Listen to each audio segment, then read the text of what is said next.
Wrong one. What's up, guys? How is it going? How are you doing? How are you? Are you good? Are you well?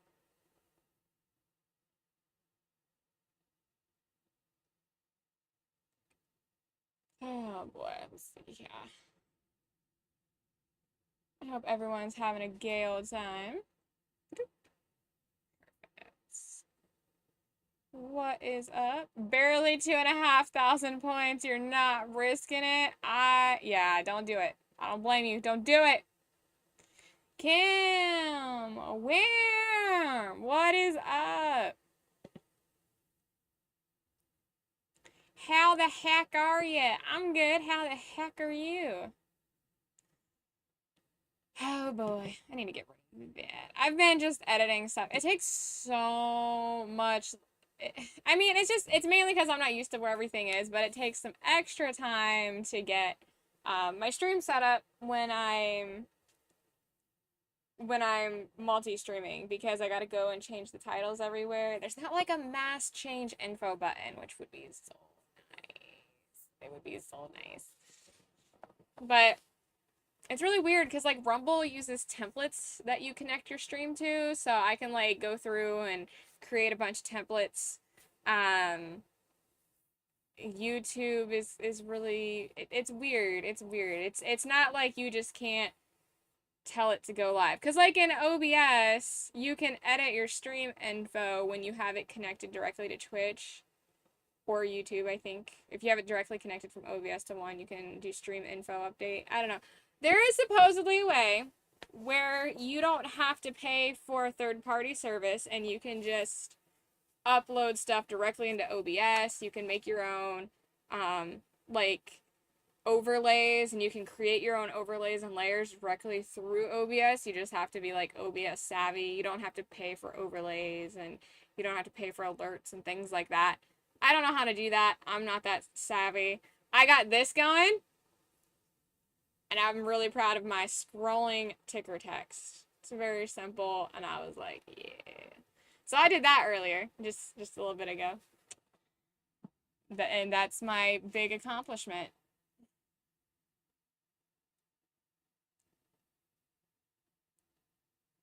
Slap's head. You can fit so much sleep deprivation there. I slept like crap and then worked on stream alerts all day. Dude, yeah, there is. You know, I don't have my fucking backlight on. I thought I went to plug that in earlier. Oh, I went to plug it in and then Bandit had a little bit of a tumble and I like jumped and rushed up and went over to help him out. So, yeah, it's interesting. It's so weird. I got my streams up across the board. I feel like my You ever feel like your lips are falling apart? I feel like my lips are melting. And my dogs are going bananas. Bandit, no. Yeah, I don't know. They were fine a second ago. I got the pre-stream lip melting. Lip melting bullshit. Yeah, so. Poor Bandit. Yeah, he had a little bit of a tumble. I don't know what happened, but he yelped and he tumbled down like I don't he didn't like it didn't he didn't fall like but he like he scrambled down like the lower half of the stairs, so I'm not really sure what's going on there. I don't know what happened. All right, leaving soon from Game Pass. Oh, let's see here. What do we got leaving soon? Hot Wheels Unleashed. Not real worried about that. MLB The Show 23. Not really worried about that. Infinite Guitars, however, looks fun. And it only has a 2 out of 5 star rating. Ooh. It's here, so you guys can see what I'm looking at. So Infinite Guitars is supposed to be like a fighting music game. It's supposed to be kind of like Guitar Hero. You hit the buttons. People's attacks and stuff, as you can see, are based off of, you know, their instruments and personality and how well they play. And let's see here. Is he okay? I think he's okay. He seems okay. He seems fine.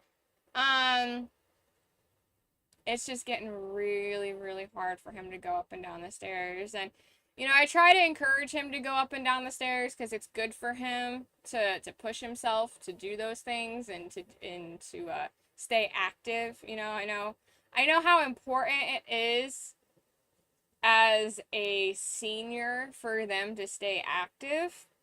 And obviously, that's not a uniquely human thing. That is also that's just an animal thing. That's just a life thing. As you get up in age, it's important for you to take care of yourself mentally and physically. It gets more important the older you get. Um, so I try to encourage him to go up and down the stairs and stuff, but the stairs are really steep in this house, and it does. He has a hard time with it, so I feel bad. I didn't even hear him start to come down. Usually what happens is he stands at the top of the steps and he whines for me, and then I have to get up and I stay like 2 or 3 steps in front of him and just give him words of encouragement the whole way down. But he decided that he just was gonna make it on his own, I guess, this time. And it's so sad. Every time he does really good on his own when he has someone there, but it's like the second he tries by himself, something happens and he takes a little tumble. It could, like, I think the last time he tried by himself, he only like he did that like on the last 2 or 3 steps, and he like had a moment.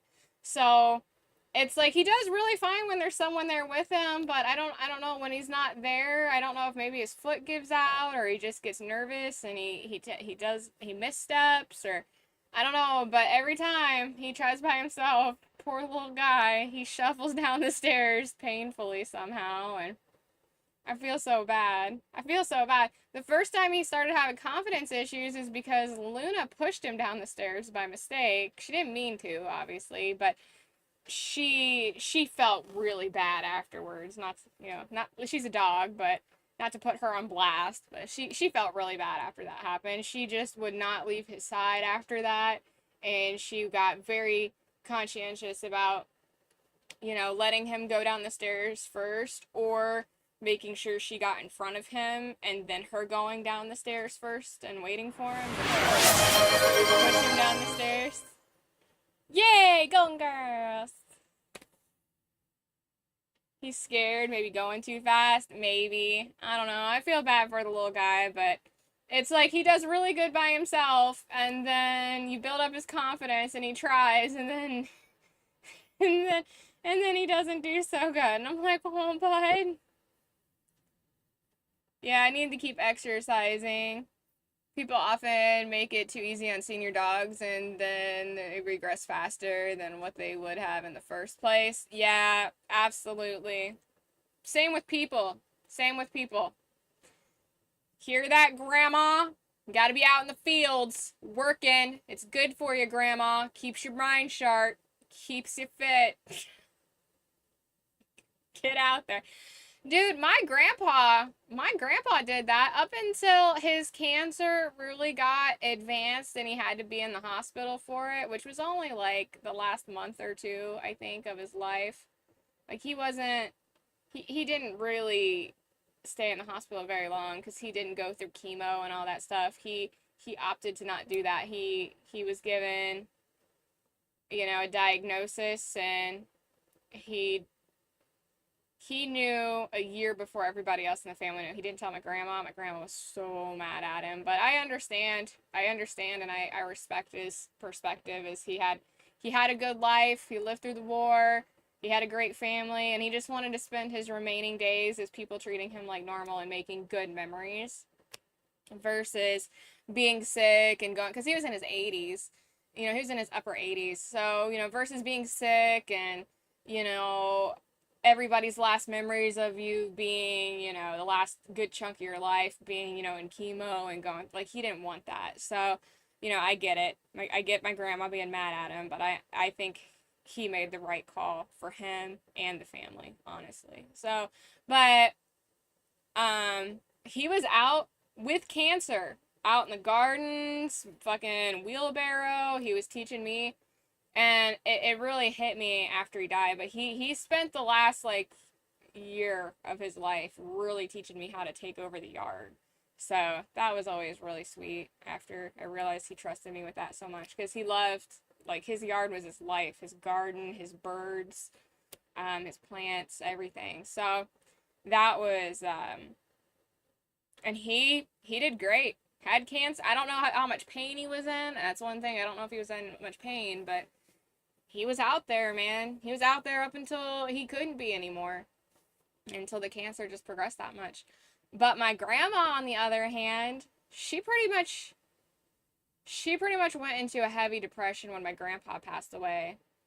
And there's a lot to unpack there. But she finally got to mourn him as well as her first husband.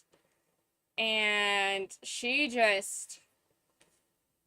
spiraled. She stopped being active for a little bit. Now, what held that off is we gave her my senior dog. Her name was Sweetums. She's a pain in the ass dog, but God love her. She was sweet. Her name was Sweetums, and she ended up having diabetes, and she ended up having kind of some bathroom issues, not making it outside in time, stuff like that. But my grandma loved having the company, and it gave her something to do, because Sweetums was on a schedule. She had to give her insulin because she became diabetic, and, giving insulin to your dog and all that, and getting up to let her out. And that was really good. But once Sweetums passed away, we couldn't talk her into taking another dog. Like, I had another senior dog that was a couple years younger. I was like, well, let's give her Rana. She took care of Sweetums. Rana doesn't have any health issues. Rana was a lot like Bandit. She was a really, really sweet Australian Shepherd Lab mix. Such a diva. Oh my God, such a diva. Such a sweet, sweet dog. Big little black floof. And she was very much like Bandit. She was kind of slow in her old age, but you get her out in the yard and she would act like a puppy. She'd run and stuff. And I was like, well, let's give Rana to Grandma, because my mom had too many pets. I couldn't take any more pets with me to where I was living. I was like, let's give her Rana, and, that'll help keep her going. And nobody would let me give Grandma my other dog, and no one wouldn't. I was like, well, let's get her to rescue a dog. Let's have her pick out her own dog. No, wouldn't do that. So once Sweetums died, all my grandma did was lay on the couch, and she didn't even watch, like, good programming. She watched, like, Disney Junior, like Doc McStuffins, Nick Jr., stuff like that. Like, really, really baby shows. And you watched her slip. You just watched her slip away. She wasn't challenging herself mentally. She was just laying on the couch. She wasn't doing anything physically. And she just stopped taking care of herself completely. And then she started having dementia, and we weren't sure if she was taking her medicine, so we had to get in-house help to make sure she was taking her medicines when she was supposed to. And we just didn't have anybody that was skilled enough in the family to take care of her. And then right before COVID, she had a bad fall, and she had to go into the nursing home so she could get care until she could heal from her fall. And then lockdown happened, and that just sealed her fate. That was it. She's in her mid-90s right now, while not taking care of herself and letting herself deteriorate. If she would take care of herself and not let herself deteriorate like that, because everybody in my family who takes care of themselves and dies of old age and not dies of, like, cancer or some shit, they live to be over 100. She's pushing that without taking care of herself. So yeah, it's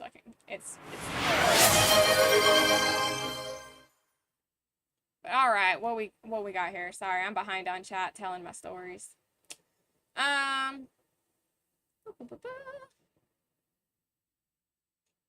Oh my God, I love this new multi-chat thing. It is so cool. I love it. I love it so much. I even like the way it looks on stream. I feel like the little gray bars that divide the text. I like that. It helps me break up the messages when I'm reading quickly. Oh, who got hurt? Bandit took a tumble down the stairs. We love Bandit. Yeah. He seems to be okay. Yeah, I think it shakes his confidence. He tries to go down the stairs on his own every now and then, and when he does, he takes a little tumble, and I think he just gets so nervous, and he fucking he just he takes a little tumble. It's so sad. It's so sad because usually he stands at the top of the stairs and whines for me to come get him, and then I give him words of encouragement in front of him the whole way down, usually, and he's fine. And then I stand right behind him while he walks up the stairs. It takes a little while, but he decided to get a little brave and he took a little tumble down the stairs about halfway down. It was so kind of cute though, because Luna came to check on him and Baloo came to check on him, and Bella ran down the stairs after him and like watched him as he went to the bottom, and then she stood over here. You can't really see it, obviously, but you guys know that I have that weird couch right here. But there's a little break between my bookshelf and the couch, and you can see the stairs. And she was sitting on the stair looking down at him while he was over here, and she was meowing at him like it sounded. She was like her whole tone just was looking at him. She's like, "You okay, bud?" Like that's what it looked like. But like that seemed like the literal cat translation. I was like, "You okay? Is he is he gonna be good?" Like I had to stand up and pet Bella, and I was like, "He's okay." And she was like, "All right." And then she stopped meowing. I think the cats. Two of the cats literally came down to make sure that he was okay. I thought that was so cute. I was like, "Oh, yeah." Holy shit, loud sound effects. Oh, my bad. Here, let me turn those down. I don't know why my desktop audio is up all the way. I wish there was a better audio mixer in Stream Elements. I really, really do. I really wish there was a better one. So my bad there. Also, hi Omni. You chillin'? Wormy's so excited about his fucking emojis. I love it. For someone who says that they don't use emojis, you've been using your emojis a lot, and I'm so down for it. I love it. I love it so much. When I send hugs, it's loud. I just turned it down. I just turned it down. It was up like all the way, and I do not know why, because I don't ever have anything up all the way, so I don't know how that happened, but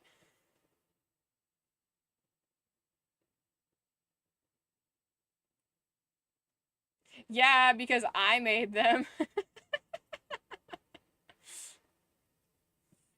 They are cute. Yeah, they added. Is that better? You want me to turn it down more? Look how angry that some bitch is. That is one angry some bitch frog. He's cute.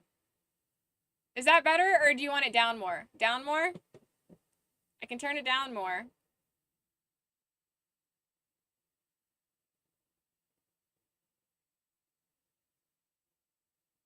Whatever works for you guys. You're the ones that, for some reason, listen to this shit.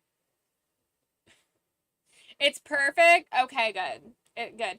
See, now one thing that's really nice is when I have my desktop audio on, I have to mute literally everything else on my computer, which is fine, but it allows me to hear the alerts through my speaker, which is as close as I'm gonna get to hearing, excuse me, my voice like cracked, hearing alerts, the fucking medicine's kicking in. Ooh, I should definitely have something. I should have, don't worry, Mom Kim. Thanks, Omni. I have my energy powder. I should have some of that. Of course, I'll be up for 2 days, but man, I am so tired.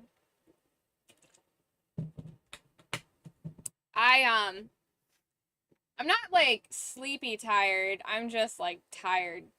Like I've been doing a lot of stuff lately. I've been really going ham with spending a lot of time setting up multi-stream stuff and trying to get things to be very um, integrated and just really simple and whatnot. But It's like I'm doing school when I can. Well, I'm doing training for my exam, and then I just got approved to go through my main jobs, which is going to become my side job.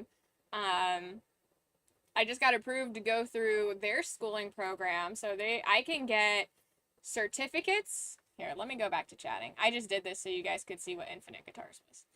So I can get certificates, I can get associate's degrees, bachelor degree, and master's degree for free or discounted through my job. So, and they have colleges like Harvard and Cornell on there, so I can get like an associate's in accounting through Cornell. I can get like my master's at Harvard, stuff like that. So I decided to take advantage of it, and for someone who does not have higher education, for someone who doesn't have basic education, I I decided to apply to see if they'd let me in, and it says they will. So I'm going to take advantage of that. I figured, why not? Like, it's really weird. It feels like almost like a badge of honor that I've made it this far in life without any type of document saying I'm smart. You know what I mean? Like, it's almost like, it's always funny to me when people are like, well, where did you go to school? And I'm like, nowhere. Like, I'm just smarter than you. Not everybody, but there's some people where they definitely give off those vibes where they're like super impressed, but they've also like done a lot of higher education. It always cracks me up when there's someone that's had a lot of higher education and they're impressed with me, because I'm just like, you're the dumb one. You paid how many thousands of dollars to be impressed by me? Like, I'm not that smart, but I'm smart enough to know not to pay for a certificate that says I'm smart.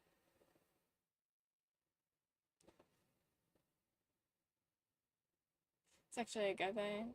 The most humblest and sincere Kaminoki. Well, I don't actually say that, but it's always funny to me. It's always funny to me. That's obviously the most exaggerated version of me doing that, but I get a tickle out of it. I get a tickle out of it because everybody in my generation was kind of like, it's like the Keanu Reeves, the fucking Harry Potter, the Lord of the Rings. It was, there was all this stuff coming out in the 90s and early 2000s and even in the 80s, that really started, I mean, it started trickling in the 80s. Well, heck, Luke Skywalker, that's 70s. But it started getting that, I mean, that was late 70s, but still 70s. It really started trickling in. So, like, Gen X, Millennials, Gen Z, all really grew up with the whole chosen one mentality. And parents really pushed that. The whole, like, you're so special. You're going to do something so great. You're going to cure cancer. You can do whatever you put your mind to. And everybody had this really weird self, like, delusions of grandeur, and everybody has, and I think that's why a lot of people from the same generations also deal with imposter syndrome, because they were told how great they were and how they were going to do all these things, and it, like, you just, it's weird. How do I explain it? It's weird. You go out there and everyone thinks that they're going to be the one to save the day, and then you get out there and you didn't save the day. You didn't do shit. Like, cancer's not cured. You didn't defeat Voldemort. You didn't throw the ring back into the fire. You didn't, take out an evil warlord. Like, we didn't do any of that.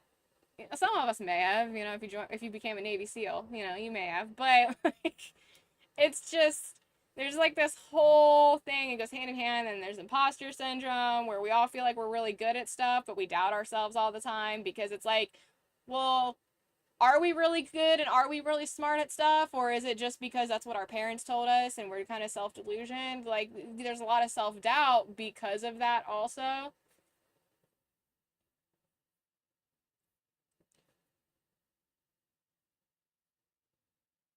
Yeah, false. You are Gen X? I never said that. I said I'm I'm several hundred years old, remember? We don't need to know what generation I am. I don't even think mine has a title. Generation Plague. That's fucking.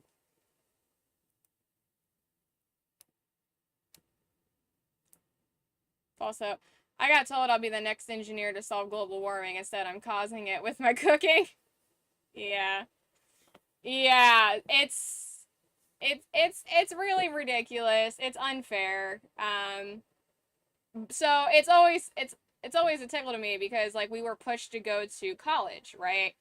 Heck, I mean that really started in the 70s, I think. People really pushing their kids to go into college and make something of themselves and be better than us and you can do anything you put your mind to and be a doctor and a lawyer and all this stuff that makes a lot of money.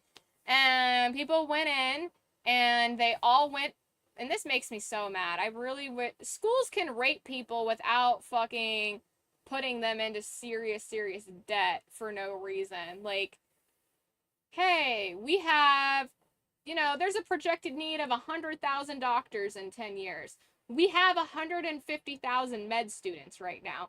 Maybe you should probably try a different career path. Here's some career paths that are similar to this, but require different stuff. Like there should be some sort of estimated, X amount of people are in this role, X amount of people are expected to drop out, go into these fields. So we need X amount left. Or we don't need any, but this field needs some. Like there should be some sort of direction that's in place at colleges. I feel like it would be really easy to have like a database where all the schools are connected. Like all they have to do is input just some numbers. Like this school has X amount of numbers into these fields, Like that's all they need to do. It seems really simple.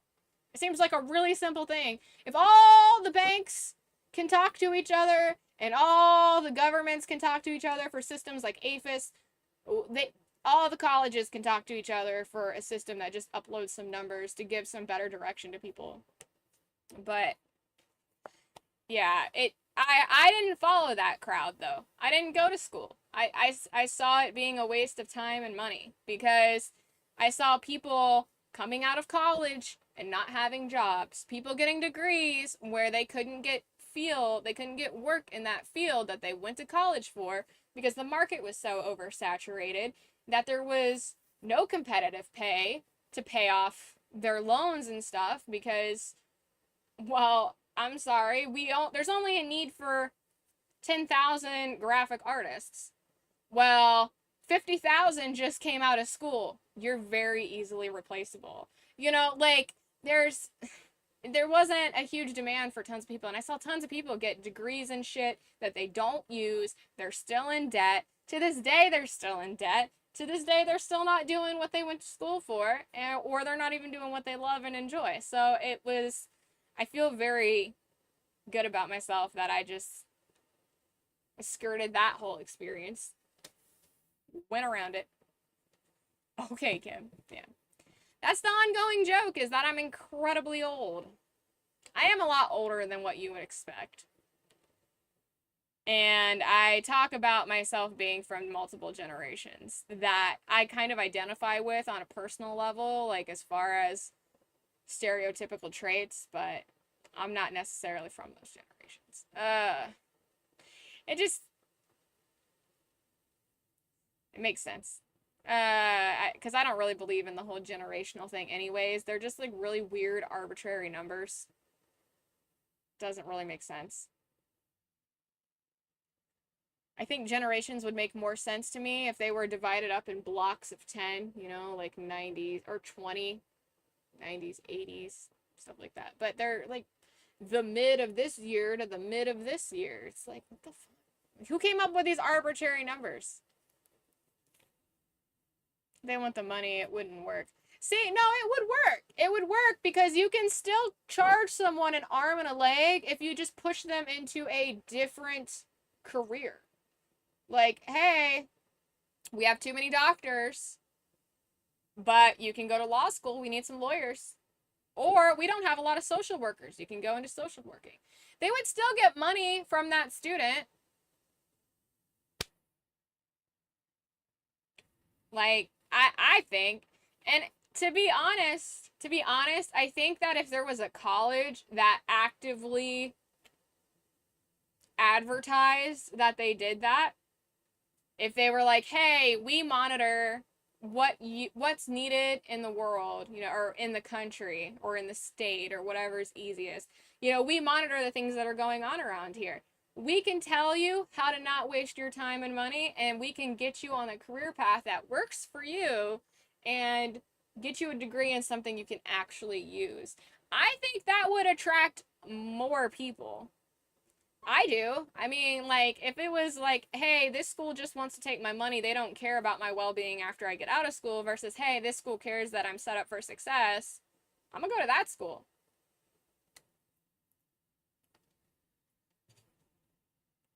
I have a family member who graduated with honors. They're looking for people with experience.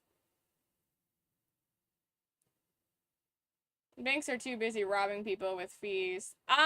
So that's I disagree with that 100%. As someone who works at a bank, the only people who accrue fees are people who are bad bank account holders. Like, I'm sorry, if you're some average Joe and you're pissed about a $5 check fee, that's like your problem. I got fucking $30 in overdraft fees. Well, don't overdraft your account. Be responsible with your money. You know why that happens? Because now the bank has less money. You're an unpredictable person and you're a bad bank person. Like, you're bad at money. You have bad money skills.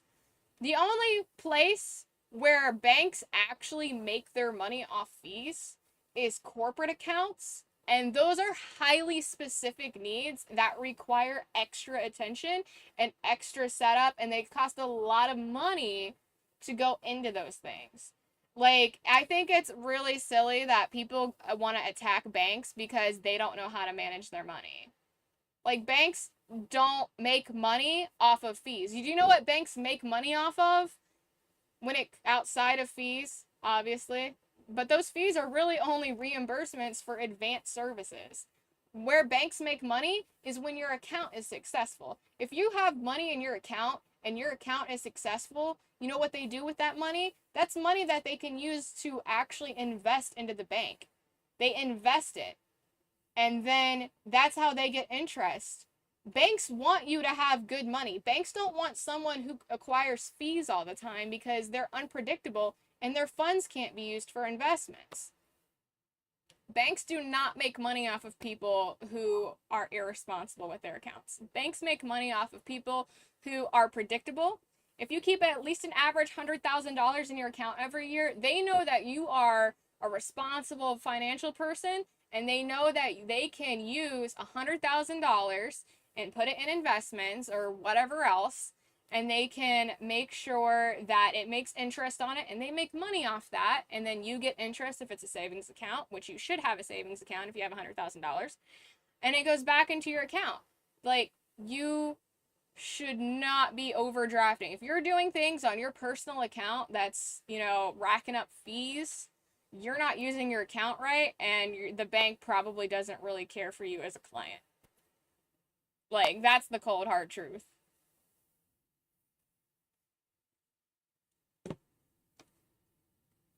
You're definitely smart without having to. You're self-motivated. You wouldn't be entertaining us if you weren't motivated. Yeah. Yeah, I mean, I've always been really into growing myself. I think one thing, during my formative years, my parents were actually really, really good. And I think that's so important because one thing that was really, really instilled in me as like a toddler was there's no such thing as a stupid question or a bad question. As if you have a question, you should always ask it, question authority, all that stuff. So I've never been afraid to ask questions, although sometimes I'm afraid how my question comes off, but like, it's always like, I am asking the question because I don't know the answer. Like, I'm not trying to be a smart ass. So And what is it? Jordan Peterson taught his daughter, and of course I'm paraphrasing this, but she said something to the effect of how, um, you know how you get less stupid by asking stupid questions. Because if you ask a stupid question, you now know the answer and you're less stupid.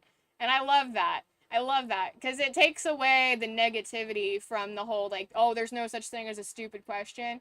Well, definitely people think they have stupid questions. But that takes the negativity away from it. It's like it's okay to have a stupid question because you ask the stupid question, you may or may not get a stupid answer, but at least now you know and now you're less stupid. And I love that. They don't care, the colleges. Yeah. But they should. They should care. They should care. Like, you can be a college, you can rake someone across the coals for their bank account and for their money and their trust fund. You can you can just rape that wallet dry and still put the person on the path to success, you know? Like it doesn't have to be you screw them over now as well as later. You can just screw them over now. Let them have their fun after they leave, you know? You can't fix stupid. No, you cannot. It's always funny to me when people complain about the fees. Yes. Oh my God. When people complain about fees, it cracks me up. Why does it cost $10 for a cashier's check? Well, this is incredibly specialized paper. And we don't use it very much. So it's not ordered in bulk. And this isn't something that normally is done. And it takes time for us to make it. You know, you have to come up. We have extra work that we have to do. It takes some time. You know, it takes 15, 20 minutes maybe to make a cashier's check, depending on the software and the client. And I mean, you can do it really fast, but a lot of the times it doesn't always work out that way. Um, so yeah, or why are you charging me $40, $50 for checks? Well, because checks aren't commonplace anymore. Checks are an outdated, antiquated way of paying people, which means they're not printed in bulk anymore, which means there's a higher printing rate because it's a more rare item. Like common themes here, people, common themes. Like, you're not paying us for checks. You're paying to have the checks print. We don't print the checks. That's third party. Harlan Clark, look it up. Harlan Clark prints like all the checks everywhere. Like, you're not paying us to do it. You're paying us to order it for you so we can, have those checks done. And we submit the order and it gets shipped to you. Like, you're paying for the checks and the shipping and everything. We don't set those prices. The check people do. Why do I have to pay for paper statements? Printing paper costs money. That's why there's online option. Exactly. That's another thing. We live in an age of digital and online access for everything, which means it is not necessary for us to have to print stuff for you. You are choosing to not use all the resources that are being provided to you at the bank. You are coming to the bank, you are asking for extra attention, you're asking for paper, you're asking for ink. Have you looked at ink lately? Ink's expensive as shit. Like, do you know how expensive printers are? The printers we have to use for check papers and all that shit, that's just expensive. We have set up, the bank has gone out of their way to give you multiple options to look at your transaction history, to look at your statements, for free online. The online database goes back farther than what the in branch does, which is really weird. But, like, you have access to free options. You're choosing not to use them, so you want physical copies, which are not free. Like, I just did a research request for somebody. It cost them $75 an hour for me to do this. And it's because they wanted all of their statements back until as far back as we could go, which was March of 2017. And that takes a lot of time to pull that. It's like, well, why can't you just give me my stuff for free? Well, because we have to take a representative who is supposed to be doing job A, and we have to give them this special job to, they got to stop what they're doing to work on your incredibly ridiculous request of going back all those years and getting every single statement for 5 accounts. That is what it was. It took me hours. It took me hours to do all that because all that stuff, anything over 2 years gets archived, and then you have to retrieve the archives. You got to reprocess. They've got to download into the system, and then you got to fucking save all the information. It took me forever. It took me for fucking ever. It was a lot. And another one I just recently did was this is I won't say who, but this is an incredibly large gas station chain. I'm talking, I think they're pretty much everywhere in the US. They wanted every single deposit ticket ever for the past 2 years or something like that. It was a lot. Every single month had thousands and thousands and thousands of deposits. It took forever because you can only download these items if they have around 240 pages. Because other than that, if it's more than 240 pages, the document becomes too big to actually submit. So you have to search for it in waves of, dollar amount. And then you've got to wait. You got to keep doing your search, redo your search until it's right around 240 pages. And you got to wait for your pages to load. And then you got to scroll all to the bottom to make sure all the data loads in. And then you got to print everything out. And then, well, you got to print the PDF in this situation because it's digital. But you got to do all that. And you got to keep doing that until you run out of everything. You got to move on to the next month and keep doing that until you run out. And then you got to upload every single individual 240-page document. And every month had at least 8. They were like 8 to 12 documents per month. It took a very long time to do that research request. That is why but that is the corporate request. Personal people can have those requests done for them. I don't know if it's $75 for personal requests, but I know that the research request for personal is pretty similar because it requires the same amount of work. If people thought of things from a business perspective, it would make more sense why banks and other places have certain procedures. They can go online and print it. It would likely cost more than $3 in ink and paper. Yeah. It's crazy. It's crazy. I enjoy, maybe I should do that one day. I enjoy reading people talk shit about banks because I can tell exactly what type of customer they are and what they did to get the result they got. Like someone complaining about having $3,000 in overdraft fees in 1 year, and I was like, well, sounds like you overdrafted a lot. It's like, well, don't overdraft your account. Be responsible with your money. And you know what's really upsetting is as someone who loves to help people and as someone who, like I've said before, I've clawed my way into, there's a light at the end of the tunnel. I feel like I'm almost there. I'm not, I have some financial security. I have pretty decent financial security. I don't have financial comfort, I would say, but I have financial security. I don't have to stress about things. Only if there's an emergency. But I want to pull people out of that hole with me, I don't want to just crawl out by myself. I want to help other people get out, And it's so frustrating when you try to help people and they don't want help. It's so frustrating. It's so frustrating. I had one client who had several $1,000s in 1 month in fees.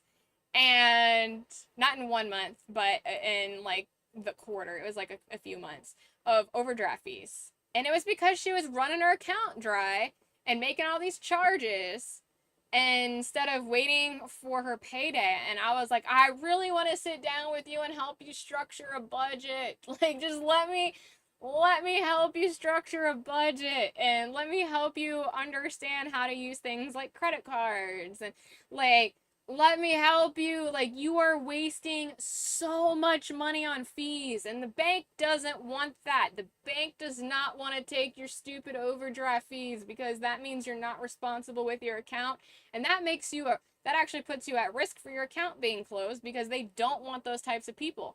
Like let me help you, and it's like, no, I don't need your help. I don't need you to tell me how to run my money. I don't need you how to do this. You don't need to tell me how to do that. I've been running my account for all these years. What do you know? I'm like, well, I know that that's not normal. And I know that you don't know what you're doing. You think you can come in here and tell me how to run my money? Yes, I do. That's my job. My job is to tell you how to utilize your funds better and help you be set up financially for success. You can't fix stupid. They need special attention. Yeah. It's not everyone's fault that we weren't taught financial stuff, but it's our responsibility to learn it the right way. Absolutely. Before I started working in banking, my banking knowledge was pretty much, hey, your account number shouldn't be read. And that was it. That was it. I didn't know shit about credit. I knew I couldn't get it because you can't get credit unless you have credit, and you can't have credit unless you get credit, and that's a bullshit system. Like, like I don't know anything about anything, and it's so bad that there's so much financial illiteracy, and it's like you and I don't understand people who sign up for bank relationships but then don't trust their bankers. Like, unless you bank at Wells Fargo, then that makes sense. But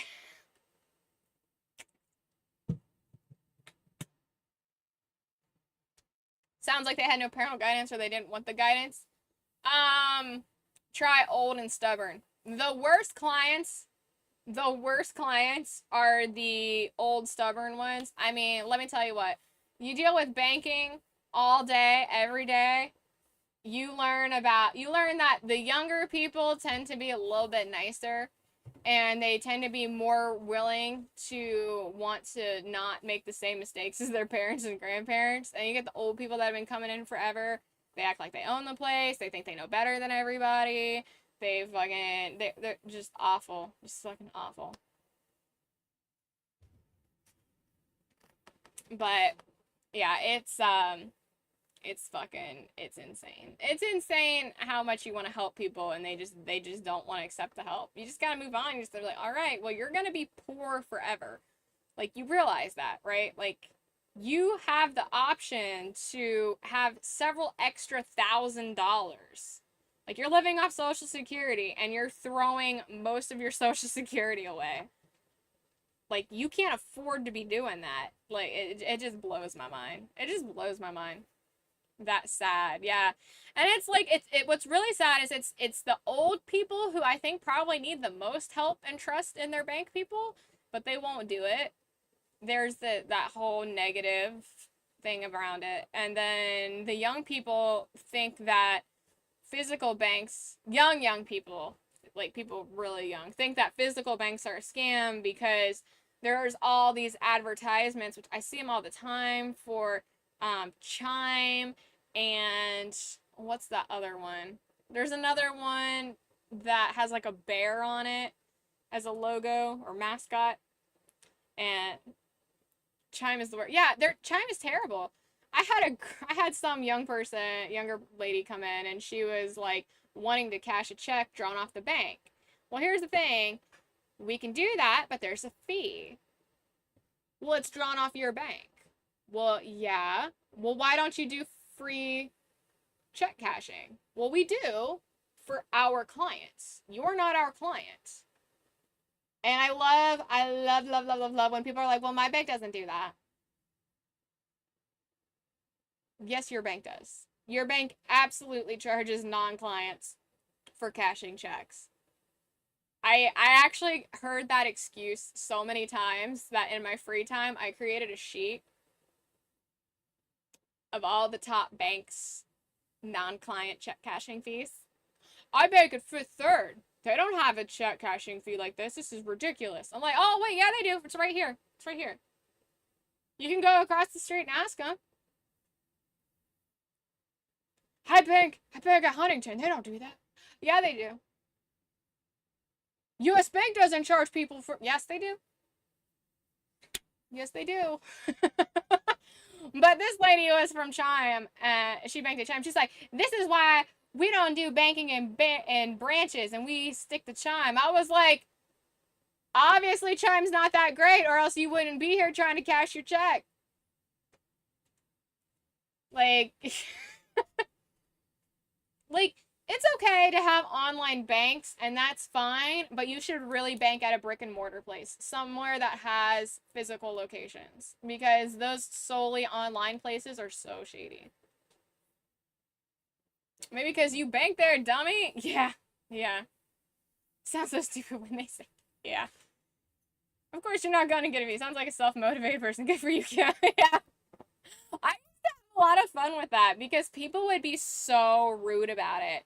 And it's like, well, I don't know other banks' policies off the top of my head, but I'm like, they absolutely do charge a fee.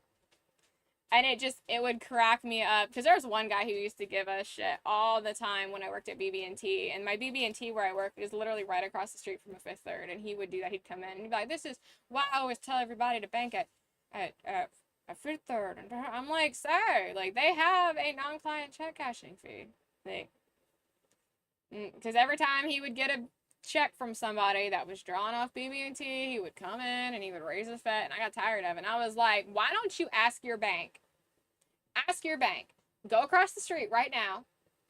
Ask your bank, what is your non-client check cashing fee? Do it. They'll tell you. They'll tell you. I never heard from him after that because I got tired of him mouthing off to me. And I was just like, bro.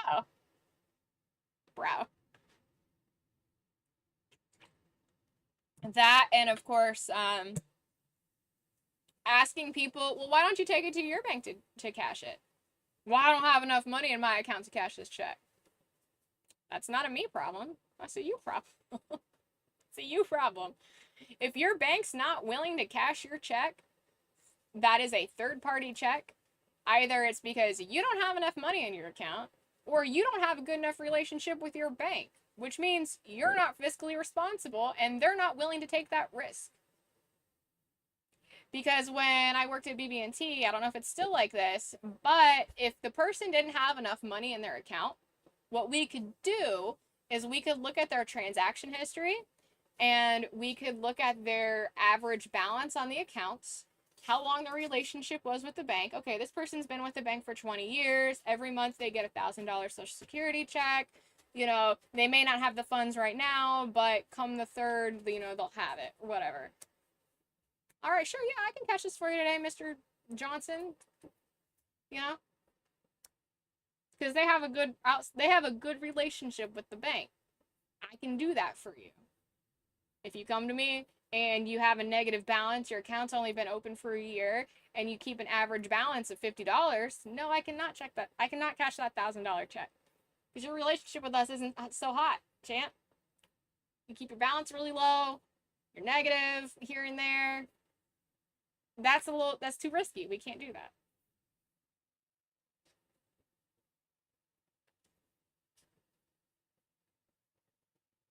I always tell them, why are you not at your bank then? Yeah, go to your bank. They don't charge a fee? Okay, well, here's your check back, and you can go there then. Sorry about the inconvenience. Oh, so my favorite thing to do as a teller, especially as a teller supervisor, when I love being able to have my tellers back on something. And someone's like, well, the other bank never does this. I'm like, oh my gosh, I'm so sorry for that inconvenience. And I'm so, so sorry. Do you know who it was that told you that bad information? That way we can go ahead and get them retrained and get them told the right thing. That way we don't have this inconvenience and this inconsistent information for other people in the future. Thank you so much for bringing this to our attention. Love it. So good. Because it always shuts them up. They never give you a name at who told them this information at the other location that always does this for them. Love it. No, I don't know who told me that. Totally just fucking just takes it right out of them every time. It's so good. It's the whole killing them with kindness thing. So good. It's so satisfying every time. That's sad. You have less than $3 in that account. Sounds suspicious. Yep. Oh, I know. Yes. It's so good. I love doing that. Love it. Yeah. Yeah. It's fun. It can be really fun to, there's people every now and then that are just, because you're dealing with people's money, and the thing that always gets me is when you go to a bank, you sign a contract. You sign a contract stating, I'm going to let you hold my money and you're going to do what you think is best with it to make that money grow and be safe and protect it. And you're going to tell me the best course of action for the money, right? Now, you sign this agreement that essentially says that, but in legalese. You protect my money. Your job's to protect my money. I can cancel my relationship with you at any time. You can cancel the relationship with me at any time. All that stuff, right? And then people come in and they get mad at you for doing your job. Well, what do you mean I need to tell you what this $10,500 transaction's for? Well, what's it for? This is not a usual transaction for you, Janine. You're usually, you only take out like maybe $1,000 a month. Why do you need $10,000, over $10,000 in cash right now? Well, I don't see why it's any of your business. It's my money.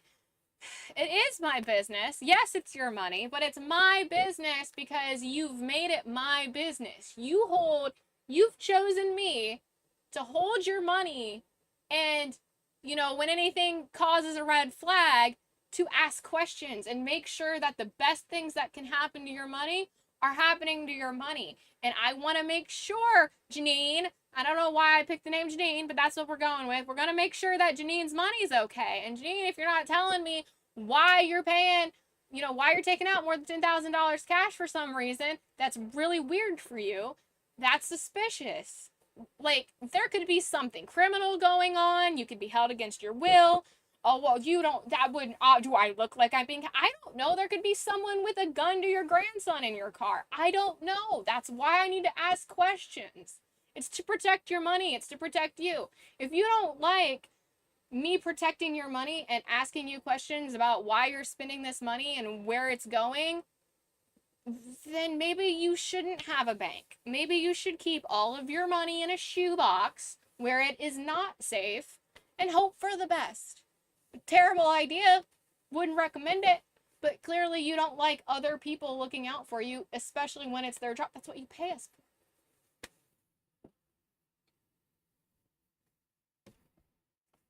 I must be responsible. I never have problems with my bank. And that's the thing. People who are responsible never have issues with their bank. They have a good time. Unless it's a shitty bank. If it's a suspicious bank, sorry to throw them back under the bus, Wells Fargo, looking at you, doing shady practices, then yeah, you're gonna have a bad time there. But that's like a different ballgame. Yeah, if you don't have anything to worry about, then these questions shouldn't bother you. Yeah, and it is usually older people that have a problem with it. They feel like it's really invasive. It's like, dude, you're the ones, like the older generation are the ones that are most susceptible to fraud. They're most susceptible to abuse. We go through training on how to identify like elder abuse and vulnerable adults. There's a whole acronym for it. Nala knows the fucking, but it includes elder abuse, vulnerable adults, and how to identify, them, how to identify potential issues with them, when to file like security incident reports. If you're being suspicious with us and you're being combative, we may file a report on you after you leave. Because you wouldn't talk to us and you wouldn't you wouldn't tell us what was going on with you, and we're concerned. I've had to file multiple security incident reports for elder abuse, and it's never fun. It's never a fun thing. Yeah, Wells Fargo sucks. Yeah. It's on a federal level at that point, yeah. Oh my god. And then you always have some asshole. I had this little old lady come in and she was like, "I need to have two withdrawals." I was like, "Why do you need two withdrawals?" And she's like, "Well, my son told me that if it was over $10,000, it would cause a red flag in the system and I'd have to fill out some report." And I was trying to not, he told me to not do that. I was like, "Well, ma'am, actually, what your son told you to do is highly illegal and don't do that." And she was like, "What?" And she was so shocked. I was like, "Yeah." I was like, "Yes, ma'am." I was like, and I printed out, we have like this sheet that's directly from the federal government. It's like a little Reader's Digest version of the law that's really easy to understand for people on, splitting up your money and trying to avoid the $10,000 limit for, having the currency reports done on you. And I gave it to her. I was like, "You really need to make sure that your son reads this." I told her that. I was like, "You really need to make sure he reads this." And she was like, "Yeah." She's like, "I don't want to do anything that's going to get me in trouble." And I explained to her, I said, breaking your transactions up to avoid this report is a federal crime. I was like, "Don't worry, I'm not going to report you or anything." But, I let her know, like, never do that. I was like, never do that. I said, the fact that I caught it is really good. And, because, again, training, you know what questions to ask. But, like, I was explaining to her, I was like, "You really need to make sure to tell your son to never do this and to never give that advice out to anybody ever again." I said, "Because what's going to happen is if someone's breaking up transactions on their account or they're going around to different branches and they're doing 2,000 here, 2,000 here, 2,000 here, 2,000 here, 2,000 here, trying to break it down to make it so it's not over $10,000, I said, that's going to cause red flags on the account. And that's actually going to go to our government investigations department." I was like, "And they're going to start looking into your transactions and that's going to put a red flag on you." I said, "So absolutely don't do that." I said, "The red flag is in fact breaking up the transactions." And she was like, "Oh," she's like, "I really don't want that." It was the cutest interaction. She was so sweet. She was so upfront about her son giving her terrible advice. Like, I don't know, maybe the son was also misinformed, but I gave her that report and I was like, "You need to have your son read this." It's like, never, never do that again. And she was like, "Yeah, thank you." I was like, "Yeah, you're welcome." It was so sweet. I really felt it was 100% genuine. She seemed like a sweet little old lady, but it was just, I was like, "Oh man, there's just people out there with the worst advice telling people to just go out." Like, that's a felony. That's a felony to knowingly try to break up your reports, your transactions. And I showed her, I was like, "There's jail time and a fine tied to doing this. Like, do not do this. Like, don't do it. Like, just trust me. Don't trust your son. He doesn't work here. He doesn't know. He doesn't get that training." The same older people who want us to remember them by face and name and get mad if we ID them. Oh my god. Yeah. You mean you don't remember my accounts by now? No. No, I don't. I do not remember your accounts. In fact, do you really feel like you would be comfortable if I had your account number memorized? I don't think you would appreciate that. Do you know how many accounts I deal with all day, every day? Do you know how many accounts that you have? I can't fucking remember all that shit. Like, ugh. Like, no. No, no, no. Well, how do you not know how to find me? Well, guess what, John Smith? There's like a billion of you in the system. You know how many John Smiths are in the system? Do you know how many people have the exact same name and live in this area? It happens. It happens a lot. I always thank people for watching out for all those issues. Yeah, not everybody thinks that way, Ram Jones. A lot of people are not grateful when you try to watch out for them. I had one old man, he was so feisty. He was like, "Why do I need to tell you why I'm getting out $15,000 or whatever the amount was?" I was like, "Well," I was like, "because this is an atypical transaction for you and it requests that I put that information in just for safety reasons to make sure everything's good and kosher and all that jazz." He's like, well, that's none of your business. I was like, well, it is. You bank here. We hold the money. That makes it part of our business. And like after a while, he just got really shitty. He was like, "I'm gonna buy a boat," and I was like, "That's fine. You can tell me whatever you want." Like it was obvious he was lying. I was like, "That's fine. You can tell me that all day long. I don't care." But guess what I'm gonna do? I'm gonna put in the report that you were combative and you didn't want to tell me what you were buying that for, and it came off a little suspicious. And then it was pretty obvious that you blatantly lied to me to get me to stop asking you questions. So, yeah. Yeah. Like, guess what? That just all goes in the report.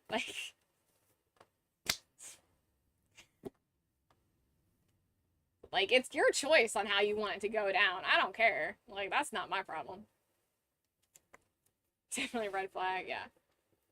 Doesn't even avoid it too if you go to a different branch. That's true. We still find out. Yes, absolutely. Yes. So for people out there who thinks that breaking up your transactions are a good idea, don't. Like I said, it is a crime. There is jail time involved, and you don't want to go to a federal prison. I promise you. And there's fines that are also involved. But on top of that, going to several different locations in breaking up transactions will raise flags because guess what? That shit's tied to your social security number.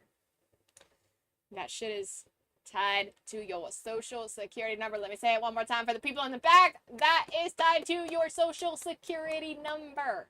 So if you go to multiple branches, guess what they do? They see that there was a lot of suspicious transaction activity going on. They see that there was a person going from bank to bank to bank to bank to bank doing $2,000 to $7,000 cash transactions, deposits, or withdrawals. I'm trying to break it up. Guess what I'm gonna have happen in a month or two? Government's gonna call me. Government's gonna ask me, "Hey, do you remember this?" And I'm gonna be like, "No," because they always ask you some shit that you don't remember because it happened 2 months ago. So you have to research it, jog your memory, and yeah. So it ends up being like a little investigation that you have to do on the phone with the government. And then you have to give them a story on what happened.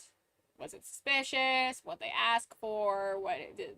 Sometimes it's really innocent. I remember a couple instances where it was like we just didn't have the cash on hand, and they needed the funds immediately. There was some cash deal they needed to do, and they didn't have enough time to put in a cash order, so it was recommended to them that to make it easier on the branches, because the branches don't carry a lot of money, to go ahead and break up the transaction to make it easier for the different locations. So we can do like 5,000 here and they can do 5,000 there, and then the other branch can do like 3,000 or whatever. Just to make it a little bit easier on the locations that weren't prepared for a large cash order. And so sometimes it is super innocent, and you tell the government that, like, hey, this wasn't their fault necessarily. They needed cash really quickly. We didn't have excess funds. So we gave them what we could, and, we referred them to other branches to kind of spread out the order to make it easier on the different locations. Government's totally chill with that. They're like, cool, whatever. We'll we'll knock this off as, bank related or something. Bank didn't have, I don't know how they do it in their system, but you know but then sometimes it's like, well, he was super suspicious. He was not telling us what he wanted the funds for. He was really shady. He was really combative. We tried multiple times to get him to take the funds another way. Like, I had someone come in, they wanted a very large amount of money, and I'm talking a backpack full of hundreds. Like, they wanted a lot of money. And it had to get escalated through upper management to get that approved for that level of cash order. And every step along the way, I tried to talk him out of it. The teller that originally talked to him tried to talk him out of it. I, as the vault teller, the vault manager and the teller supervisor, I tried to talk him out of it. I had to get my branch manager involved because obviously it was an amount that's way above what branch management can approve. Like, it was a lot. The assistant branch manager, she tried to talk him out of it. The branch manager, he tried to talk him out of it. We all tried to talk him out of it multiple times. The upper management tried to talk him out of it. Like, I had to file a report. He had to sign a waiver. Like, there was a lot of steps involved. Government reporting calls me like a few months later wanting to know about it. I gave them all the details. I took the tea, spilled it, all of it, all the tea, not a drop left in the cup. All the tea has been spilled on this guy. I gave them all the info. I was like, I don't know what this guy was into. I said, but look into it. Like, this was incredibly sus. Incredibly sus. Stop being suspicious. Yeah, people would avoid so many problems if they were just like way more chill and compliant. Like, just why you gotta be combat? Just answer the question. It's not hard. We type it in, and if it's not a suspicious thing, then you never have to hear about it ever again. If you be suspicious, that's gonna want people to look in at you. You are awesome, but I'm tired and want to cook Easter dinner in the AM. I'm looking at Easter dinner. Oh, you do Easter stuff? Oh, I guess that's right. You've got like young ones in your life that do that. Happy Sex Reproductive Day. Make sure you teach them the real reason behind Easter. It's about spring and new life and fertility. It's not about a dead guy.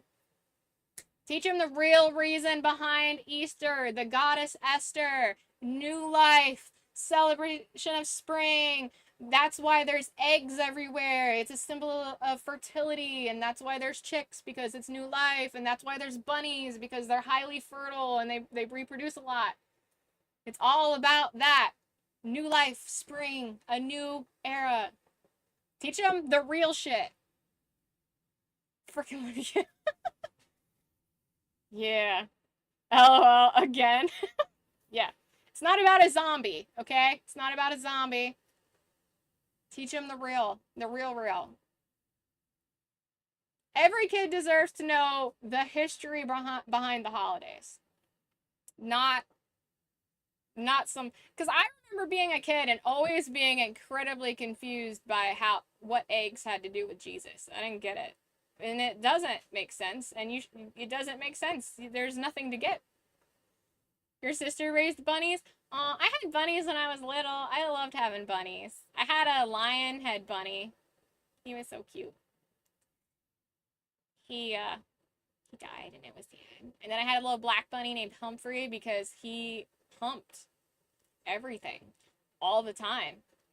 Just a humping machine. So his name was Humphrey. He humped freely all the time. Couldn't get him to stop. Just had to put him in another cage. He could not be with the other bunnies. And I also had wild rabbits. I raised some wild bunnies when I was little because the mother got hit by a car. And one of them lived. One of them grew to adulthood, which is really impressive for bunny rates. For wild bunnies, that's why they have so many, because their survival ratio is really bad. You're lucky to have one. So I felt very fortunate that I got one to live.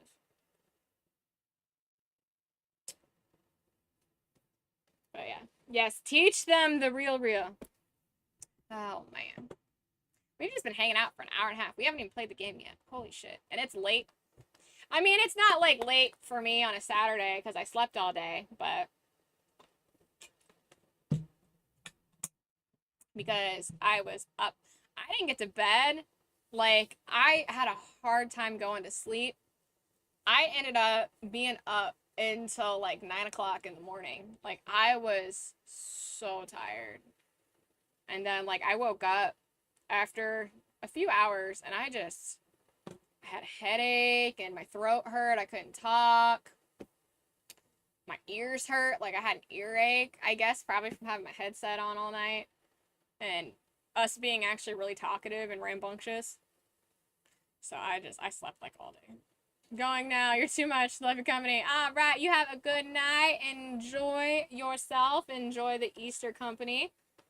I do what I can. Have a good one.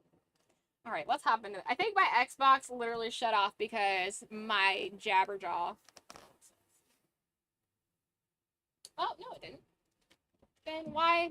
Or my TV just fell asleep? Oh, okay.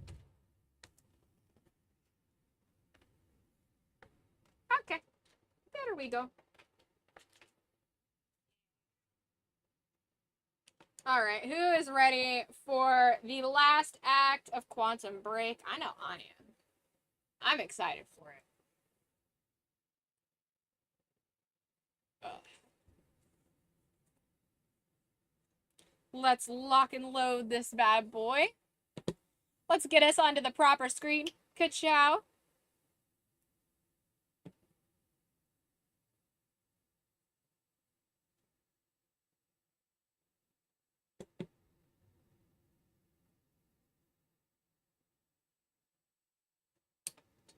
Just kind of checking up on everything.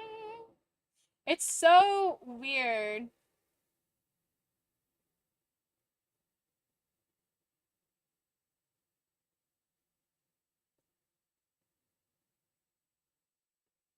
Just getting used to being in all the different websites. Trying to get used to everything and everyone. It's really strange. It's really strange. I'm enjoying it and it's fun. It's a new challenge, you know? But let's hop back. Let's finally get into this. Let's get into this shenanigans. It's always so good talking to you guys though. It's always super fun to have those kinds of transactions, conversations. We just got done talking about all the banking stuff. Cut me some slack, okay? All right. The game or app I need isn't installed. Oh, you know what? You know what? It's because I had to unplug my hard drive to play Star Wars last night. Because Battlefront. All my Star Wars games. If you're not familiar with me and my super OCD organizational prowess,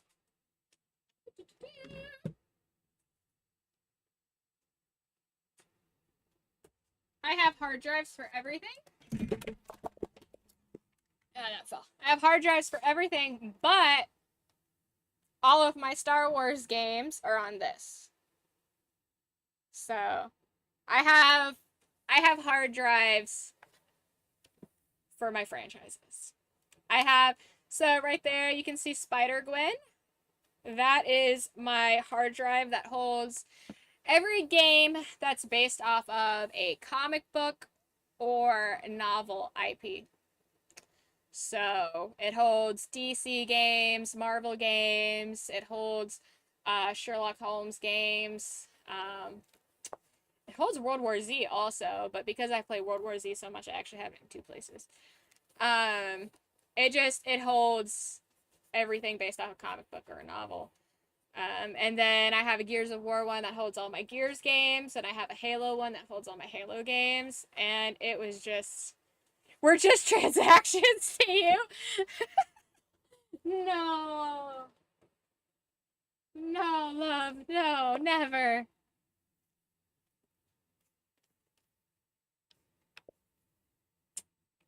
That is Keanu Reeves from Cyberpunk. Watch on YouTube. I'm not going to do that. All right. Okay, let's see. Did it load? And then of course I have a hard drive called Library, which just has various 360 and one games on it. And then I have a big hard drive called Bubba, and it holds all my XS games and all my games that are Game Pass games and gold game things that EA games, things I don't really technically own. You know? Let's see here. Game library. Boom.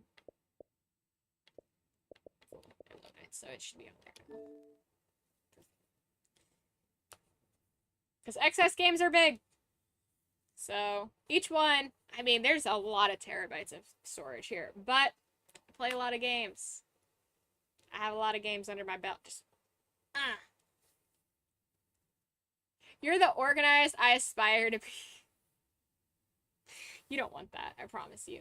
I'm really, really organized when it comes to certain things, and other things, I'm still trying to get my shit together. But I will say it cracked me up when Amber told me that I'm the most adultiest adult that she knows. Because I told her that an energy saving tip is to turn the heat down on your water heater. Um, because you do not need the heat to be all the way up on your water heater. You don't need it unless you're trying to go for that real skin hanging off the bone look and just fucking scald it right off. Just figure out what temperature that you like it at and just keep it there. And then you don't have to spend the excess energy of heating that water up unnecessarily to really high temperatures and keeping it that hot. And she was like, that is the most adultiest hack I've ever heard. I was like, I don't know if it's adult hack. I think it's just a poor hack. You just figure out, you get creative on figuring out ways to save money. Those are how I like my showers, Kim. Well, here's the thing. I like my showers pretty hot too. But the thing is I can just turn my water all the way up to heat. I don't have to have hot and cold on to get the right temperature. I never have to worry about burning myself. The temperature on my water heater is enough to just uncomfortable hot, and that's it. Cause that's how I take my showers, is like really, really, really hot. Like just enough. Just enough. It's mostly uncomfortable for like men, because men don't like hot showers for the most part. But yeah, if you figure out how hot you like your shower, like if you have a risk of burning yourself with water, your water heater's up too high. Turn it down. It's super simple. It's super simple to do, and it saves you some money. I like your shower. I like my showers boiling me. Do you, Barb? What's with that, right? Why do women like hot showers and men don't? I don't know. Barb seems to like hot showers.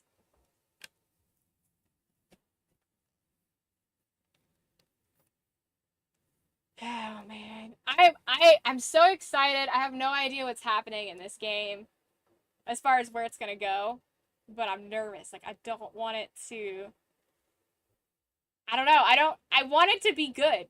Like I don't want the ending to be like, oh no. But I don't know. Alan Wake didn't really have the happiest ending, so maybe it's hopeless. Maybe time loop. Hot showers are the best. What the hell? Is that a thing? Guys don't like hot water? Yeah, that's a stereotype that women like scalding hot showers and men don't. That is a stereotype. To all my men and women out there, chime in. Do you like scalding hot showers? Do you not like scalding hot showers?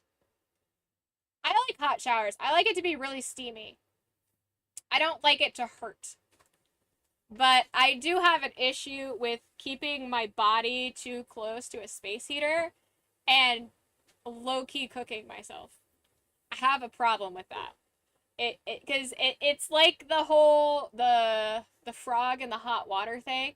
You turn the heat up slowly, and by the time they realize it's bad, it's too late to get out, hop out on their own, you know? It's like that kind of thing. It's like it feels really good, and then you're like, oh man, my leg's really hot, and then you look down and you realize you've cooked your leg, and you're like, fuck. Shit. Your husband proves it. Guess I'm in the minority. I like your shower's high, you need the bathroom to be steaming and everything. I do like that. One thing I like to do, and this is partially because, well, actually, no, I like to do this no matter where I'm at, so never mind. I love to take a space heater, into the bathroom so the air's not all cold when you get out, and it's all hot and steamy in there. It's so nice. It's great to do it. It's especially great to do it in the winter. But yeah, having a space heater in the bathroom with you when you're taking a shower It's the best. It keeps the temperature. You don't have to worry about that cold airflow. You know, like getting that cold draft. It's perfect. It's perfect.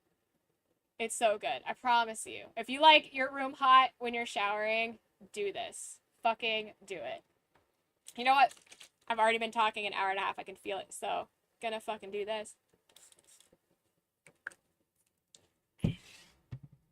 Dude, that's a great shower hack. Thanks, baby. You are so welcome. I learned that. I went to California. I stayed somewhere out in California, and they had a light in the ceiling in the bathroom, but it also had, it had the vents and everything, but it had a heater unit on it. And I was like, what? So I tried it, and I was like, it didn't get cold at all. I was like, and ever since, when I can, and when I think about it, I snag a room heater, like a little space heater, and I take it with me into the bathroom, and I turn it on as soon as I'm getting ready, as I start getting ready for my shower, I turn the heater on, and I put it in the far corner. That way there's no risk of like water splashing on it or anything, and it warms the whole room. It's perfect. It's so good. It's so good. You're gonna love it, Barb. Trust, it's gonna be the best shower you've ever had. It's gonna be so good. I mean, obviously it doesn't affect your shower. It affects your post-shower experience, but still. I mean, you don't have to worry about cold drafts and stuff, obviously, during your shower. But when you get out of the shower, you don't have to worry about being all cold and rushing to get ready to stay warm. It's nice. Okay. All right. First of all, let me make sure, before we get into this, I want to make sure that you guys can hear the game. Let me go to the main menu.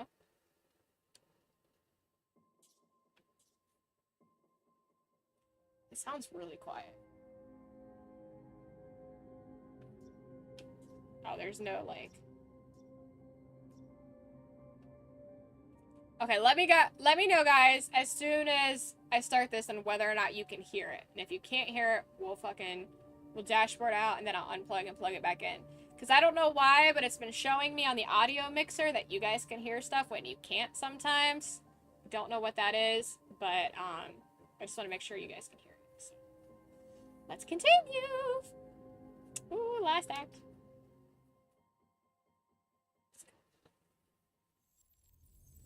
Okay, can you hear that? It got quiet after it did this. I don't have much time left. I know. Can you guys hear? You hear it? Perfect. Perfect. Okay, cool. Cool. All right, this is like previously on Quantum Break, and then I think we're gonna play as Paul one more time. I think. I don't know. It feels like we're gonna play as Paul again, and there's gonna be another choice. That's what it feels like.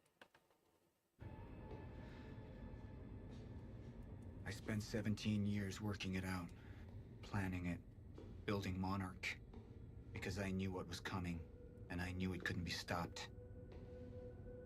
But what I've built has been turned against me. What is the point in saving them if I can't trust them?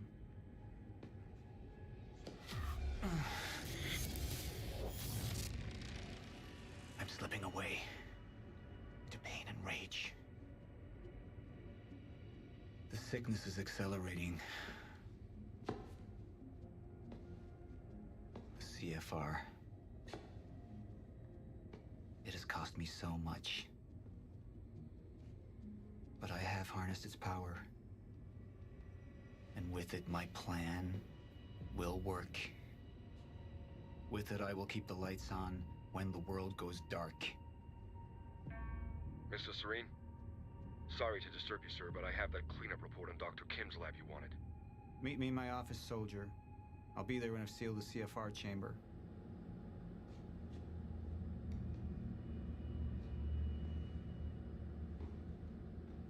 Yep. Playing as Paul again. All right. The lab explosion. My treatments, all gone.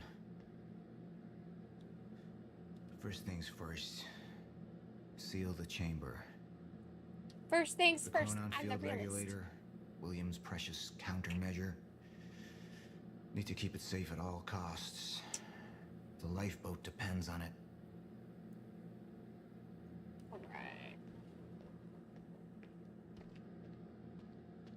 I gotta close the thing.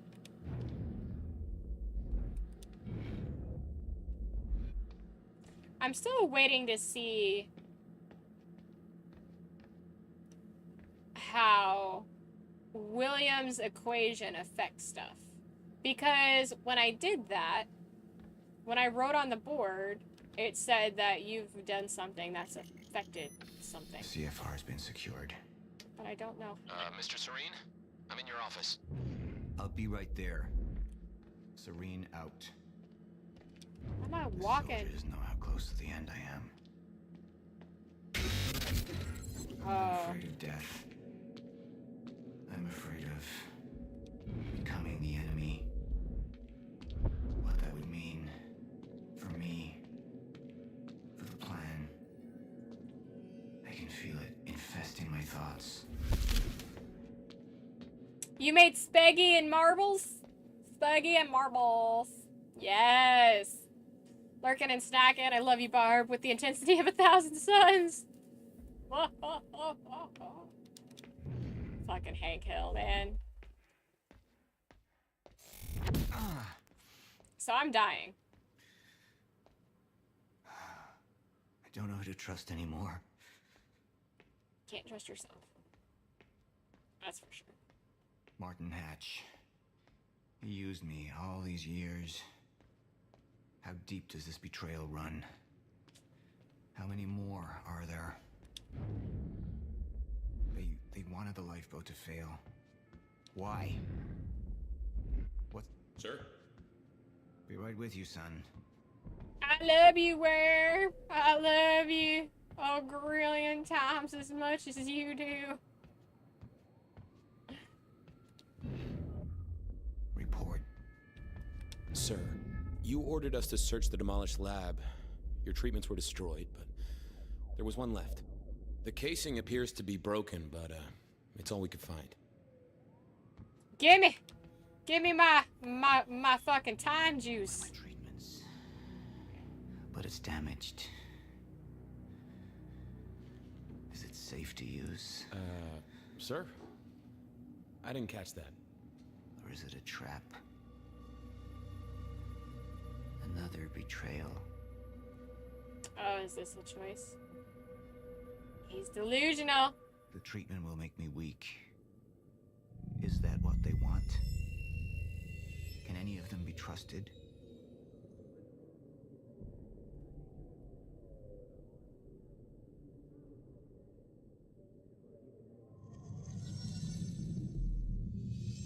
I'm not a traitor. We're the same now. And I need your help. I can focus on the mission. The lifeboat. See it through to the end. I still have allies I can trust. Look, you have to realize you're not gonna keep me from getting the CFR. Last chance to walk away, Joyce. Liam Burke. He would fight to defend us. To slow Jack down. The plan could still work. Oh, Jack and fucking what's his shit? God damn it, Burke.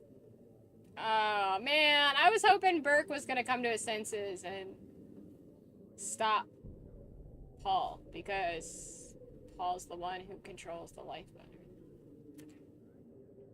You have all betrayed me. Assured my downfall. And now, I will assure yours. My world will be renewed. My world will see balance. Chaos. It's falling apart. They're working against me. They're fighting each other. You'll need to get to Serene's office. He's got direct access to the CFR. Alright? Joyce fixes the fracture. He fixes the world. We all go home happy. Charlie Wincott. Another weakling. A traitor siding with Jack. I can make them suffer. All of them. Ooh, so we've got the option to show control and work with Burke to try to fight against Jack, or kind of go crazy a little bit.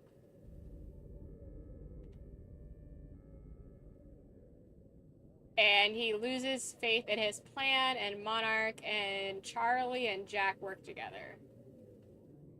Now, I feel like no matter what you pick, those things are probably going to happen regardless. It's just how the setup is.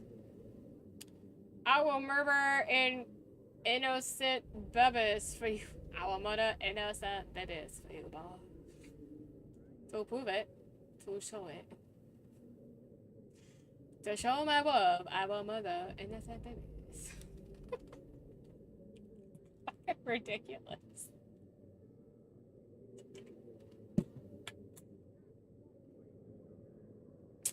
Alright. Spaghetti time and lurk. Okay. Oh man, I don't know what to do. It seems like his whole dialogue is... It seems like he's lost his faith in Monarch. Based on what he was just saying, before he got to this, he was like, how deep does this run?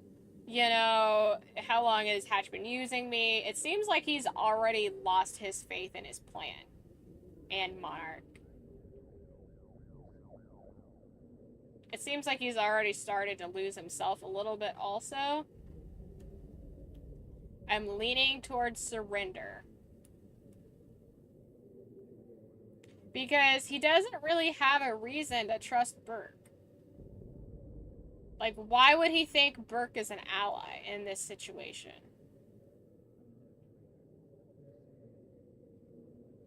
Right? Am I forgetting something? Because he, like, up until this point, Burke has been portrayed to everybody as a traitor. And to, you know, go after Burke. So I think we should surrender. I think we should go crazy and lose faith in the company. Because I think that he's already kind of done that. He's talking to himself. He's questioning if it works. So I think that's what we're gonna go with. He stops fighting his Cronin syndrome. I think he knows it's kind of useless.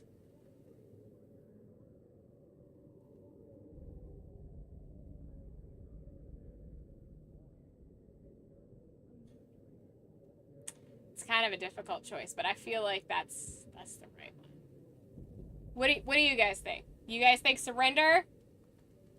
Surrender, control, work with Burke to stop Joyce or stop Jack, or go bananas the rest of the way? I think he's already bananas. I think he's already gone fucking banana snatch.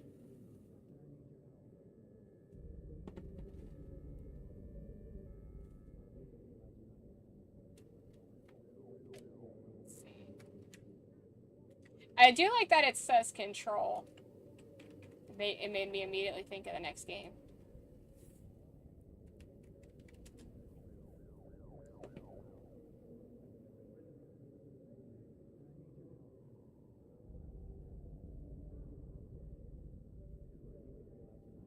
Let's see here. We're trying to keep spoiler free, so do what you think is best. Okay.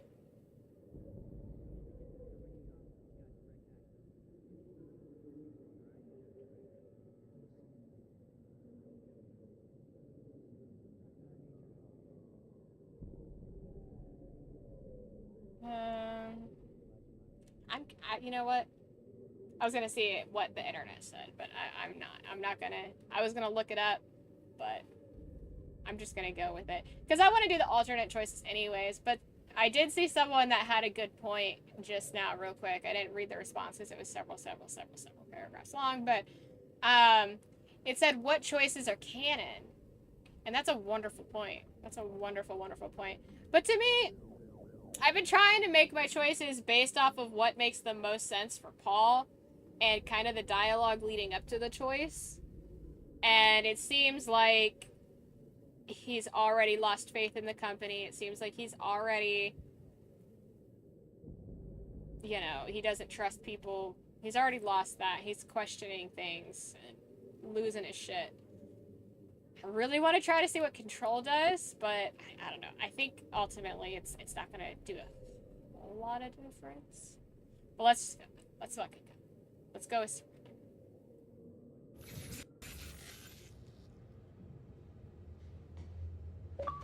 Sir? Are you alright? Who put you up to this? Sir, you ordered us to go through Dr. Kim's lab, find what we can... Who are you working for? You, sir! Liar! What the fuck?!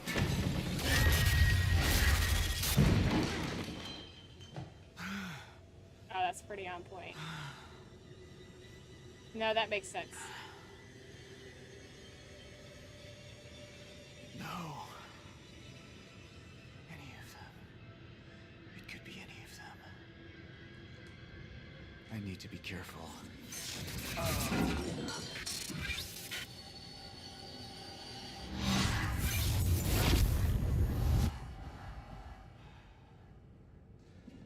Bradbury swimming pool. Oh, fine. Yeah, I think this is gonna be interesting. Only 39% of the community agreed with my choice. Ooh, I took the least popular route.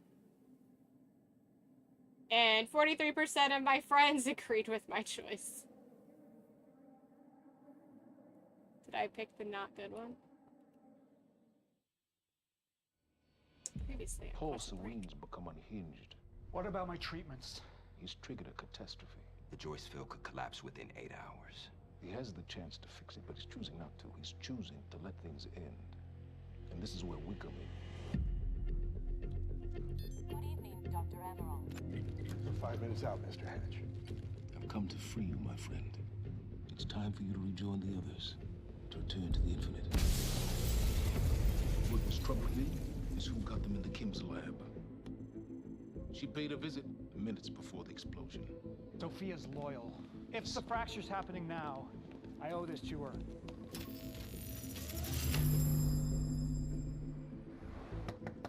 Dr. Holden, the protocol's been initiated.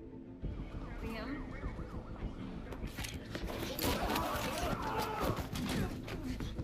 The murder everybody witnessed. Nobody tried to stop. Yeah. So I have some information about Warren Hatch. I want him apprehended immediately.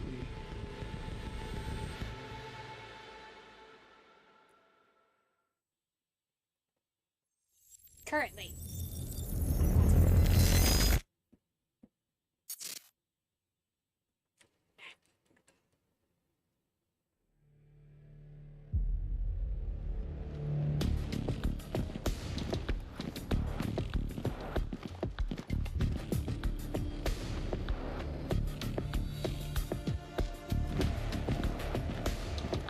Is that time juice? They're putting focus on his weird eye drops. I like his pockets. It's nice. It does not match his tie. Tie in your pockets for sure. Basic gentleman's fashion.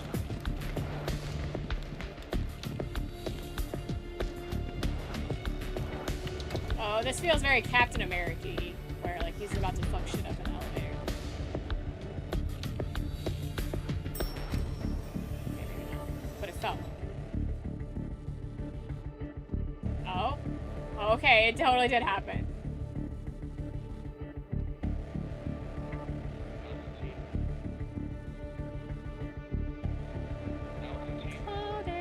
It did feel like it, because it did.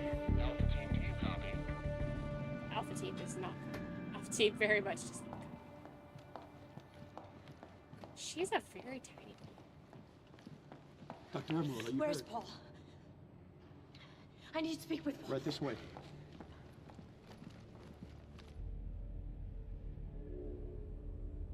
Wow, her fucking. Her blind loyalty is gonna end the world. You initiated it. Paul, look at you. You need your treatment. I don't need anything. Listen to me. The time machine was different than Monarch's. It was William's original. I had a chance to examine its main board. There were key elements in its design that were blatantly different from ours. The accident, it wasn't an accident. These were the very changes that William was so agitated over. He was warning us. It was him, Paul. It was Martin. He wanted the fracture to happen. Go to the lifeboat. They'll need you. What about you, Paul? I have to get to the swimming hall. Paul. Now, Sophia! Go!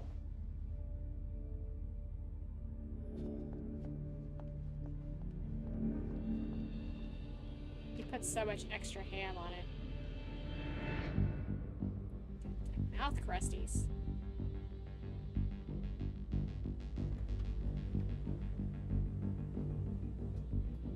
Fucking Charlie.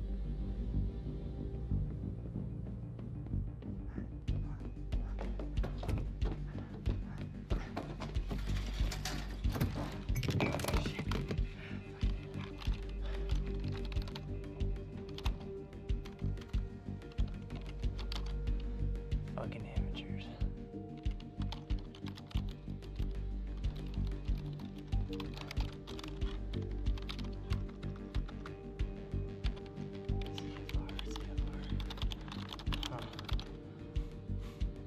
Nobody types that much while they're looking at a screen trying to find something. Defense status. Active. What's up, Cryptic? What? It's right under me.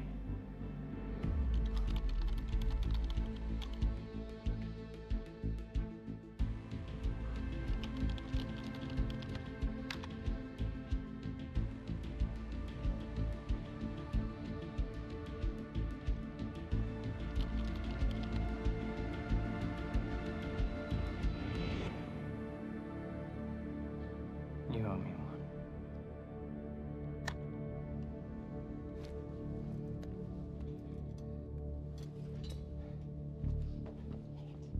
Come on, Fiona. Pick up, pick up, pick up. It just left your computer open? Come on, come on, come on. Come on, pick up. Just doing cryptid things as a cryptid do. It checks out. Beth, I don't know if you can hear this, but it's Fiona. I need your help. Do you copy?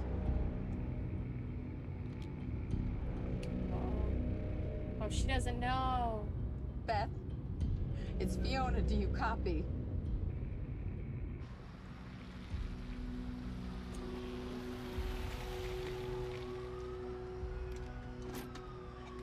Beth? It didn't work.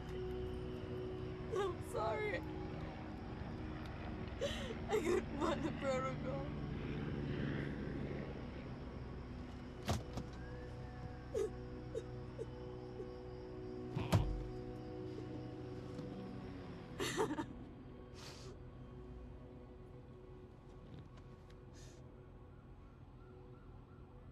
Fiona Miller?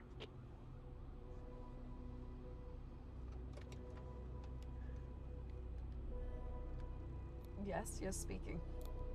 This is Jack Joyce.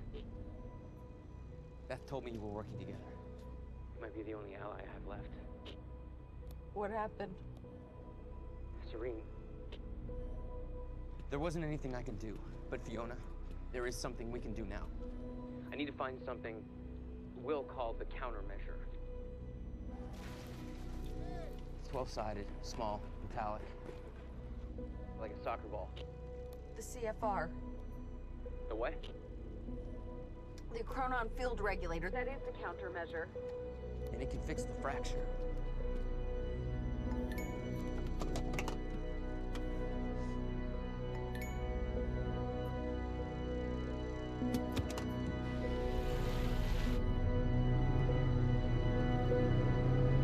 Cracker Barrel and I think Twitch wants me to know, so I am hungry and steak.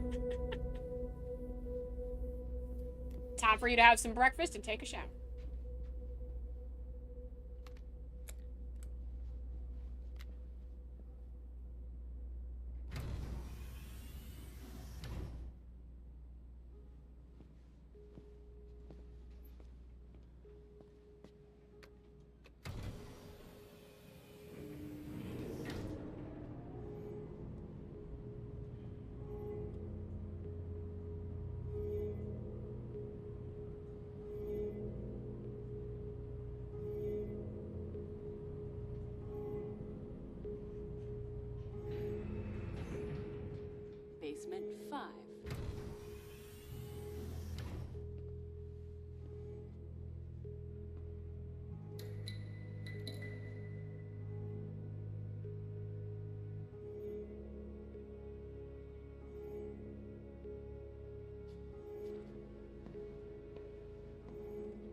imagine it takes 24 hours for the system to update.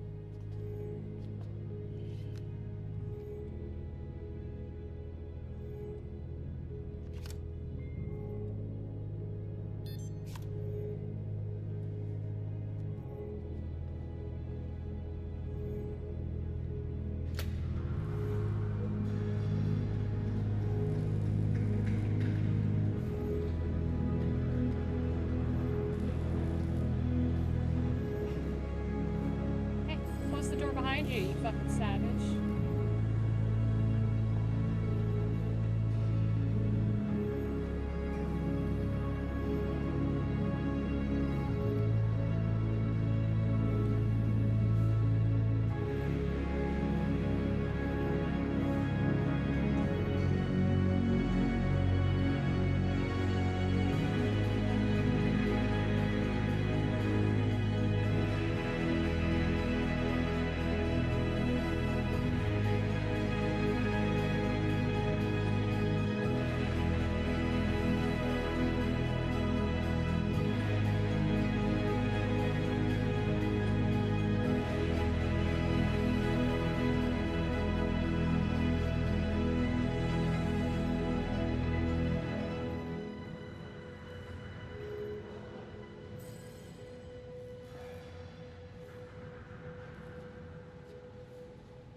None of these people look real sad to leave their family behind.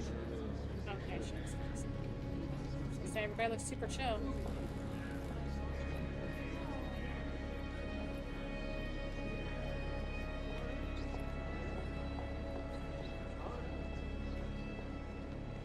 We need to talk.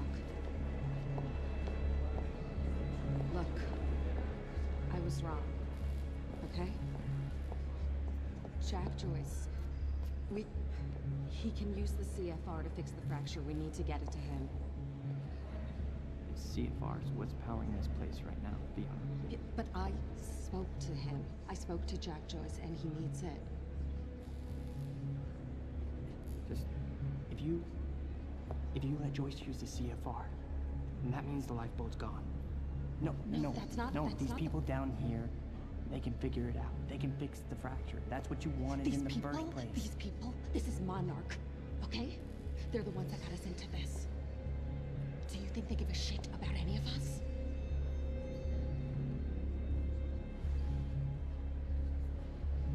She's right, you know.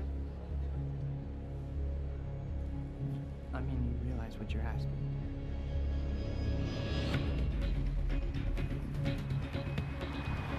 Charlie's gonna try to redeem himself. We need to find a way onto the lifeboat.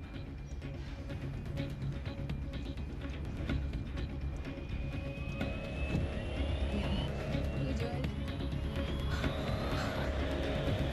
Stop!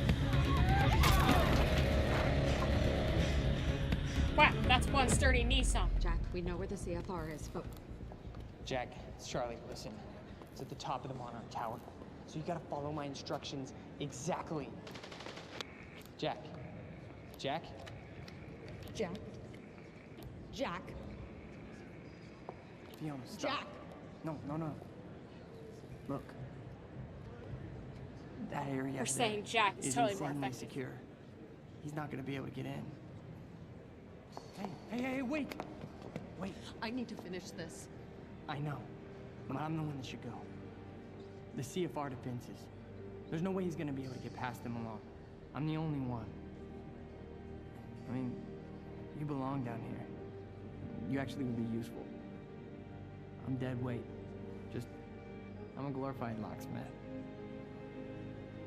Why don't you let somebody else be the hero? Okay, tough chick?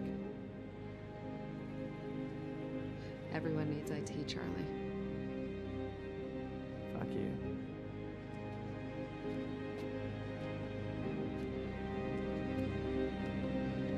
Hey, Charlie. Romance. You're an okay date. I know.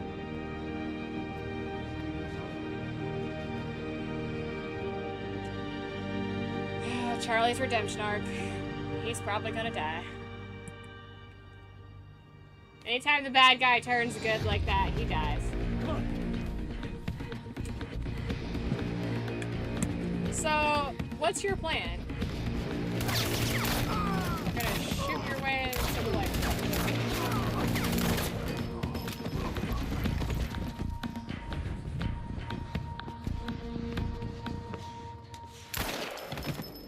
Right, you're gonna get another gun now? You should be pretty low on bullets by now. See how many more bullets this thing has. That was what, 6? Our war is underway, and the time has come to fight for our place in this existence. My enemies, some have shown their faces, others are still out there, and I think of all of you and an army the power to prove.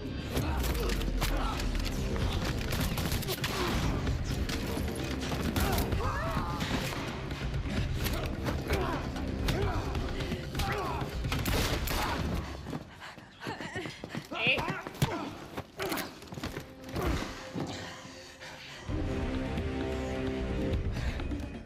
She's aroused.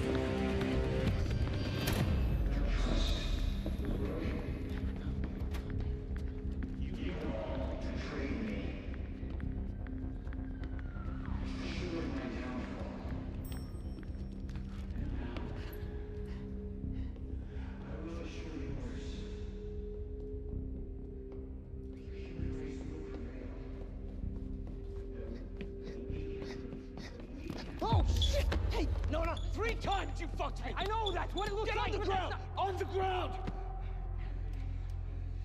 Look, I'm a coward, all right? I have to look after myself. Who else is gonna do it, huh? Well, what I'm doing right now, where I'm going, it's not about me. You said you would get us on that list. Yeah, I know that's what I said, but plans have list, changed. Charlie! Joyce can fix the fracture. You're running out of words, Charlie. Liam?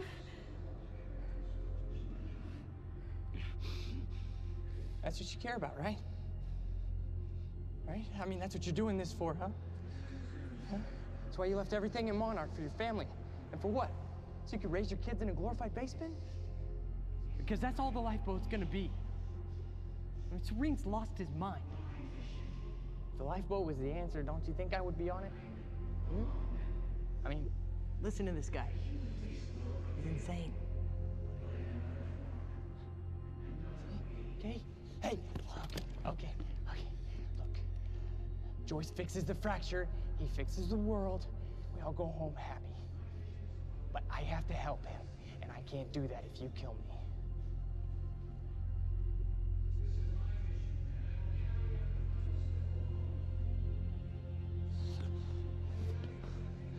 If you're wrong about this, I know, don't worry. I'll shoot myself. lose the harness. I get it, you know, we have trust issues. Whatever. An army with the power to prove to the world that you can travel this road, you can prevail.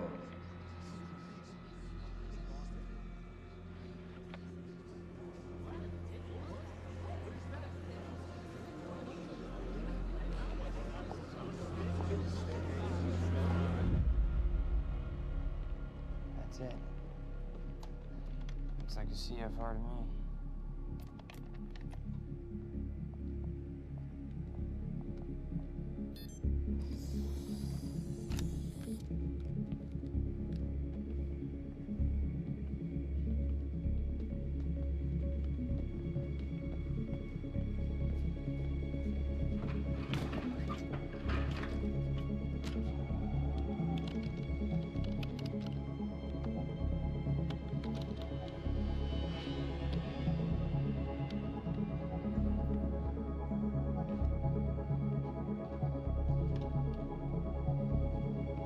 I wouldn't get too close to it.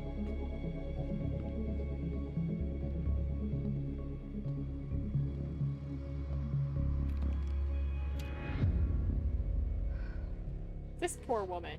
She's having a really bad day. Liam.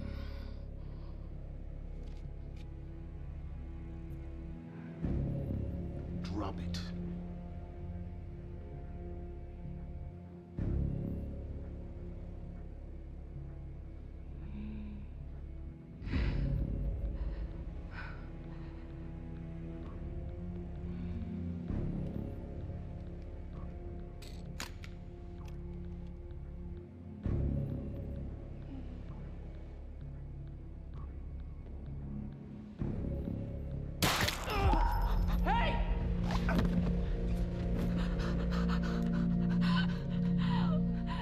The fuck, Hatch?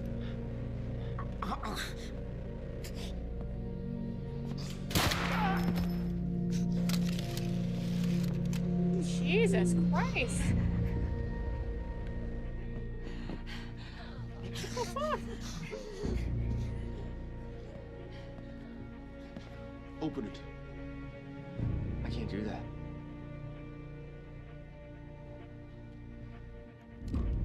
Understand something, Charlie. This world, you know, this world is at its end. But one world's end is merely another's beginning, and my world will be renewal. My world will see balance. Let me see what I can do for you. Can you,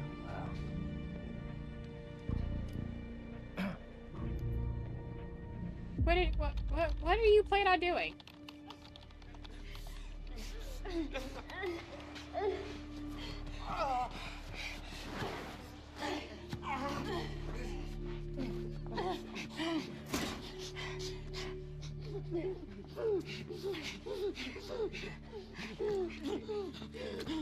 She's a nurse. Stop it, stop it. You need to say this to me. I'm so sorry. I'm so sorry. I did this for us. I did this for us. I did it for us. I never knew what we could be. I knew it was selfishness. Don't do it. I'm only sorry I didn't ask you sooner. Just hang on.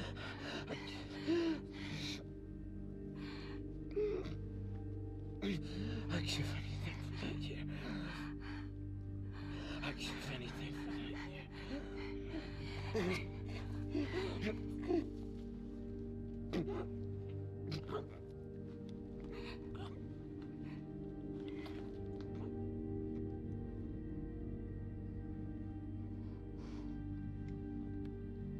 Response is not nearly as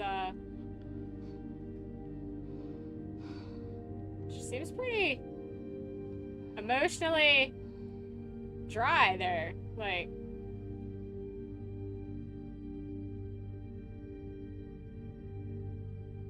she seems rather unbothered by him dying. Maybe it's just her getting angry.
Shit, Charlotte. No, don't go near. Why do people always go near things they shouldn't go near? Did you deactivate the emergency? What did you do? Burke!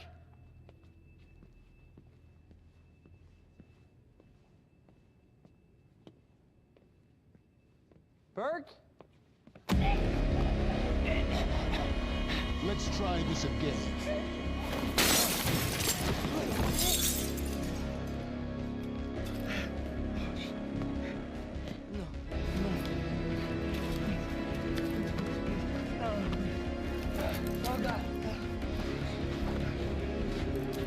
What is he?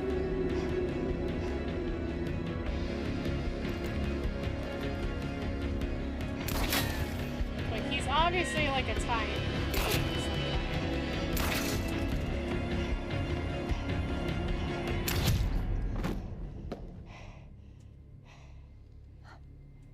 He's not dead.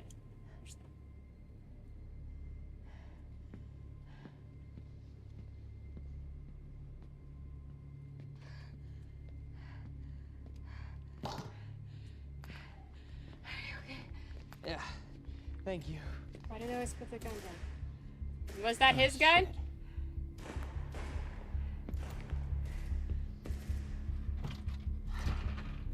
He's like, I still have stuff. Shit.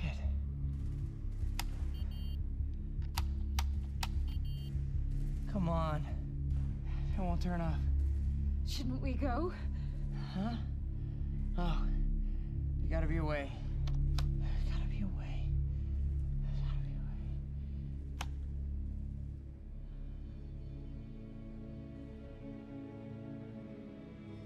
Text here.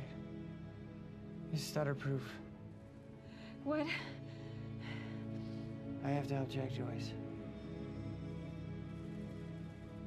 Hey, come here. What's your name? Emily. Emily what? Burke? Emily Burke. Okay. I'm putting your name on the list for the lifeboat. Look, you're gonna go and take the elevator all the way down. You'll know when you see it. Yeah. Right? I got it. Once you get down there, I want you to find Fiona Miller for me, okay? Can you do that? Yeah.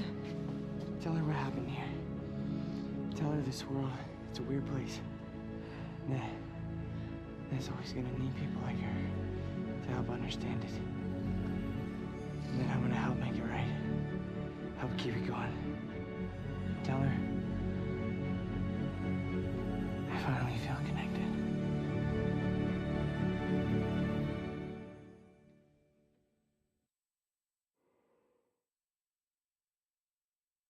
Interesting. Okay.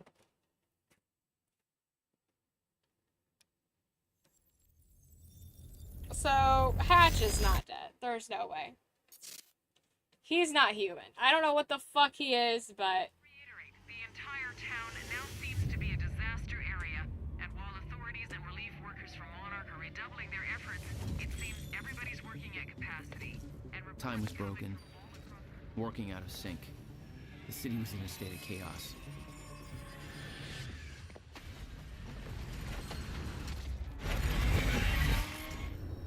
The end of time was closing in. And you still believed you could fix it? The solution was inside Monarch Tower. A countermeasure. The CFR, as Monarch knew it. The key to the lifeboat protocol. Monarch's survival plan. But that didn't seem to matter to you. I had a better plan.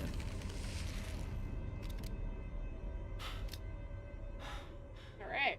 Okay. Gotta find Paul. Alright, let's go. Let's save the world. Let's save time.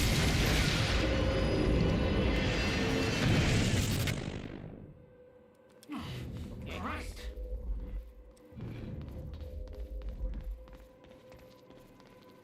Do I have any...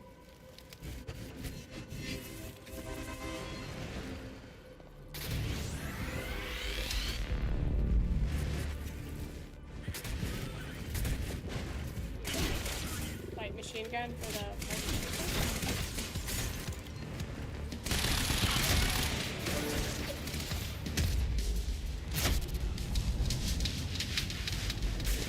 This is somebody over there.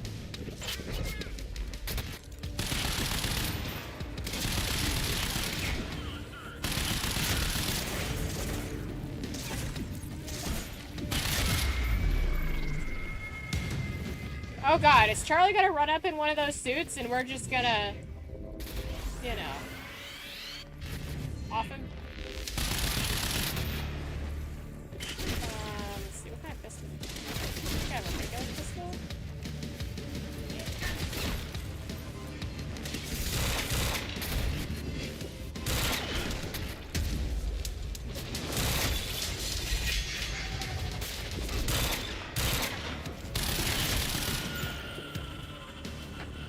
The fucking Wilhelm scream. I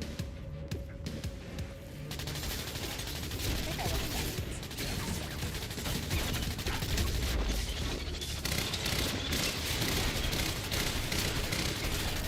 Oh shit.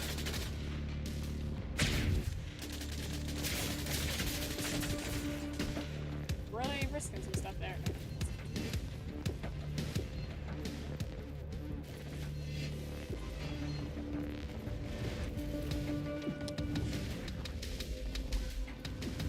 Where'd that guy go?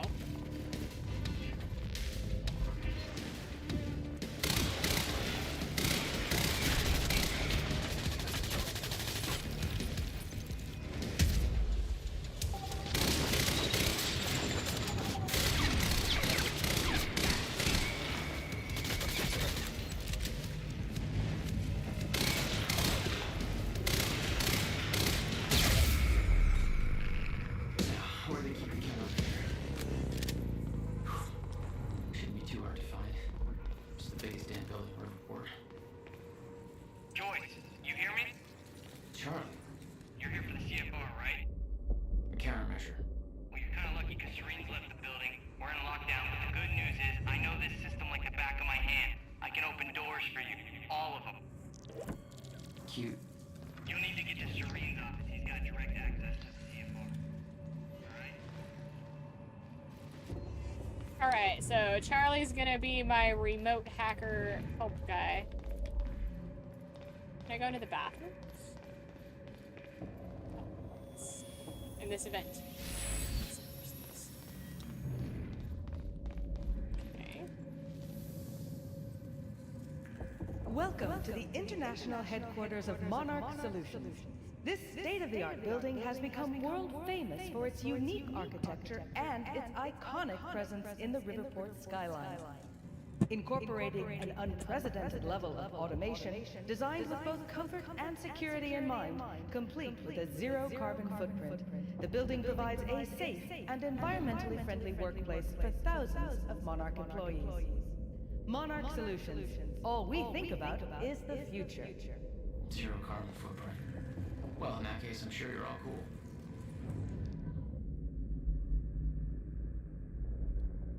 HQ back. Buildings in lockdown. The hell's that even mean? Oh, how's that? Poor bastard doesn't know anything about the train crash. Hope he doesn't have a heart attack when time resumes.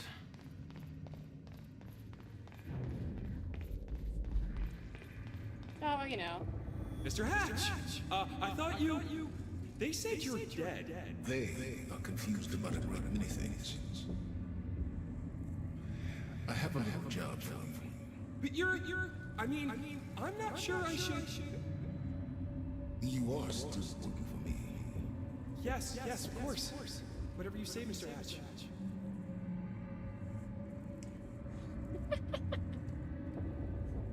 Back into the Panderverse. Oh my gosh, that's hilarious. I just saw that.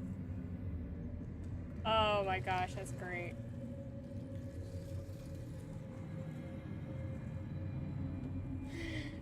Oh my god. Libtard. I don't even know if I'm allowed to say it, but I love it. I love the name. Sorry if you posted that a minute ago. It doesn't have timestamps on it, and I got super into the episode there.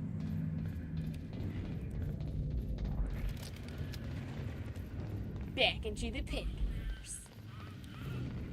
I actually haven't seen that yet. I'm behind on my South Park, but I do want to watch that.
Just making sure everything is kosher. Alright. Monarch radio note. Won't work in stutters. Radio waves get stuck same as everything else. Use stutter-proof hardline terminals instead.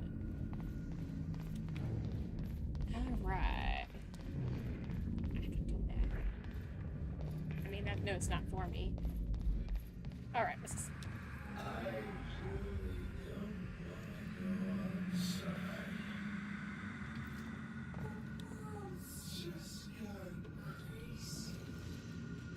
Let's bail while we can. Understand what's happening. Must be scary. We gotta get the fuck out of this place. I don't care what it's like outside. Did you hear that speech Serene just gave? He's unhinged, and he looks all fucked up too, like he's sick. This lifeboat thing's not gonna work out. I don't trust that guy to plan his way out of a wet paper bag anymore. I love that. That's such a great insult. Couldn't plan your way out of a wet paper bag. So good. He's way out of control. He's not even here anymore. He's just climbed into a chopper and fucked off to God knows where. He's supposed to be in charge. Weird punctuation. How is that being in charge? And I heard he killed a guy. What the fuck? The other thing is that Joyce asshole's bound to show up here soon. I'm not gonna be collateral damage for whatever thing he's got with Serene. I've seen that I've seen the stats Clarice had. The body count he's racked up now is insane. Who's gonna stop him? The grunts? Haha, fuck no. They can fight him if they like, but I didn't sign up for this crap. I'm just here to coordinate shit. I'll take my chances outside. I'd rather freeze than get killed by that freak. At least that way you don't even know what's happening. I'll take that over a bullet. I'm leaving it, and if you have half a brain, you're coming with me. LT. Who was that from? That was from Luther Talbot to Pablo Torres. From Clarice Ogawa. Isn't that who's giving us the interview? Attention, the lifeboat security protocols are now in full effect. Our stutter proofing has failed, and we have reports of shifters in the building. Ooh. You all know the drill. We have trained for this. Do not approach shifters alone. Remember that they are not restricted by the physical space in the same way we are. Deploy dampeners and watch your backs. Work in teams. Remember your tactics. Maintain your distance. Don't take any unnecessary chances. Comms are unreliable due to the stutters, so pass the word to others and take advantage of stutter collapses to communicate as effectively as you can. We are attempting to repair the stutter proofing as quickly as possible, but be advised that contrary to our earlier timeline, which gave us years more to prepare, we believe we are now on the verge of the final zero state, and every single stutter we encounter is more and more likely to be the one that never ends. That means our priorities have changed. The lifeboat protocol is in full effect, and ensuring its success, our only objective, whether the opposition is shifters, Jack Joyce, or anybody else. It's vital that we all remember our training. If we do things right, we will make it out of this, and we will make our way into the lifeboat. Good luck, and make it. Y'all's a bunch of dum-dums.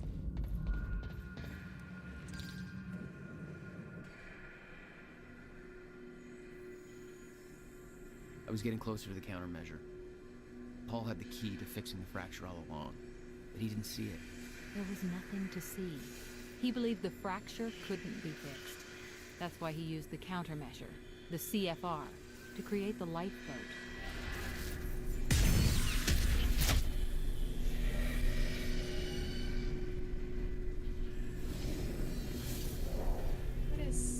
What are those?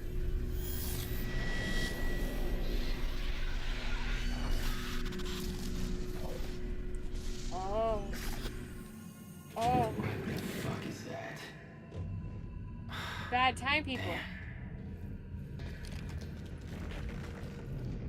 Oh no. Oh no. Mr. Hack, sir, I mean, if I deactivate the stutter proofing system, won't that, if time stops again, then the building will be... Let me worry about that. It's just that I'm really not sure this is okay.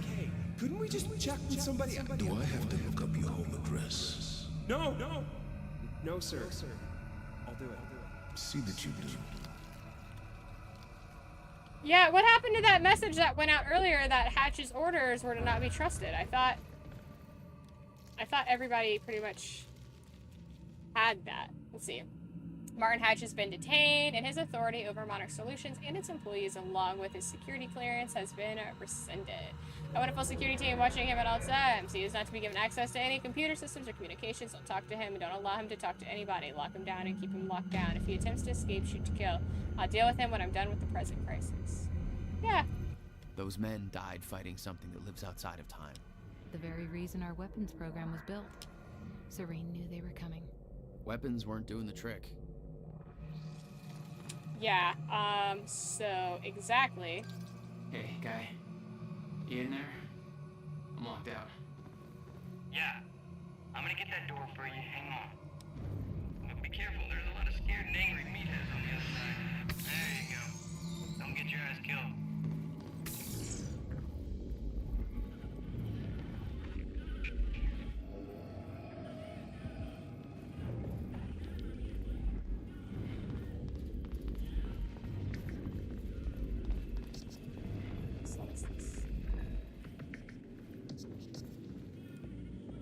I can't interact with this? Why not? I want to interact with it. Let me do the interactions.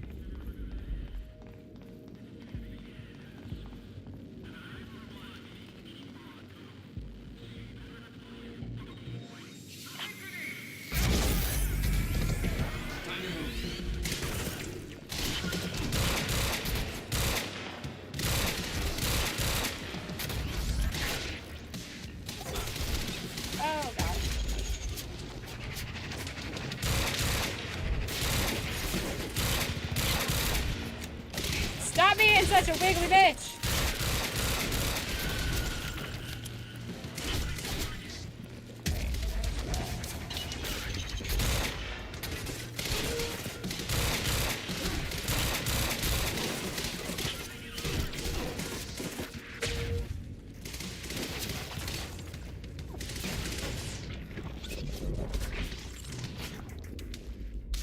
Okay, there's only two.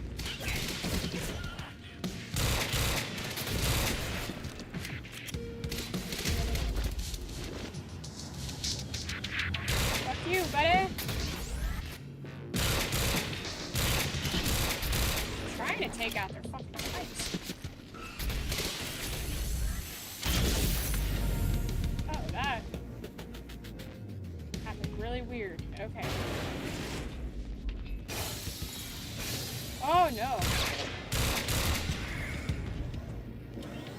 Oh wait, how do I stop time again? Shit, I forgot how to stop time. Oh, I'm gonna die.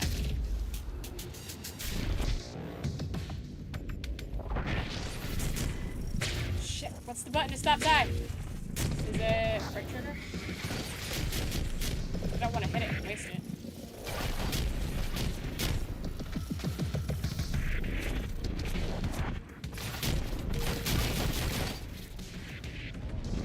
And it's not right trigger. Yeah, that checks out. That checks out. South Park equals truth. South Park does equal truth. I don't get everyone's disdain with the wet paper bags. They try. It's only fair to be understood. Them wet paper bags do be trying. They do be trying. Do be. Let's see here. Just kind of doing my rounds. Let's see. Ah, you mother cock-sucking fuckers.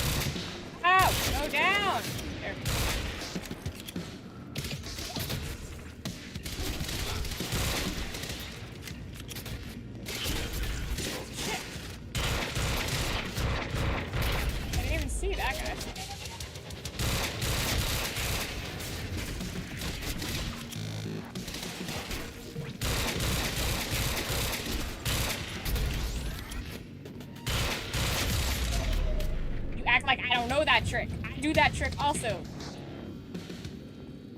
So they're gonna come out of there.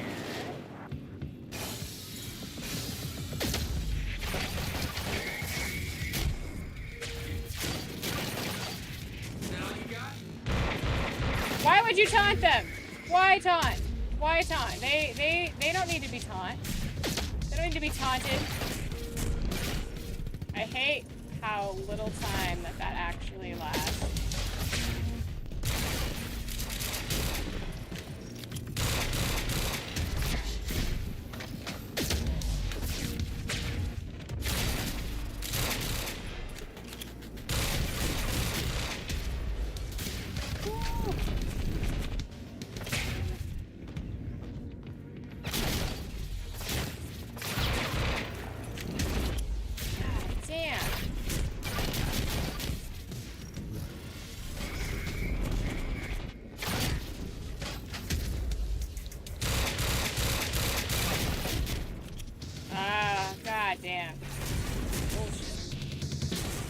They're just living right next to each other. They are not trying to separate at all.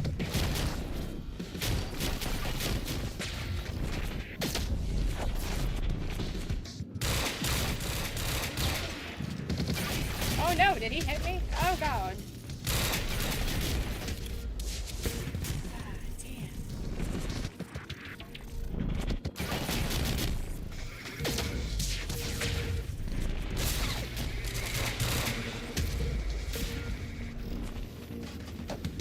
Oh my gosh, so much to take them down.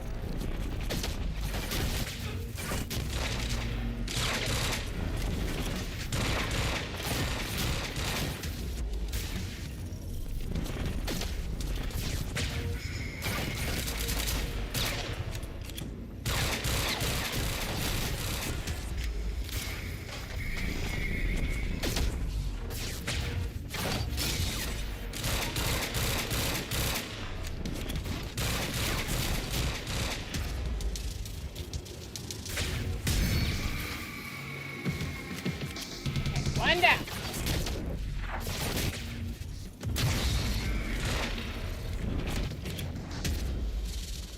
Woo.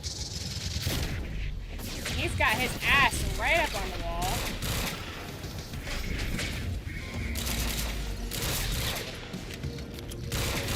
Alright, we'll go down. Yes! Fuck those guys in particular. The Monarch PR machine was going strong. The public believed that they were doing what the police force couldn't. Protecting them from a terrorist threat. From... you. Monarch PR Protocol. PR Protocol. Monarch Solutions responded to tragedy. No public aggression. Coercion, manipulation over violence. Contain, bury, spin everything. Friendly, safe authority. Control Mayor, Riverport PD. Monarch assisting the authorities. Deploy said Mac for media control. Remove Radford. Manufacture, terrorist threat. Jack Joyce. Note, Jack Joyce should be a clear later addition on the board. Info Warfare. See Charlie Wincott for details. Flood social network media sites with new narrative. Drown out legitimate reports with flood of conflicting accounts. Paint troublemakers as bleeding heart extremists. Attain critical mass. Useful idiots will take over trolling. Boy, this PR campaign sounds painfully familiar to our modern political climate. Just saying.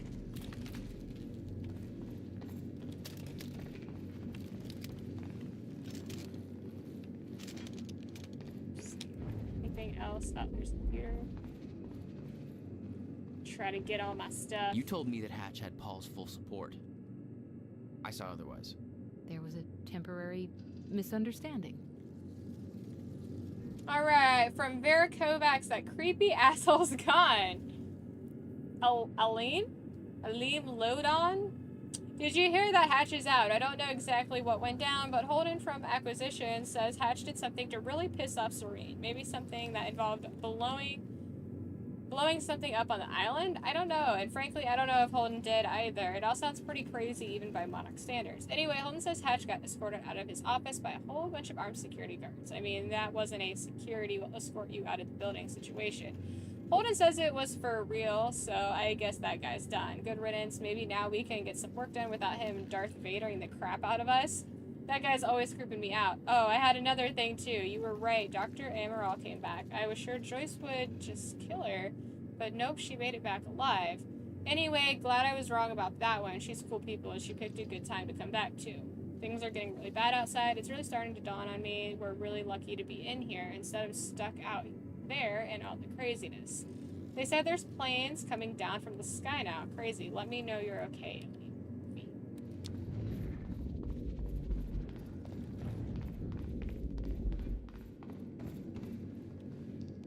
I need to access that sky bridge.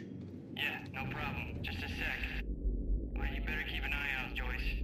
That thing out there, I don't think it's gone. Okay, off you go. Monarch was scrambling. Paul's empire was falling apart all around me. I'd never seen anything like it. But Paul had. That's what he was preparing for all those years. He didn't do a very good job. I mean, he's right. How do you spend like fucking 15, 20 years preparing for something and not be ready for it? Pretty sure they didn't even scratch that thing.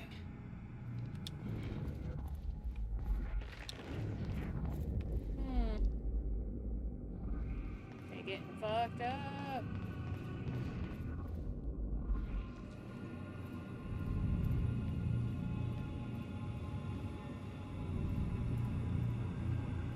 Holy shit.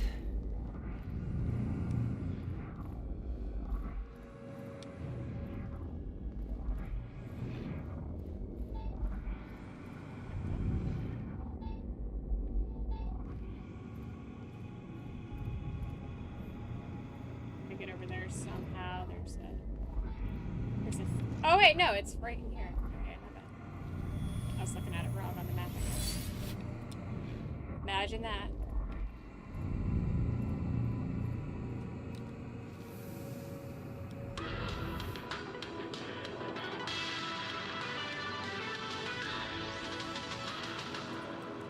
Time stabber? Did that say time stabber?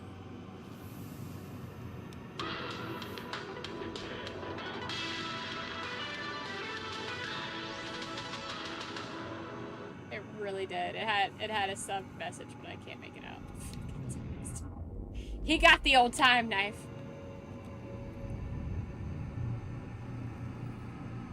About my screenplay and new video. Oh, God. This guy again. Hey, Sophia. Still haven't heard from you about my screenplay. I know you're busy with all your work, but this is really taking off in a big way, so let's try to get going on this, okay? I know this thing is going to be huge. It's going to be huge. So I just went ahead and mortgaged my house to make this thing reality. It's my dream, and I'm going to follow my dream. And once I get the Kickstarter going, this thing's going to pay me back for the mortgage, so no problem. You should probably do the Kickstarter before mortgaging your house. Seems like that would be the better course of action to fund the project. I already shot a short promo thing for the KS campaign. Let me know what you think. I'm going to star in it, but I've got a really cool part for you too if you want it. You'll be perfect for it. Also, like I said, I'm going to need that science feedback stuff soon. Let me know ASAP. Oh, fucking the time. This is his promo based on his shitty novel.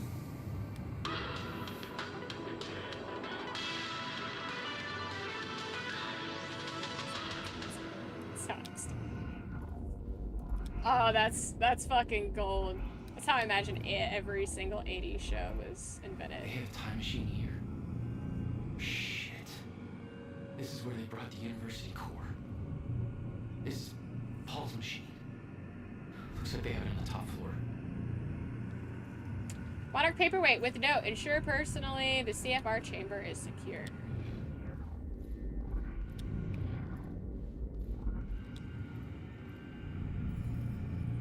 Okay, confession to Paul Serene from Bernard Riker. Mr. Serene, I know you're not in the HQ right now. Whatever mission you left on must be incredibly urgent, so you probably won't read this until you return.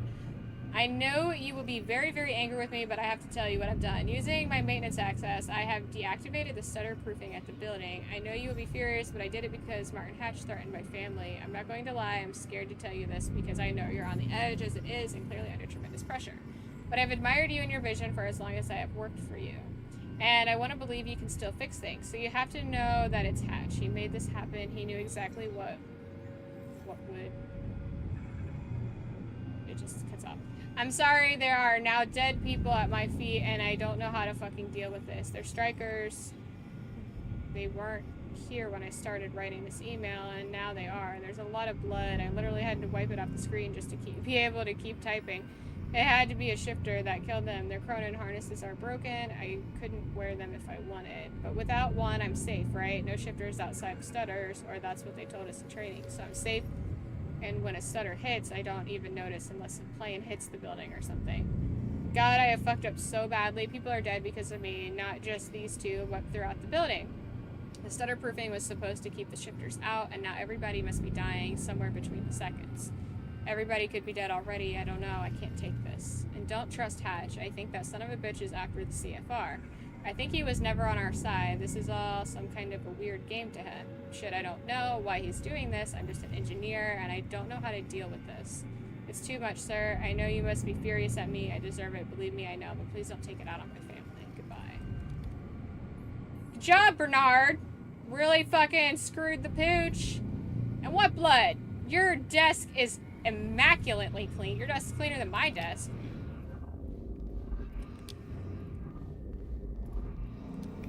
Just looking for things I can interact with.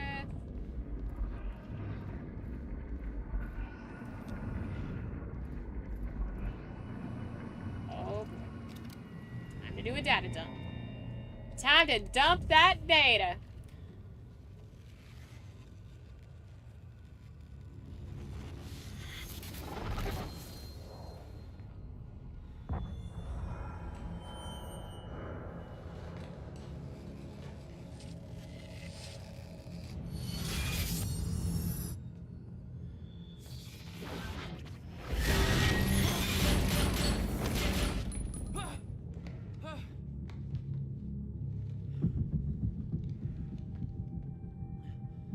Yeah, sporadically shoot.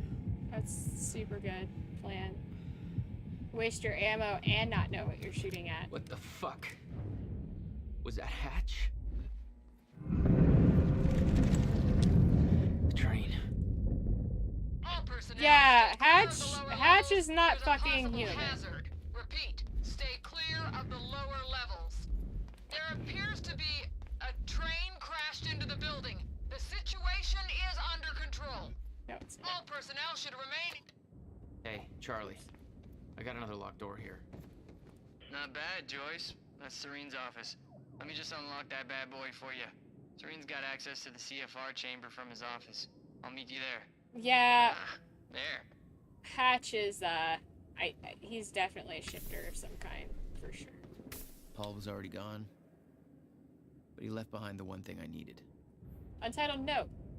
I have left this message here for you to find so that soon when the time comes and I ask you to choose, you can do so with your eyes open and with some hint of understanding. I have no secrets, and the only things I choose to admit are the ones that you in your current limited state would not be able to grasp no matter how hard I tried to make you understand. Basically, I'm smart, you're stupid, and wouldn't understand my big brain. I have walked down the same path you are now on, once from your perspective a long time ago, although time no longer has such meaning to me. I too came in contact with a time machine. In my case, it was not a man-made device, but a natural one. In a cave. It should come as no surprise, really, that such things exist, much like natural nuclear reactors do exist. Such as the now defunct ones in Okolo, Africa. After all, the Meyer-Joyce field has its irregularities. I too became Cronin active. I too developed Cronin syndrome, and in time I too lost control and became a shifter. Became at once everything and nothing, and was everywhere and nowhere. Died countless deaths and was still alive. My every probability and every possibility happening at once. He thinks this is from Paul? No, this is Hatch. I promised I would not lie, and thus I tell you, the noise and the pain and the rage were more than anyone could suffer and not go insane. I burned in this fire for a long time. There were brief moments of awareness in this endless nightmare, different versions of certain key moments in my life that I found myself reliving again and again, trying to make things right like a puzzle. On and on and on. I'm convinced that the stutters and the end of time saved me. For those were the only places, the only times where I could even briefly stop and rest and slowly find focus and control again.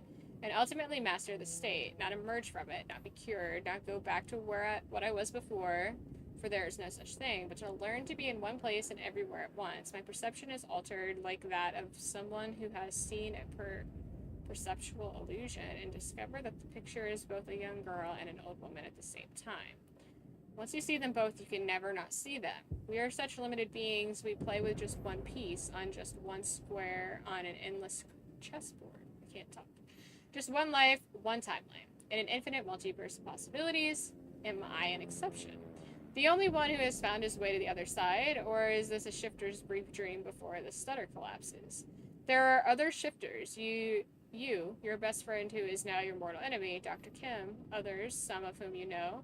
It doesn't matter who, because they are gone, and when they emerge, if they ever emerge, they will not be who they were, just as I am not who I was before.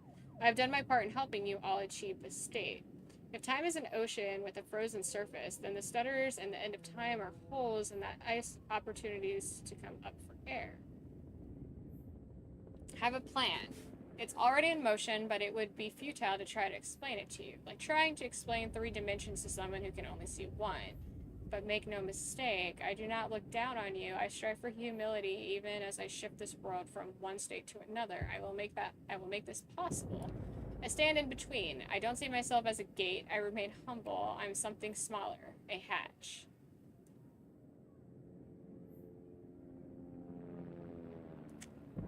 Cute.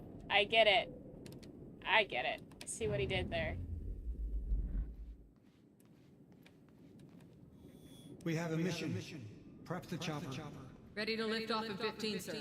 What's the profile? Full tactical complement. And we're going to need a tech squad for assembly.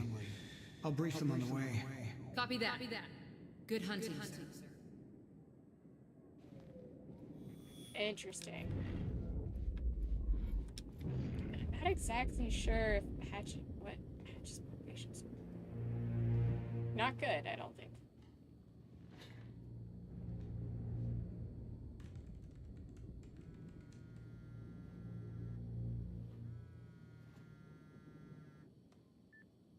My office alarm went off. Is that you skulking around, Jack? Fuck you. We're done playing games. I'm here for what you stole. Yes, of course. The CFR. If you understood just how much depended on that, you'd leave it alone. But I know you don't care. You're right. I don't. And it looks like you're not here to stop me. Yes. Yes, everything will play out as it has to play out. I'll see you very soon, Jack.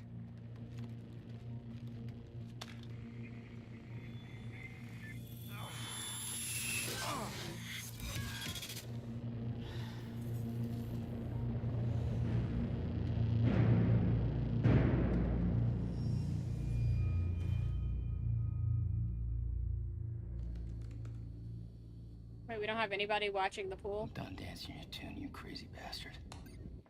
I thought what's-her-ship was there. Just a couple of minutes between stutters. The countermeasure was Paul's prize. Everything he built was based on Will's device. His plan depended on it. You better believe I look forward to taking it from him. What happened to you? Looks like you ran into that creepy thing. Fucking this Only one of stupid Serene's treatments survived the explosion. His time was running out. So was everybody else's. That stupid scientist bitch. She fucking ruined so much. Time Machine Core. Paul, don't worry about it. We're on schedule. Your Time Machine Core from the university has been transported to the HQ, and it's currently being installed into the new Time Machine frame we've built for it. You'll have direct access to it from the CFR chamber, as requested. And no, before you ask, you can't actually access the CFR chamber from the Time Machine. That elevator can only be activated from within the chamber, so no one working on the machine can get to the CFR. I thought you'd appreciate that layer of added security. I know how important it is to keep the CFR safe. Anyway, I know you don't actually intend to use the time machine, but should you ever need it, all we need to do is deploy the corridor. It's actually all hooked up now, but we're still running some final diagnostics. The tech should be ready with it before the gala is over. Sophia, please update me on your progress with the time machine, core relocation, where we are with this. Yes, of course. I'm sorry, I didn't mean to add your burden. Yes, we got it. She moved some shit. Paul spent a long time running Monarch in secret. Probably didn't help with that whole disconnected from reality thing. Reflections on the end. I wish my memories about the end of time were clearer, but it was anything but a clear time in my life, and the world was just such a jumble. A frozen mess of different timelines crashing together. I was running for my life the whole time, trying to avoid the shifters, not an ideal state of mind for gathering intel. And it didn't help that she kept chasing me, trying to kill me. Beth Wilder, one of my own people. It was her all along. Even then, trapped in the end of time, as little as I understood about what was going on, I could tell she wasn't like me. But she didn't have the powers I did. I knew she had some kind of technology that kept her going and that suspended hell. Of course, I had no idea it was a device I would eventually have by people develop. I suppose I should appreciate the irony that it was her Cronin harness, my own Cronin harness, that it gave me the idea for the lifeboat protocol. The idea that our technology could let humanity survive the end of time. I suppose I have to thank her for that, and she paid for her sins in the end, but she left her mark on me. I know the time to pay for mine is approaching quickly, but not just yet. Back then, when Wilder and I played our game of cat and mouse at the end of time, if I had an ounce of the control over my powers that I do now, things would have turned out very differently between the two of us. She was strong and had the training, and I was young and weak and scared. Even so, my abilities gave me an edge. I was lucky she didn't have the full striker gear. She was the one with the upper hand. I didn't learn to properly control my abilities until much later. In those days, they were unpredictable and operated on instinct. Control didn't come easy. I can't help but be aware that this doesn't seem to be the case for Jack. His mastery is growing by leaps and bounds. It is just because that's the way he's always been. Or is it just because that's the way he's always been? Fast on his feet, bold and adaptive, or is the fracture affecting him too? I thought we could contain him. It cost us dearly. It's not a mistake I will make again.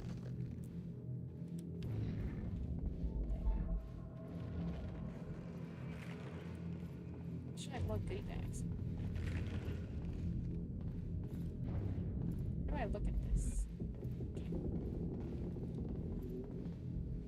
You having some problems there, Jack? Quantum Ripple research yet, Ed? I know you've both been arguing that Quantum Ripple Casualty Research Subdivision has great potential and we should keep it funded. I must once again implore you to reconsider. I'll be the first one to admit that the technology is impressive. The fact that doctors Morphin and Rangers can actually track the consequences rippling out from minor shifts within the Meyer-Joyce field is incredible. And the level of informational detail they managed to obtain is amazing. But here's the thing. They've been at this for 2 years now, and they have not produced a single useful result. Yes, we can trace actual events from their small inception point to the actual consequences, very much in keeping with the basic chaos theory concept with the butterfly flapping its wings, but, well, so what? Every single thing that happens in this universe is the result of such a chain of events. Being able to see the chain offers no real insight to anything due to the very randomness of the process. Furthermore, it's utterly misleading. You could say that some tiny event or tiny decision in my life yesterday led me to writing this email, and that's technically true, but so did some tiny event or tiny decision in my life 15 years ago. It's all a chain. The event yesterday didn't take place in a vacuum. It didn't come out of nowhere, so what's the point? We have no control over it, we don't get to direct it, and we get no useful information out of it. Also, have you actually seen the reports they generate? From a technological point of view, the way they managed to automate their analysis of the fluctuation signatures within the Meyer-Joyce field is impressive, but again, it's all meaningless babble with no practical applications. Their personal remarks on the reports are even worse, with all due respect to Ron and Terry and their indisputable technical expertise. I don't know what they're doing, and I'm not sure they do either. It's like they're coming up with this stuff at random. The above outlines my concerns as to the futility of the entire process, and I suspect that it may not be enough to sway you, but I have one final point which I think you should consider very, very carefully. Oof, okay. The entire program is an unforgivable waste of Monarch resources. I don't mean money, although the entire Quantum Ripple Casualty Research subdivision is costing us millions and millions of dollars, but that doesn't really matter, because I know we can afford that. However, there's a more vital resource they're consuming. Each time they fire up their rig and delve into the Mayor Joyce field, they eat up a huge amount of chronon particles. Those are our finite resource, and as you know, we are projecting that the ground zero yield will rapidly diminish as the fracture takes hold, which will happen very soon. You may not understand that the real impact of this, what this is, so let me put it to you in practical terms. Every single time they detect and analyze a quantum ripple, it costs us a week of potential lifeboat runtime, minimum. Given Monarch's primary purpose and the total lack of useful resources, I believe that's a luxury we cannot afford. I recommend shutting them down immediately or at the latest during our next reorg. We can reallocate their resources to something useful and put Ron and Terry's expertise into great use designing the lifeboat. I'm sure we wouldn't regret putting them to work on that, given their track record of working with Cronin Tech. Subaru and TurboTax. Twitch needs me to be fiscally responsible and road safe while still looking sporty. You getting those fucking ads about financial responsibility and taking showers? It sounds scripted, like you need to adult better. According to Twitch, you need to have a healthy breakfast, you need to take a shower, you need to get a nice reliable car, and you need to be fiscally responsible and do your taxes. You gotta have a lot of... Twitch says you have a lot of adult things that you need to be doing. It makes me wonder what other ads people get on, like, other platforms. Paul saw what was coming. It broke him. He refused to believe that it could be changed. And he cast aside the only people who could have convinced him otherwise. Yeah, I don't understand the fucking... just his obsession with it not being able to be changed. 17 years, he lived through twice. All of it mapped out, from memory. He knew the market trends before they occurred. He had the tools to make a fortune, and he did.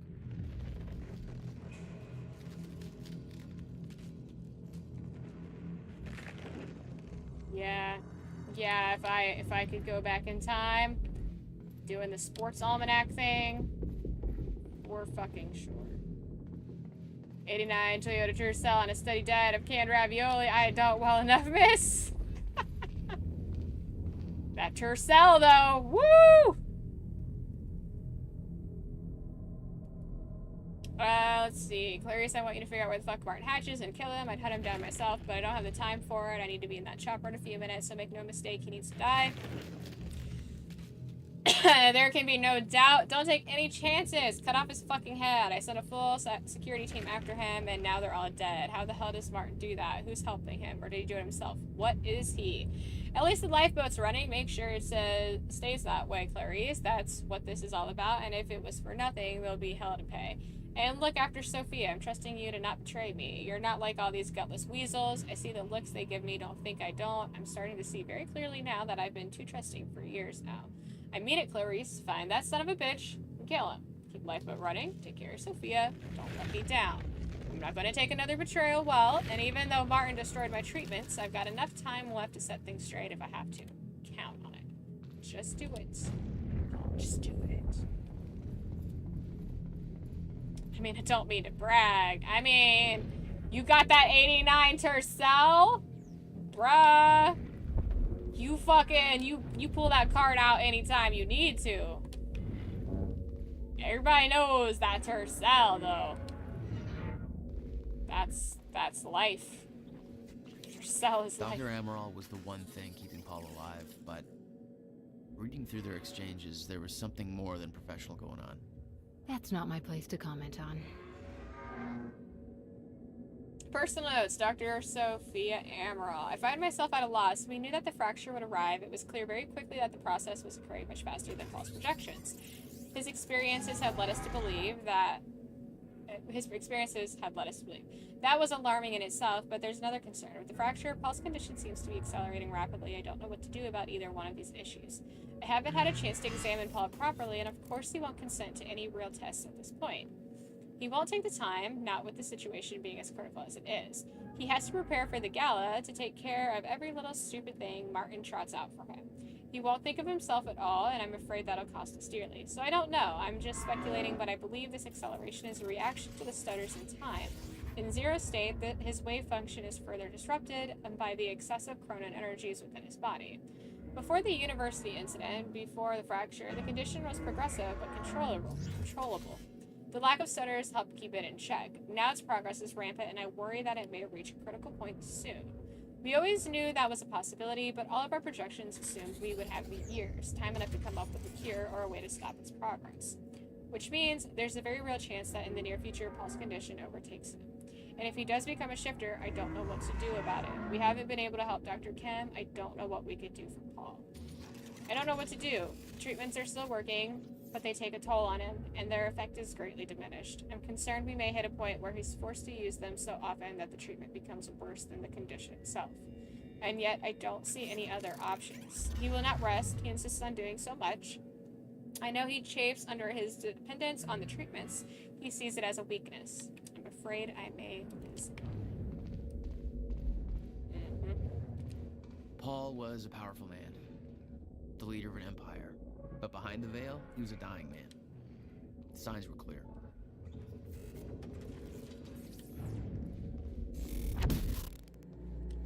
You're not supposed to be wearing that. No, look, I can explain. Joss Wheeler. I'm tech support. Joyce! We're under attack! Everybody move! I didn't do what I wanted to do at all.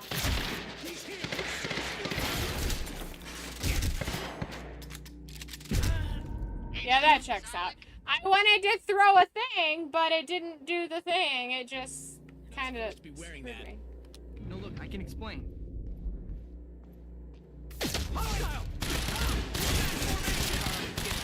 Oh no, I almost shot Charlie.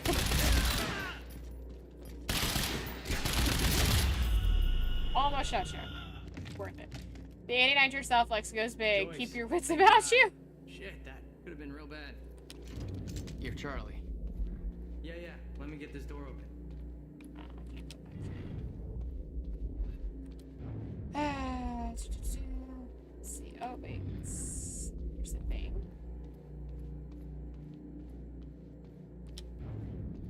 Secure the countermeasure.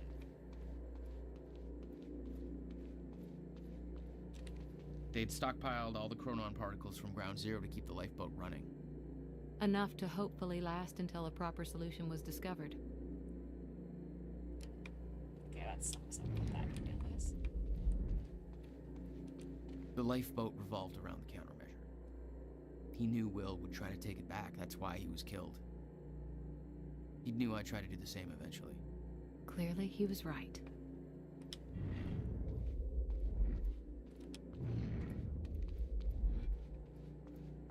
Hey, buddy.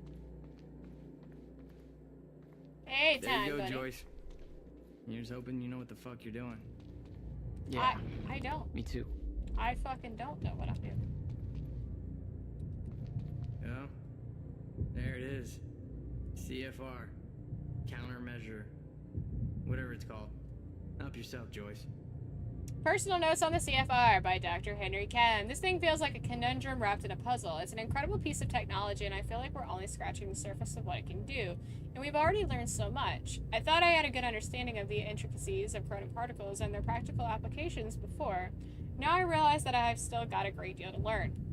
The chronon field regulator, as I've decided to call it, is a little miracle. How such a small device can do so much is beyond me. I know it taps into the Meyer-Joyce field, but I don't know how. My experiments just show it can do it. It can also manipulate the field. I wish I knew how. Still, the mechanics of its operation give me ideas. Get the hell out of here. New avenues of thought I've been trying to find for such a long time. The task that I've been set by Mr. Serene has frankly stumped me for years, knowing that what we observe as the passage of time is just the result of chronon particles being constantly generated within the Meyer-Joyce field is a simple fact that I've been aware of for a long time. Oh gosh. But being able to manipulate those particles in a meaningful way, well, that's another question. The mechanics of the situation are clear. Almost frustratingly so. In a zero-state environment, there are no chronon particles, and thus time is frozen. The idea of artificially flooding an area with chronon particles to enable the passage of time is the obvious solution. But actually finding a way of doing that, that's something else. Not only are chronon particles incredibly difficult to source, so obtaining enough to actually stutter-proof an area for any time longer than a fraction of a second has always seemed impossible. Perhaps even more importantly, the mechanism of manipulating the particles in a way that would actually allow me to define a certain volume of space is stutter-proofed has constantly eluded me. Oh my god, Dr. Kim! Killing me! Well, Ground Zero has solved the former problem. For us, we're almost up and running, and very soon we will still have the ability to harvest chronon particles at useful rates. We'll be able to build a truly formidable stockpile of them in the years to come. As for the latter problems, manipulating the chronon particles, that seems to be something the CFR does with ease. Its ability to tap into the Meyer-Joyce field and affect changes in its topology is exactly what I need. Unfortunately, I don't know how it does it. I don't have a clue, and I don't know how to effectively control these effects. But my research into the practical effects of its operation has given me ideas for a different kind of chronon technology that works on a somewhat similar principle. Except instead of tapping into the Meyer-Joyce field, it generates a similar localized field of its own, an artificial chronon particle field.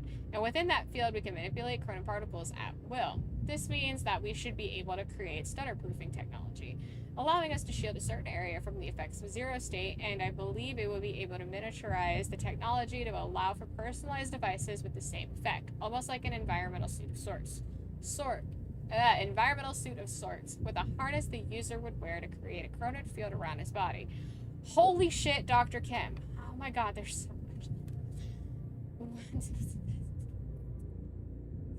There are so many challenges here, one of which is that any significant volume of stutter-proof space will incur an unacceptably high drain on chronon particles, which are a decidedly limited resource.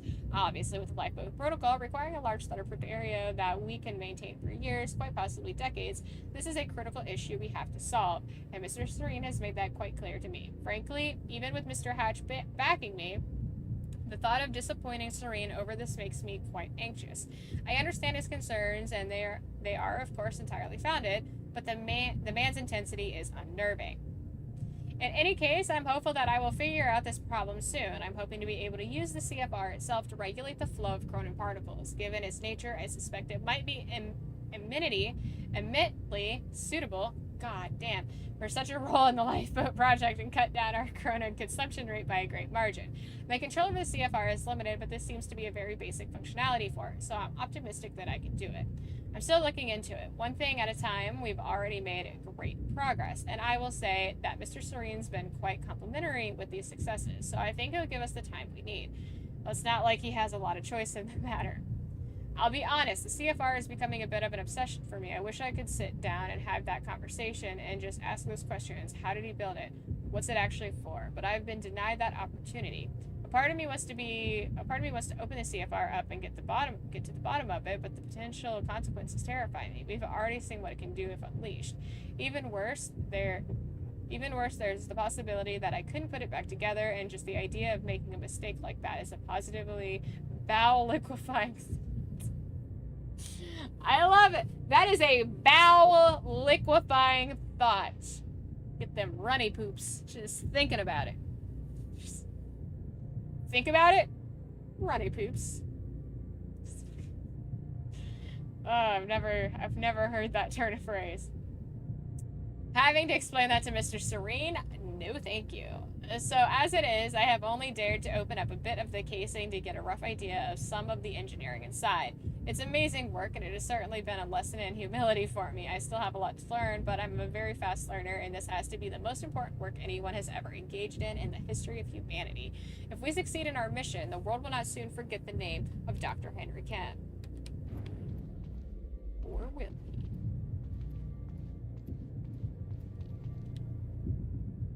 Charlie Wincott, Data Samurai.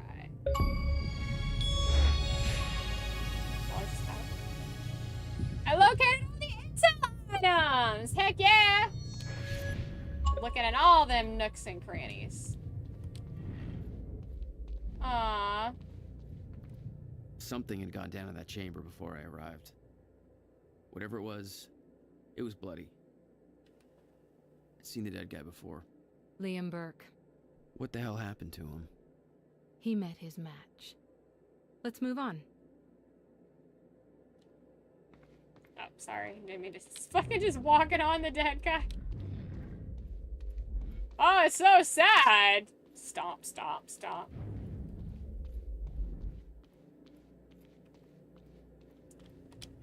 Alright, let's fucking do this, Brutus. It took 11 years for Will to build the countermeasure. Beth died for it, and I knew it could fix the fracture. This fucking thing. The problem was, I didn't have a clue how to use it. The only person who did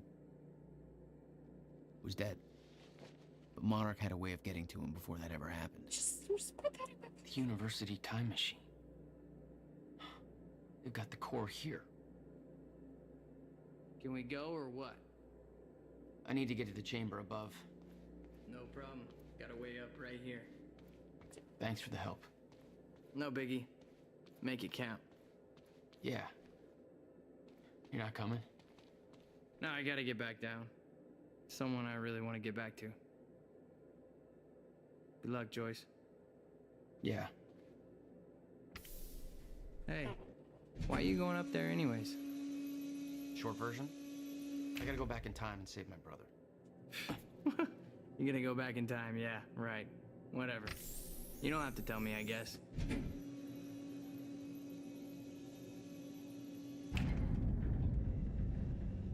Ooh. Ooh. Y'all go back in time. Do-do-do-do-do-do. Paul took the core of the time machine from the university, hooked it up to his own machine. It was part of his sick desire for control, but that gave me one last shot at fixing things. I could go back, maybe get to Will before Paul killed him. And if I could get the countermeasure in Will's hands, maybe I could still turn everything around. Is this one of those things like in fucking, oh my god, is that Rebels? Where it, on the surface, it looks like a fucking Vader kills, what, Ahsoka? But she gets pulled into the Force from the other perspective. Is this that, like, one of those?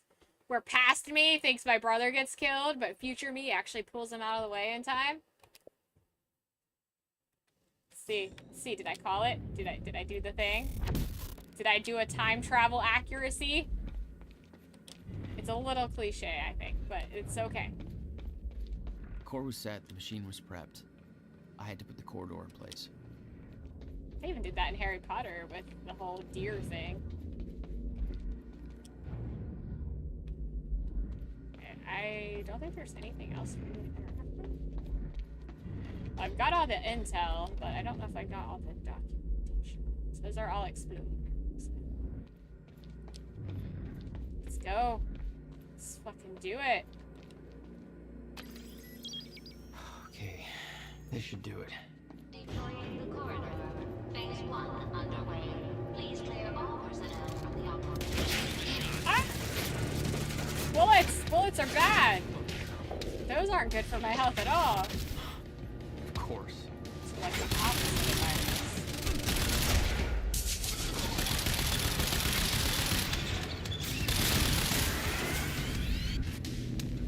You know, that's one thing with time stopping, is they die standing there. So you just shooting at a body. You think they're not dead because they don't fall, but it, like, he's in a crouching position.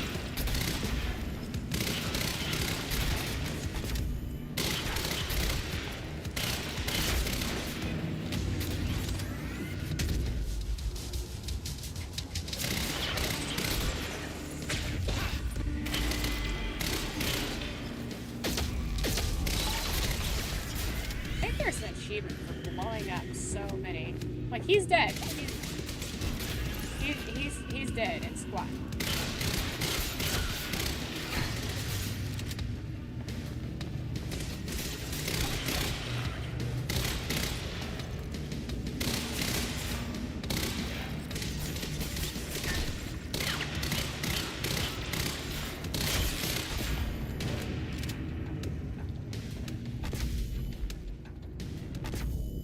Through the area and oh, there's one guy.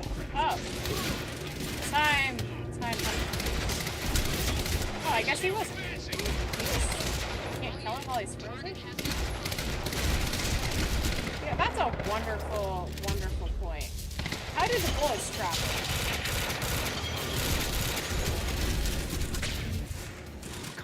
How do the bullets bullets travel? Now, wait a minute. Now I have a serious question. How do the bullets travel if time stops? How does that work? Explain it to me. Because if radio waves don't work, how the fuck are bullets supposed to go? Am I really dumb? Like, you don't have to answer that honestly, but I mean, that seems like a little bit of an oversight. I was really cool with it up until just now when it occurred to me that they shouldn't be working. And now all of a sudden I'm like, now wait a minute.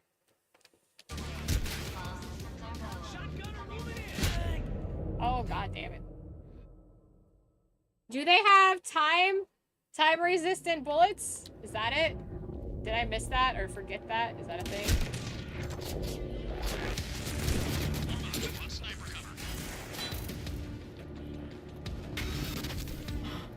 Of course.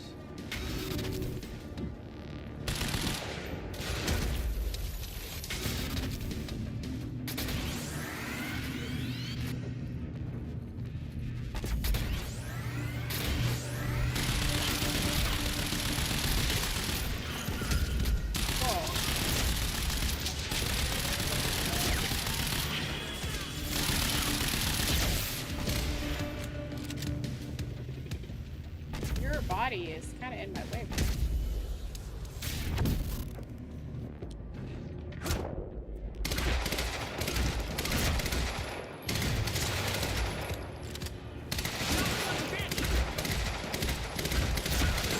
Keep shooting!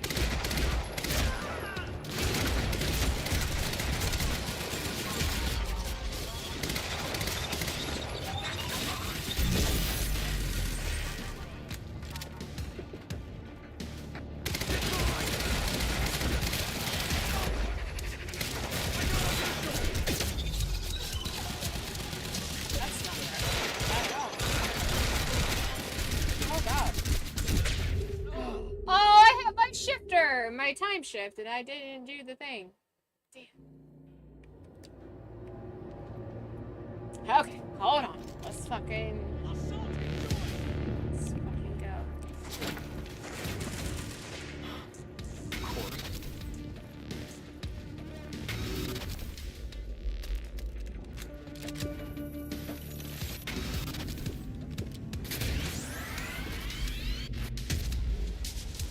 Is this timed or is it?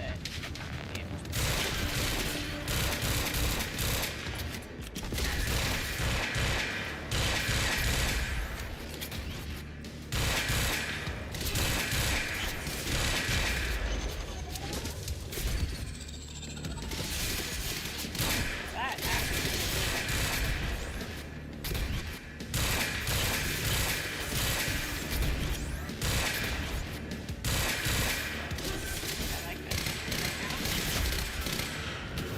it's acting really weird, like my aim. Not my aim, my camera.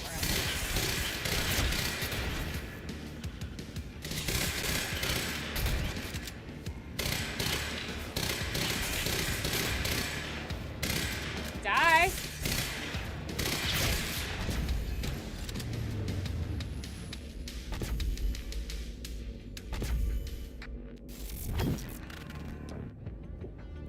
Okay, so now we're out of the time stutter.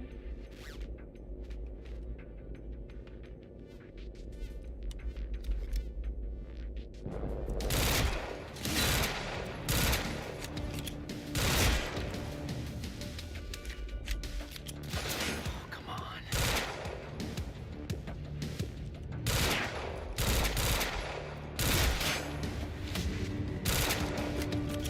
Shotgunner advancing on hostile.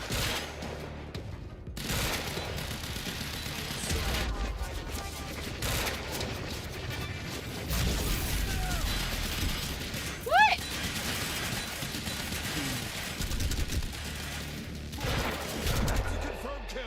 It didn't do the thing. I threw my explodey at him, but it didn't do anything. And then I just got stuck in there. Okay, so I need to... God, so... Like, if it shoots... If I get shot, it fucks up my auto thing? course. If I get shot, it fucks up my explosive, but then it doesn't give it to me. Some bullshit. And why can't I kill people while they're stuck in time? What is that? That's some bullshit too. That seems like the easiest time to kill somebody.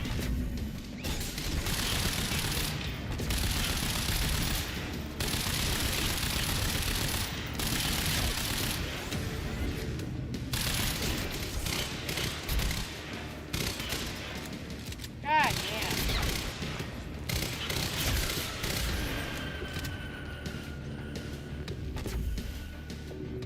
Okay, so their bodies are probably gonna fall. Shotgunner advancing hostile.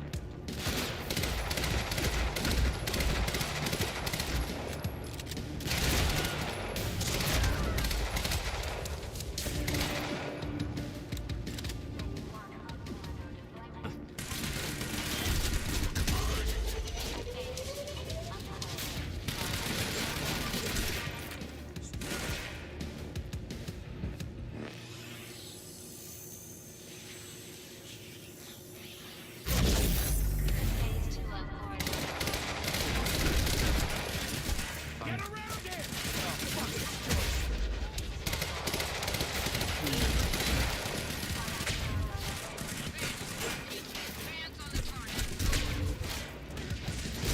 Why are you stuck on the stairs? Don't be stuck on the stairs.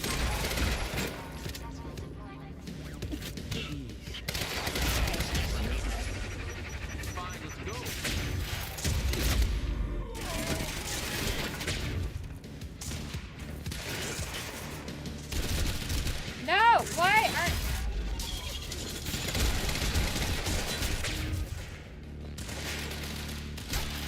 Oh, god damn it.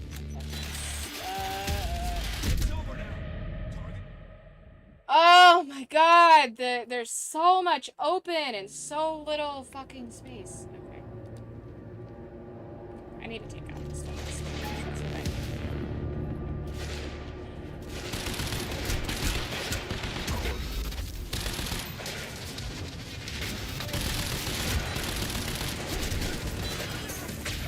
There's just so much coming at you. So many enemies.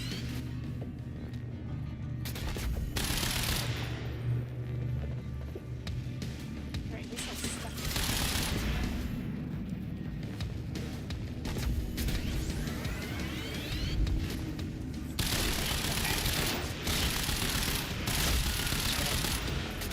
There's 3 of those guys, so I should only take out 2 of them.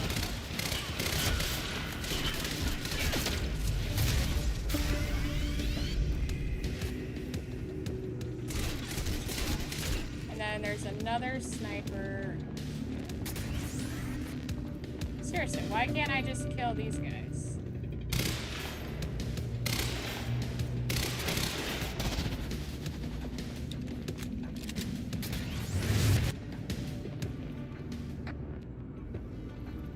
So I don't think I can.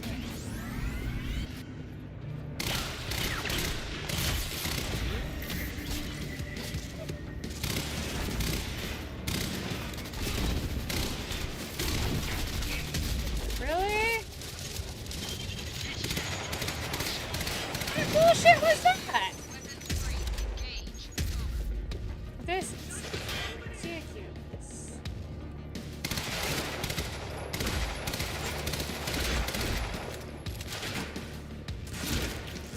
This is insane. This is too much. I am not in the mood for all this.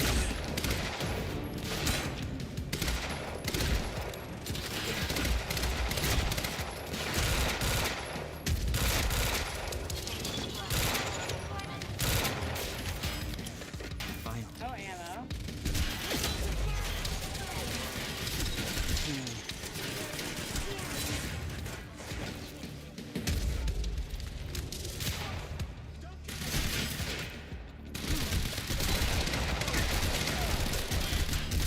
What? I hit my fucking shifter and it was not fucking going. Why? I had fucking plenty. This is such bullshit.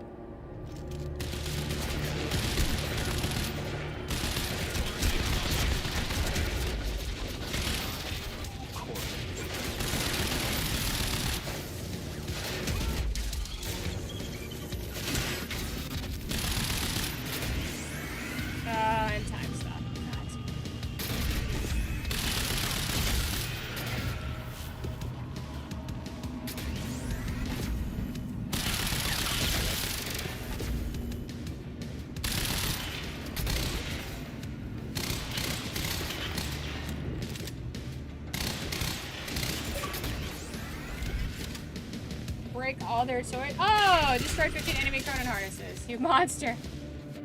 Nice.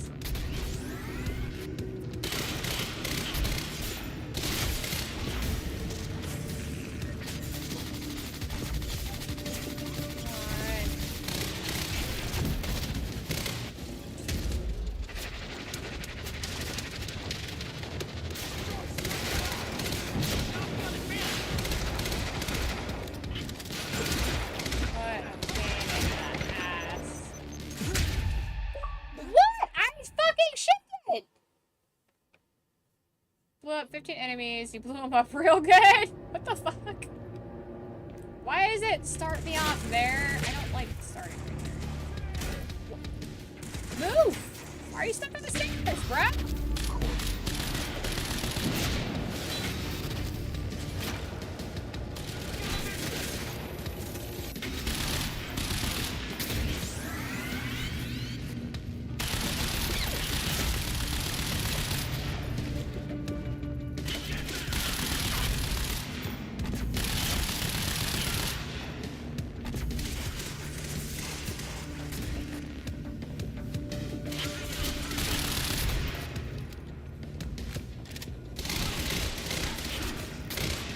Can't wait till a Lego stream. Yes.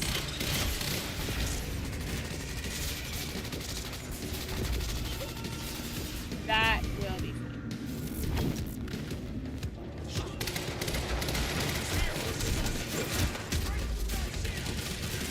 It's too much.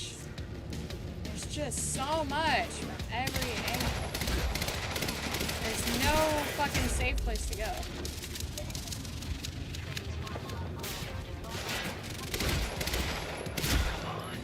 You know what? Does my... How many Cronin points do I have? I have 8. Let's see. Time shield. So I can buy something.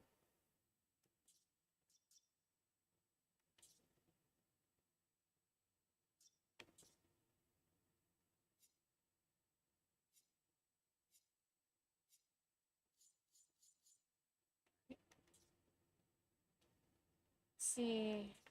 What's that?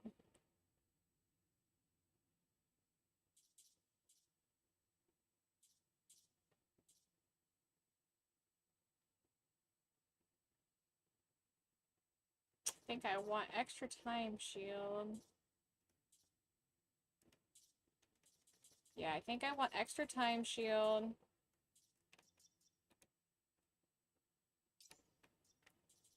And greased power. And then... Let's do time stop. Let's do that.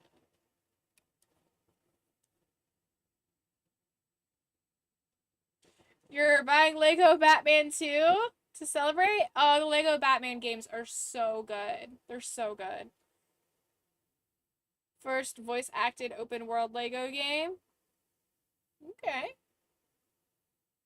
I've learned playing from Deus Ex that saving points is the smartest thing you can do in RPGs. Yeah. Yeah. Saving points to get those better upgrades. That's what I do. I tend to try to collect stuff and just forget about them. And then when I'm like in a tough spot, I'm like, oh yeah, I could probably buy stuff now. That sounds good. New shells!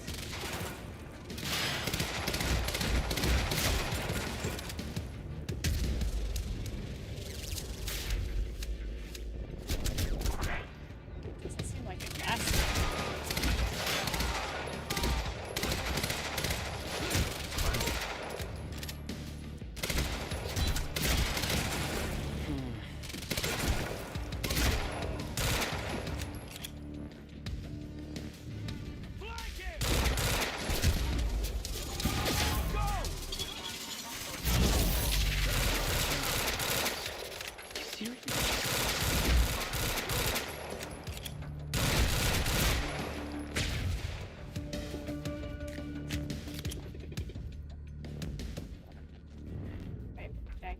Where'd he go? Can I kill him? Did I get him? I think I got one.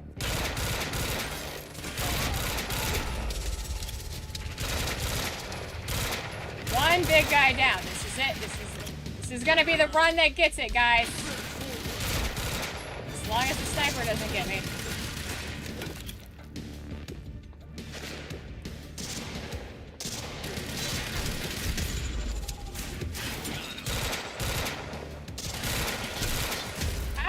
How are you fucking not being deadified?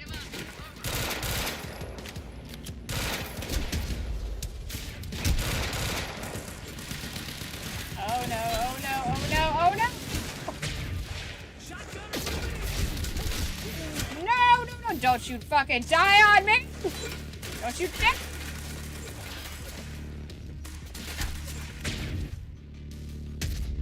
No, no, no, no.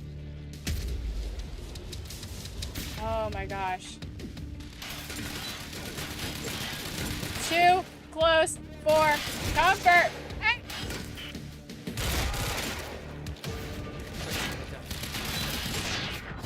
Alright, so I've got the sniper.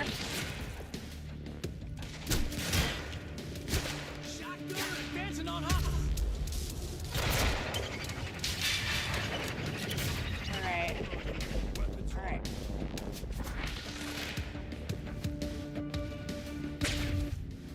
I can get to somewhere where the sniper can't really see me, hopefully.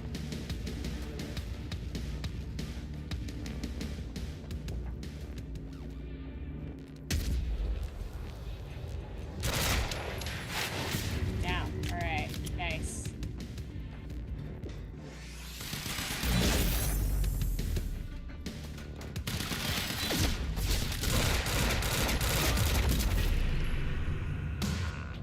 Woo! Thank you for your patience. Yeah, Oh, no. welcome, you very slow machine lady. Machine was ready. I just needed to put in the date. So great. That's totally my attitude. You're so ready, you incredibly slow machine lady. You're so welcome. Alright, let's fucking go. Also, hey, I love you, miss you guys. What's up, Chainsaw? Kim breaks all the toys. Oh, man, I do be breaking all the toys. How you been, Chainsaw?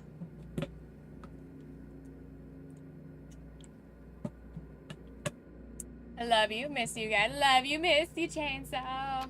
Earliest I could go back to was the time that the core was first activated. At the university. Not much time to rescue your brother. I didn't have a choice.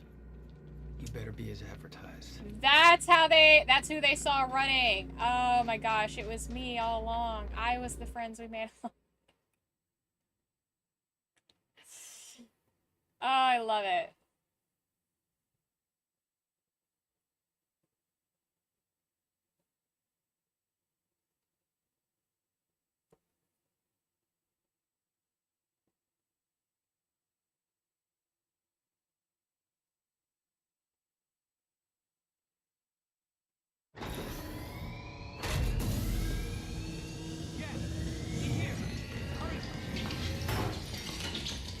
Targets have escaped the lab. What's up, fellas? Oh shit!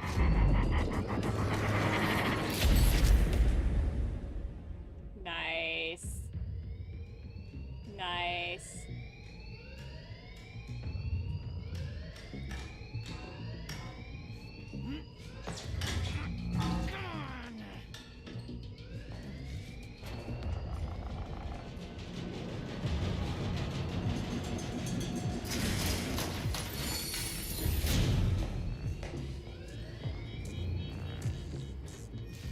HQ, we've got an intruder in the lab. Core extraction team is down. Over. All of them? How? Joyce's Going in. to the core at all costs. That's so good because when you play the game in the beginning and they say, you know, that they see him in the corridor, you assume that they're talking about Paul being in the corridor, but it wasn't Paul, it was us. It was us all along. It was us all the fuck along. It's pretty amazing. pretty amazing.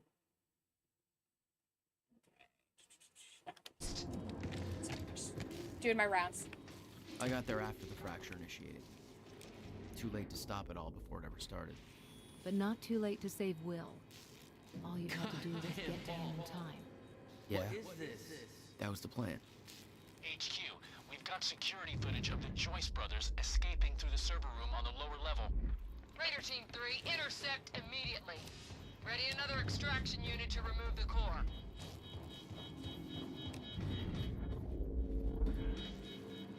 Let's see.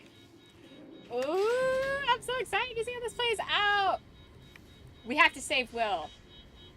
We have to save Will. Prowler Team, ready the heavies in the underground parking. I'm not hearing any response from Raider Team 3. We may have a situation.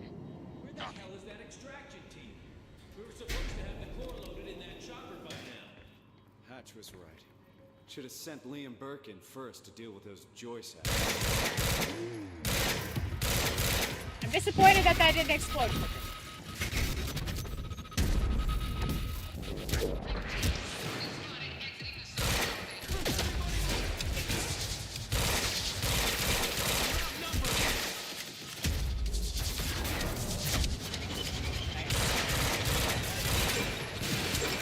Okay. Press forward!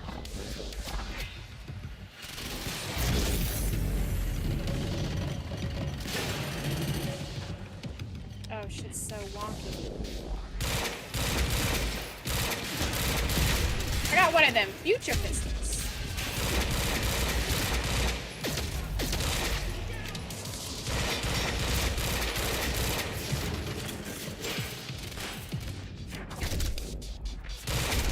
Got it.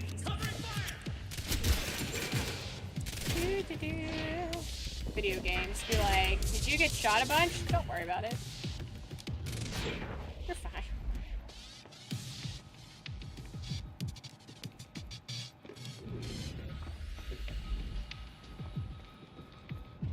Ah, this is so cool. Time fucking travel shit is such a fun concept.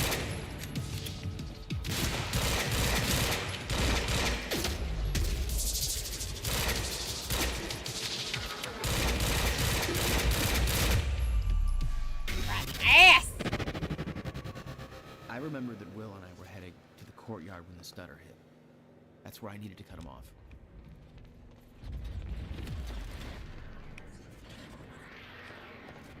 Okay, so...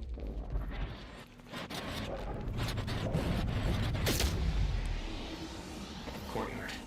How do I get there? You never tried to stop Monarch from extracting the core. The fact that they stole it was the only reason I was able to return to the past. It's not a logic I wanted to mess around with. Yes, what?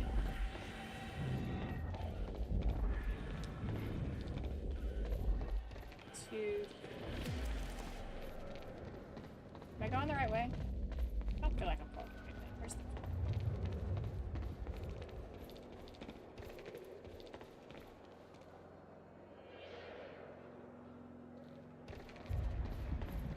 Is this the right way? This can't be right. These can't be right.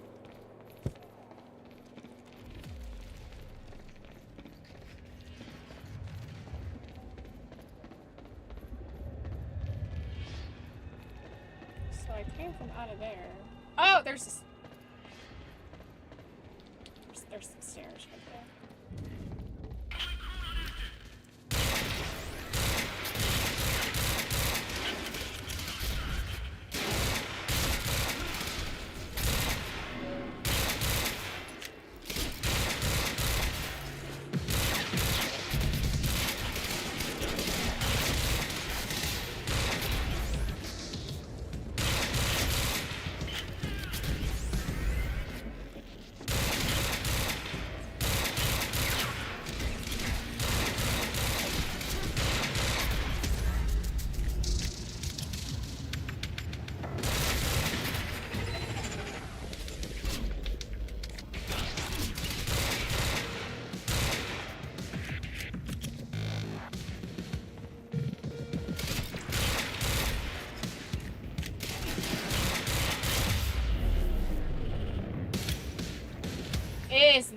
where the fucking whiteboard comes into play I was talking about earlier, where I don't see how it's happened yet. How it's come into effect yet.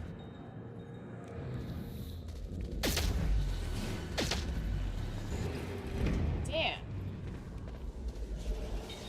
That. Way. That was very quick.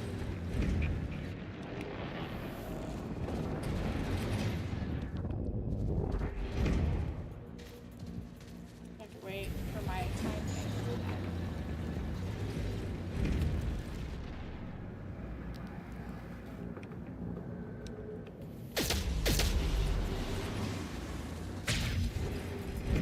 Really? What the fuck?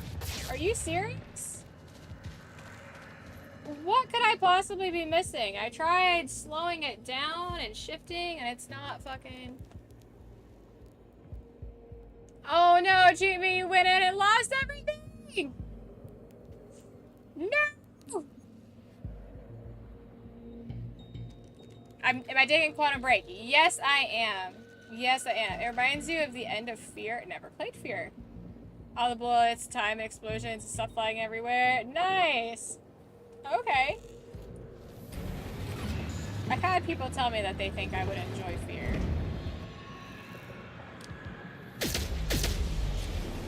Why?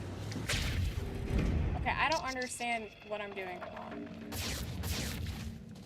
Help! What am I doing wrong? Like, I'm hitting my time thing. It's getting stuck. I'm shifting. I don't know. I don't understand.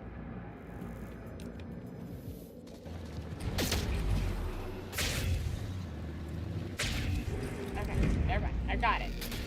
I don't understand how it was not working very well. See, as soon as I ask for help, I get it. I swear to God, if I fucking die here.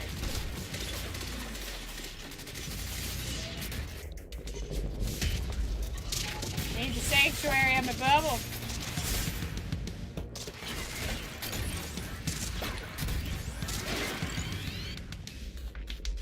Hey, why don't you guys come over here? Let me pick you off one by one. How about that? Oh, shit. I reset all my abilities. What the fuck? Oh.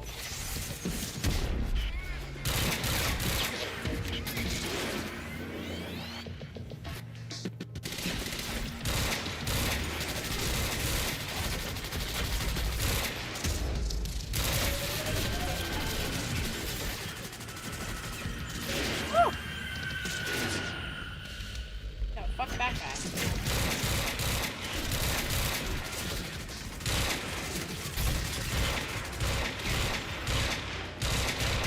Sir, your body is just floating in the way of my bullets. If your body could float somewhere else, that would be cool. Your dead body is a major inconvenience to me on a very deep personal level. Like, I get it, you're dead, and it affects you in a way, and that sucks, but... Go away.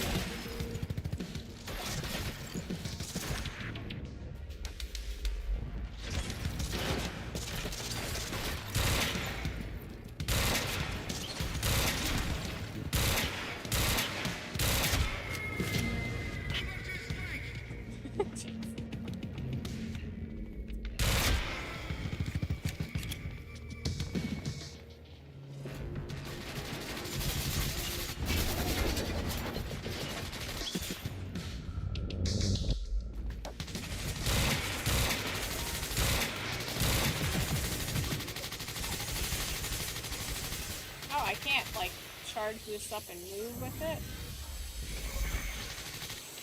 Can I cancel? Oh, I can't. That's not what I do about this.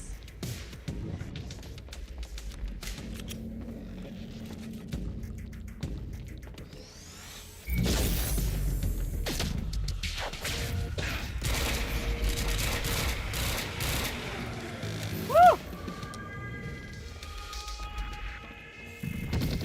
like these guys are about to...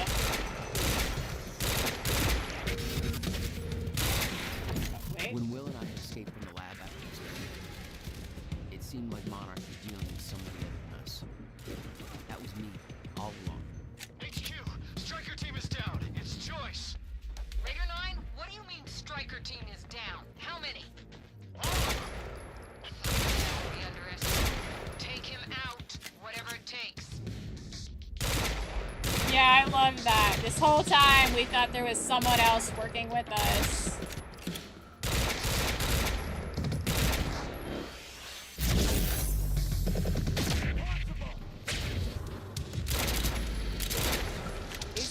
He did.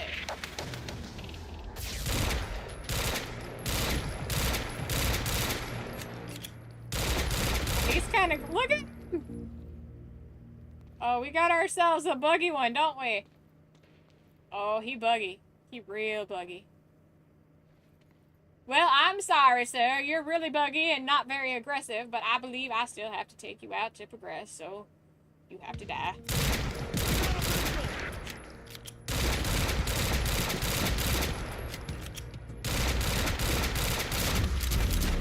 Your sacrifice has been noted. Son of a... HQ, we spotted Jack Joyce in the student lounge. Bandit 4, that shouldn't be possible. I'm getting reports of gunfire in the underground parking. Are you sure it's Joyce? I need visual confirmation. How dare he die there, the nerve. Did you? I do believe. Gate control. I don't have the code. Burke, the hell are you doing down here? Fuck if I know. Let's go see Wade.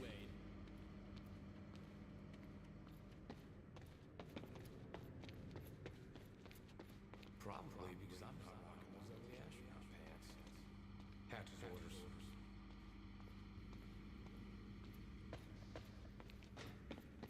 Just falling around shadows. All right. Get your team prepped for combat. I don't have a good feeling about all this. Damn it. I missed the code. What? But I did the thing. And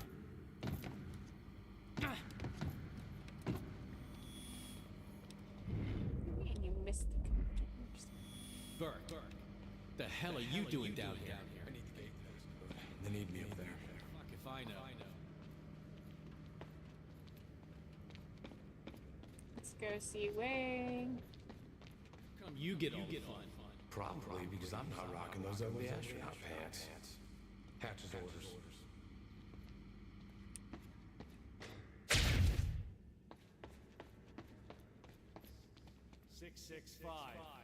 Neighbor of the beast, you know? All right. 665. Okay. Okay, it's very picky about how you interact with those, I guess. You can't just show up.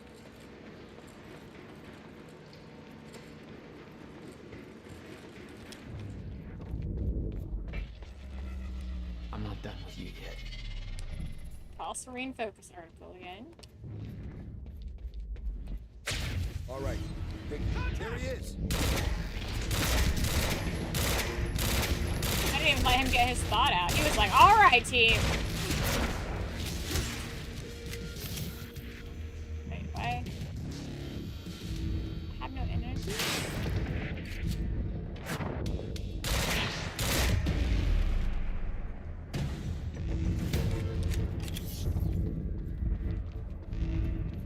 Oh, because of this thing. Looks like it's plugged in somewhere else. No time to lose. I gotta get to Will. It's probably a good idea to try this one. You never know. Yeah, this isn't good.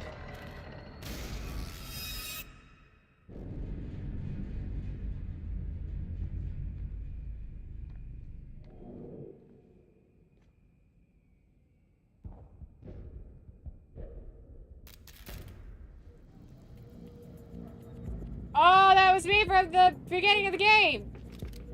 There's so many me's in this. Whoever's here ain't left yet. How the fuck did Joyce take out those strikers? He's obviously not alone. My bet is there's at least 5 of them working together.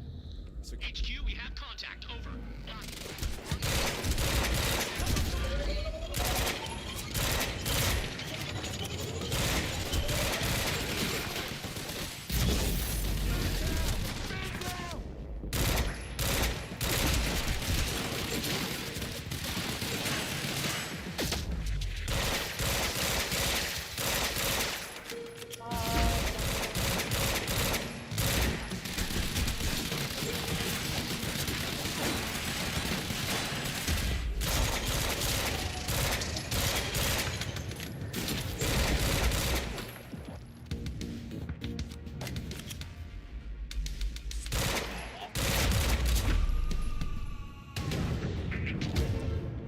My guess is there's like 5. Gotta get to the library. Don't regret your credit dampener. Warning, dampener plugged into power grid. Wait, forgot the goddamn battery again. Do not disconnect. Oh no. Not supposed to disconnect it. Hey, renewed their Nugget Padawan subscription. Bring in their total of 4 months. By the way, finally watched Quiet on Set. Yes! Ooh. That was not supposed to be the sub message. So you finally watched Quiet on Set?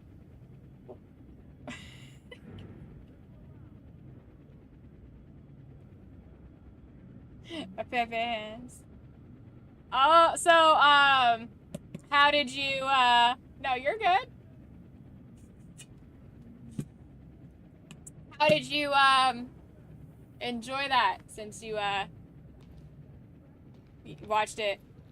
I know we had it on stream, but most people couldn't make it because it wasn't normal stream time. What'd you think? Let's talk about that. How do you feel? No time to lose. I gotta get to Will.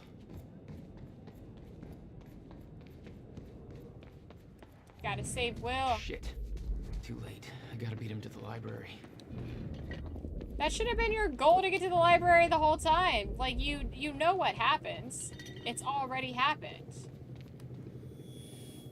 I got orders to patrol the rooftops. Is that it? I got orders to patrol the rooftops. We already got men up there. And they want more. Take it up with Serene if you disagree. Oh, am I gonna run into like a different Beth? It wasn't great, of course, but I'm glad it wasn't a lot worse. This is Airlift Prime. We've got the Time Machine Core in transit. I mean, it definitely could have been worse. But what was there was incredibly bad already.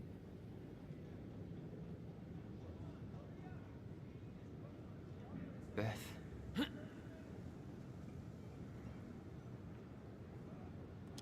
Good job, Beth. HQ, we've got William Joyce in the library. Awaiting orders. Over. Gotta move, Jack. Roger. Keep a skeleton crew and wait for arrival of Monarch Actual. Everybody else needs to reunite at the Dry Docks Cronin extraction grounds. Wait for further orders there. Some jaw droppers for sure. In 5 minutes. Yeah, We're getting a definitely. response from the sniper unit, investigating the rooftops as we speak. Keep me posted. Definitely some heartbreaking stuff in that. They're coming out with an episode 5, and we will be streaming that also and reacting to that. So, if you want to hang out with us then. It's coming out on April 7th. The whole sniper unit's wiped. No way he did that on his own. We need to find out who's unaccounted for. This might be an inside job. Let's start a list of who's missing.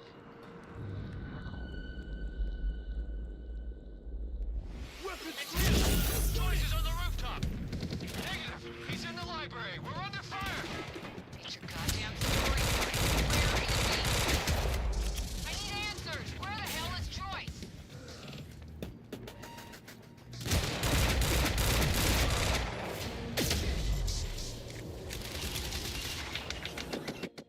There's more? Yeah, they're gonna be coming out with more. I'm down, dude. Nothing like experiencing pure horror with your friends. Yeah, exactly.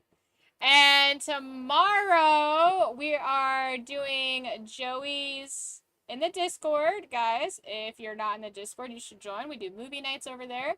Tomorrow, we are doing Joey's movie night redemption, and he picked Kung Fu Hustle and Kung Pao Enter the Fist. So we will be watching those tomorrow.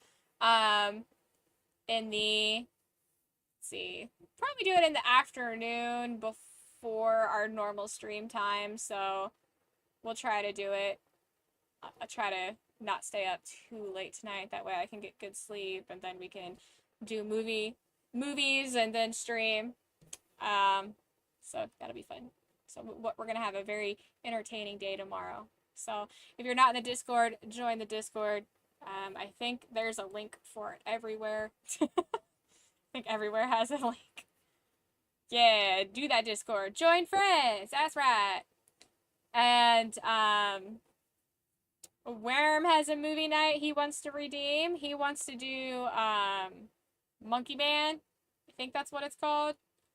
The new John Wick Dragon Ball story. It looks pretty good. It looks really good. So, that's not out yet though. So I have to wait for that to come out before I can get it, obviously. Gotta move. But as soon as I'm ready for,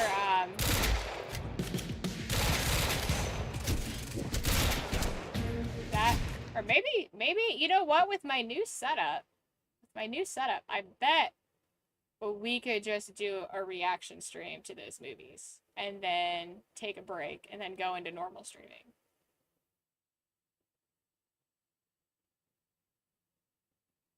We could probably do that.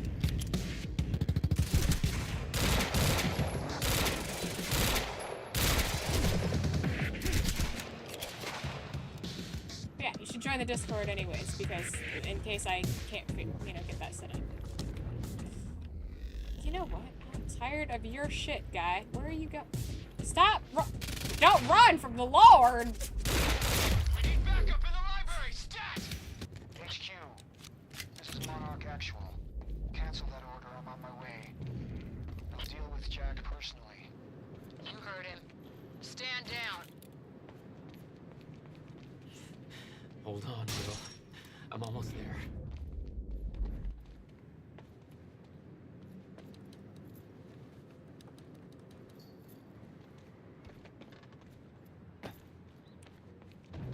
If Joyce is in the library, then who'd they spot up? I got eyes on hostile!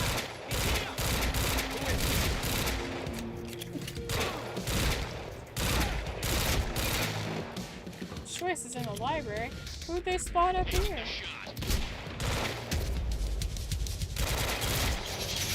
What the hell, Beth? I thought you cleared out the snipers. That's what the radio people said. Keep pushing!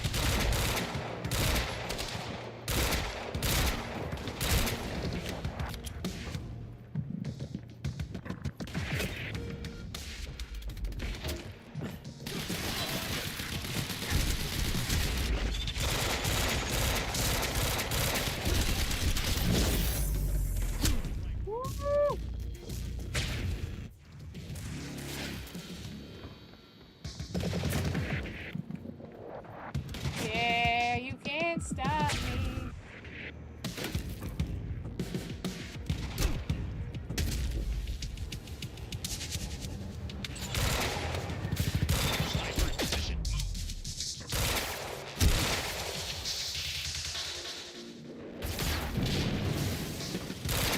What? Exploding fucking gas can that looks like a propane tank. Not blow your ass up.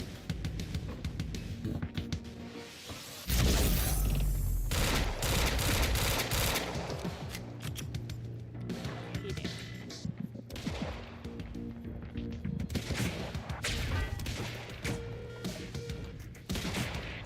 You do not know how to lead your shot, buddy.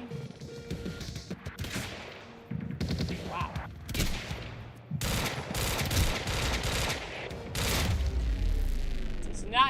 his shot. Not good. Not good with guns. How did... Detonate the library. I'm going in. How does he... Fuck. Does he not know? How did he get his job? You know, like, I'm a sniper. Thoop. I'm doing the best I can, sir. Already gone. Lobby. I'm running out of time.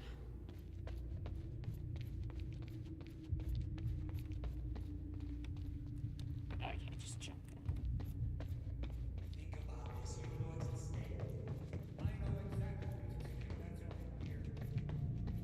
Will. There is. That's why I can't risk you.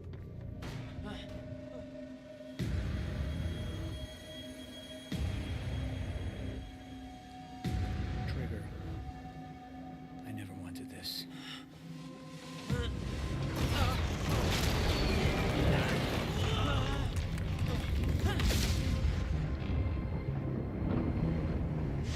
Like, bro literally knows how to rewind time.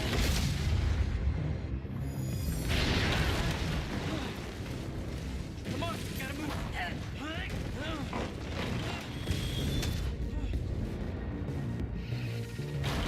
Aww.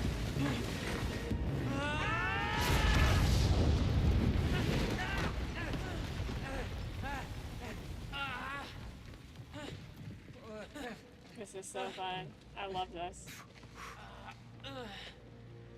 Jack. You saved me. Welcome back. Hey, Will.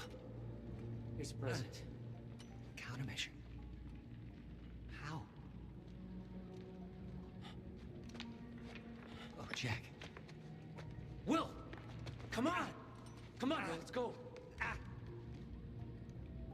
Monarch had it the whole time. Does it work? Came back from the future. For me. Fracture wasn't fixed. Not yet. Does it work? Theory, yes. We gotta get back to my time machine.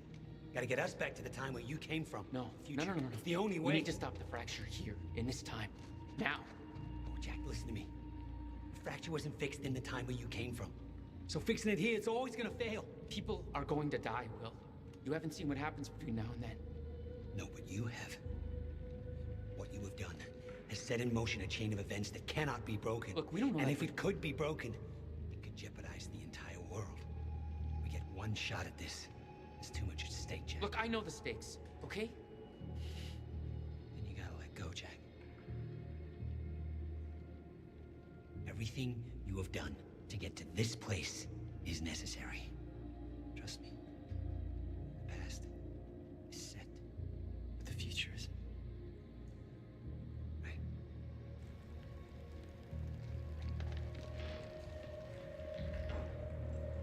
We gotta go.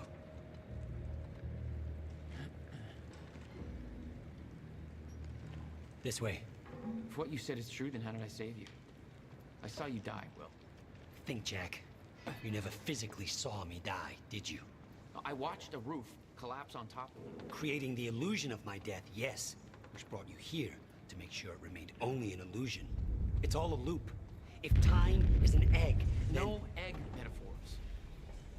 Oh, get down. Over here. Goddamn bloodbath in there. I need some air. Cleaners better get here quick. Wait for them to leave. Now, I know it's a lot to take in, but the fact that you managed to save me and yet still maintain the illusion of my death is actually further proof of my point. The past remains intact. Nothing changes, and the Novikov self-consistency principle prevails. Oh, great. We can high-five about that later. Right. Let's save the world first. Come on, let's meet up with the convoy. Aww. I love it. Okay, they need to meet up with the convoy. Go meet up with the convoy. Yeah. Scoot. Scoot, sir. Scoot along. Fucking Scooty McScooterson over here. Okay, they're gone. Let's go. Surprised you actually waited. It's almost like you're listening to me. Well, the last time I didn't listen to you, the fracture occurred. Consider me open to following orders. Yeah, he's got a point. That doesn't sound like my brother. I know. I've evolved a lot in the past 24 hours that are inconsistent times. measure them. Hashtag scoot. Scoot! There's a door over here. Boot, scoot, and boogie. We can't risk helping them. I know what happens if I don't. And it'll still happen, Jack. I meant what I said back there. And there are no exceptions. If you get suckered into trying to change what can't be changed, it may cost us everything. Please, Jack. Our future depends on this. He's right. You said Monarch had the countermeasure this whole time. How? Why?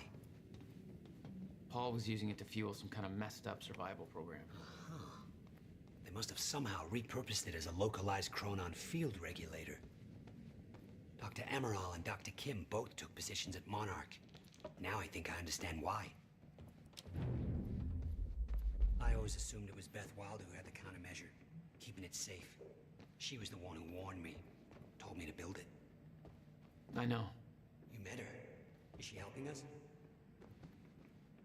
She was. I see. Come on. This place isn't safe. Oh, shit. Where I first figured out how to scoot myself. Going through the old memories, that's cool. We can't stop here.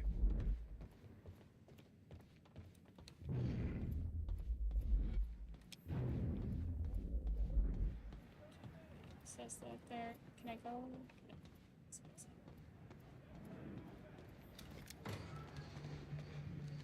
Watch out.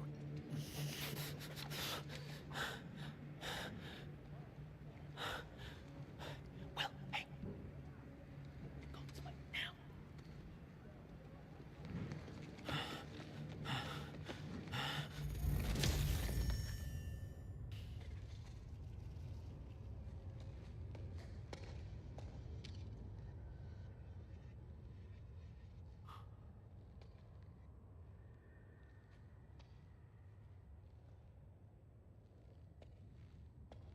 What are you doing?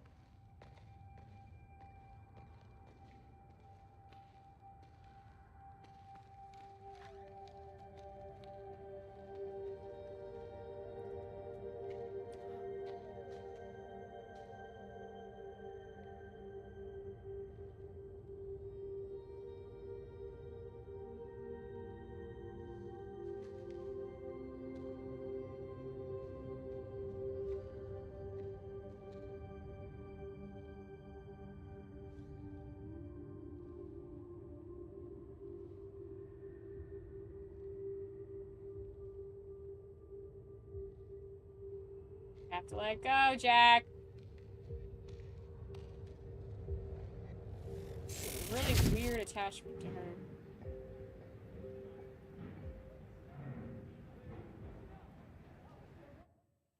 In a very short amount of time.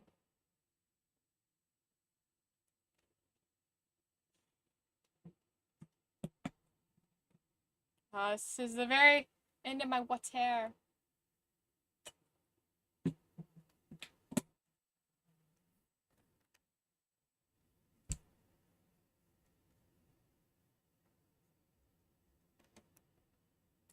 Scoot. Hashtag scoot. Scooting it, scooting it, scooting it.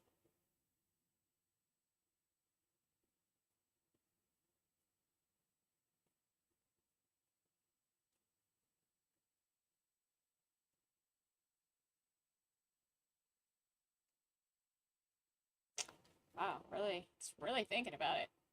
It is really, really thinking about it.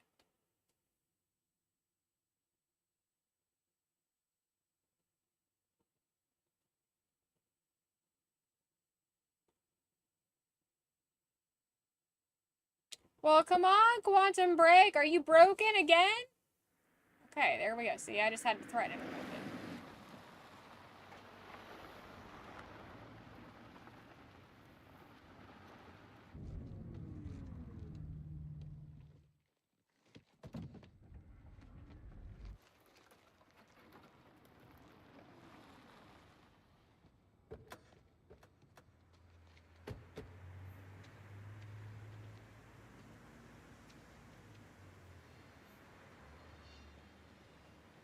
Look, I know I've kept you in the dark.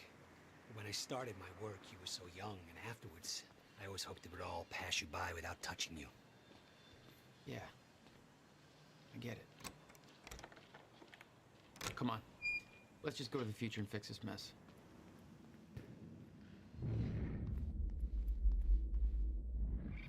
There. It's locked. You hid the machine here. You really never used it yourself? No, I didn't dare. Not after the men came out. It was Paul. He tried to kill me.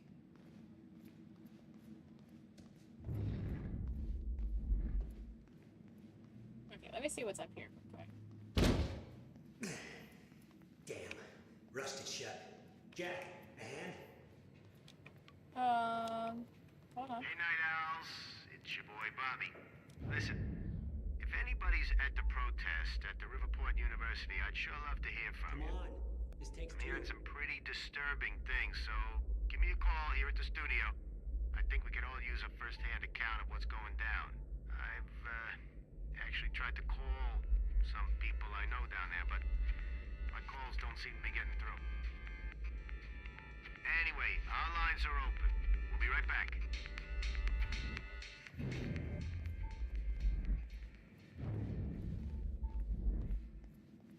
Well, I hear a little time thingy. I'm coming, brother. I'm coming.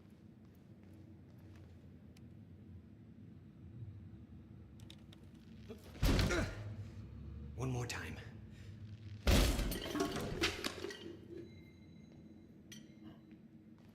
When Monarch came for the time machine at the university, Paul was trapped in it. He escaped into the future. Whatever happened to him there changed him. Somehow he found my machine there and used it to come back to 1999. And founded Monarch. He escaped from Monarch and became what he escaped from. Insanity. I never should have built the machine. I should have left well enough alone.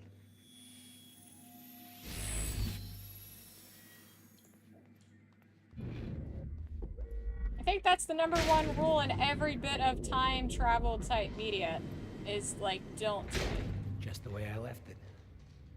Hope it still works. Yeah. All right, we'll go to the future.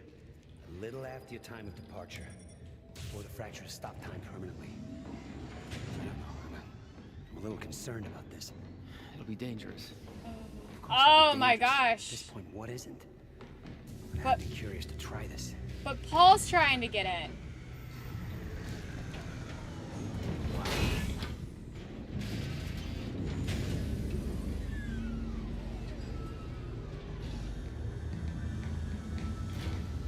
Wow. So this is what it looks like. Yeah, so we go clockwise. Jack, when we exit, it'll be a little past the point you were at when you left to save me. That's our window, when we know it can work, but before time actually ends for good. It may not be much of a window. Monarch was sure it was imminent. Huh. Like they're experts. They kind of are. All they know they stole from me. You worry about your end. I worry about mine. All right, well, that works. This is amazing. All those years. I never imagined it would be like this. Yeah. It's a trip, all right. Just look at this.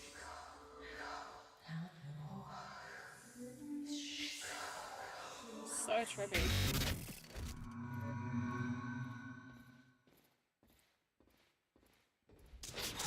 Crap. Hang on, Will.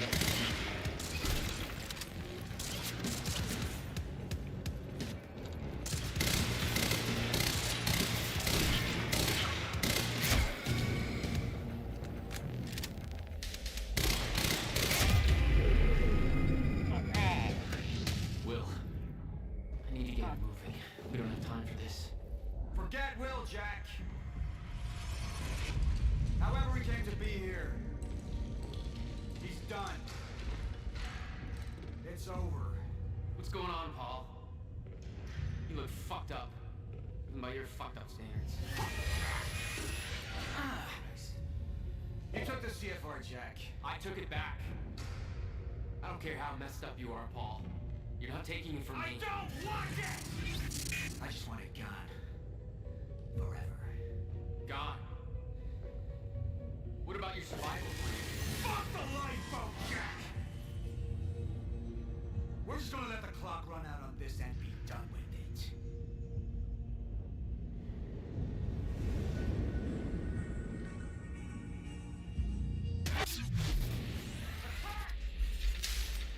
Okay, use the countermeasure to fix the fracture. Okay. Obligatory boss area. Let's go.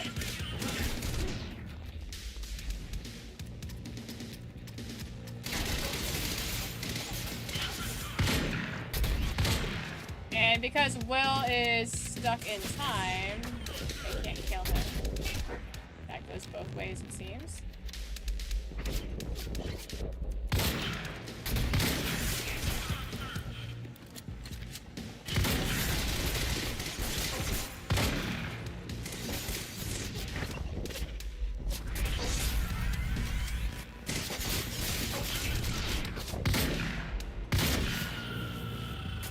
The fucking distorted Will hamstring. I'm so down for it.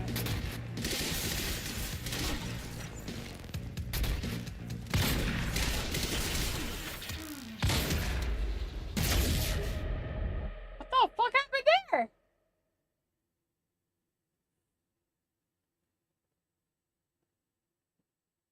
Get him, Kim. That's scary. Guess who found out they're part Yakama, Swinomish, and Puyallup tribe? Jeez, Chainsaw! You got all kinds of stuff going on. Well, you're a little Native American mutt. That's pretty baller. Oh no, I don't have game audio.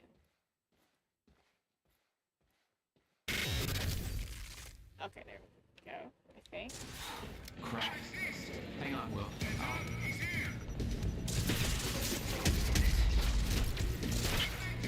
What the hell did they do to Tom?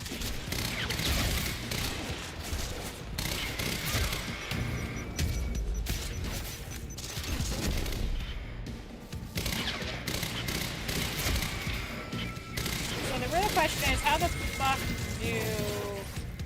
What do I take out? No, no, no, no!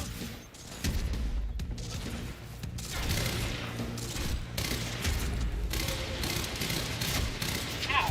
Literally, how do I take out that?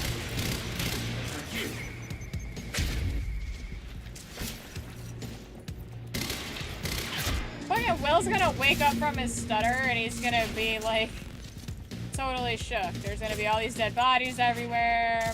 Hopefully Paul will be dead.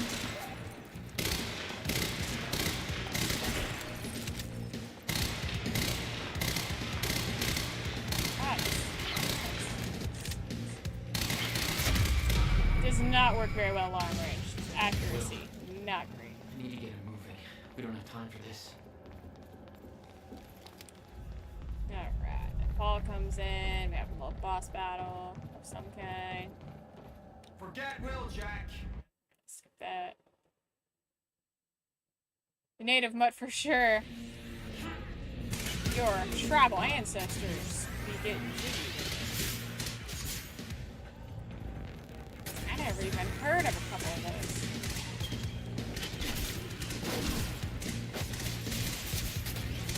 How'd you rate the story on this, by the way? So far, I really dig it. Definitely hard to walk away from. I'm not a snob, though, like some people. Like Warren's the first one to admit, like, he's a huge gamer snob. Even I feel like he would like this, honestly. No, it's good. It's good. The graphics are good, even though it's like an 8-year-old game. The time traveling stuff is really consistent. It follows a really strict set of, you know, time travel rules, and it's having the reveals and stuff like that. And it's been pretty good. Pretty good. It's very interesting. There's still some questions, but we're in the last act, so hopefully those questions will get answered.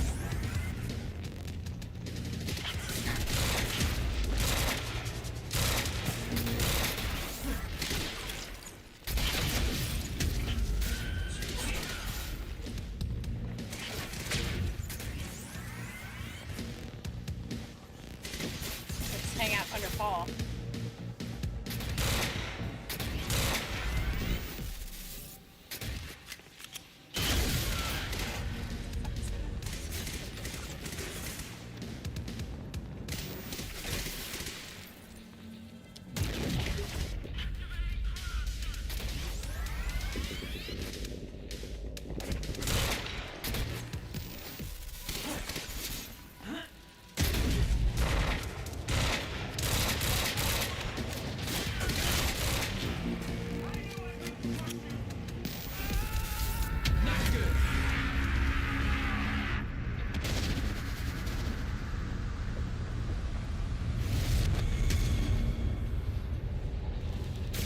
Oh!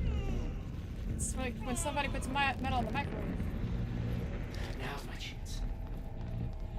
What's my chance? Now I'm talking.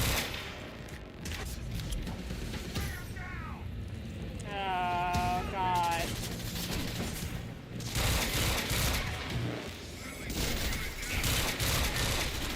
My explosion didn't go off! Oh, dude, that is such bullshit. Like, how can my explosion not fucking go off, but then...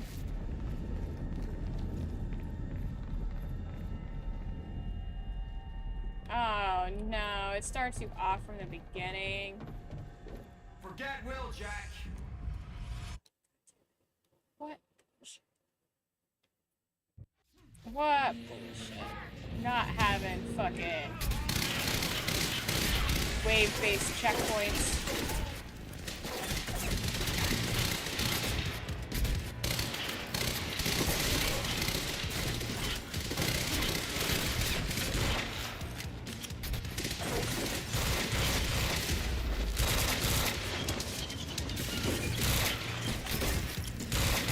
So...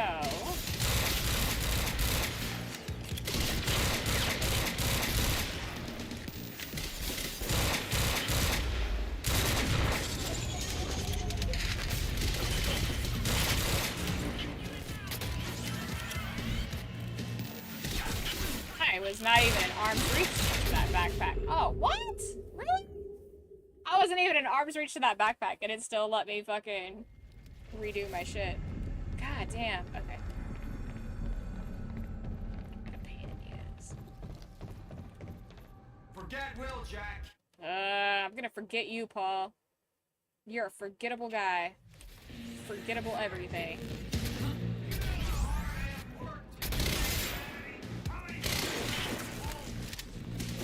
But you're not trying to save humanity, Paul. You made it very clear that you want to let the clock run out. You just said that.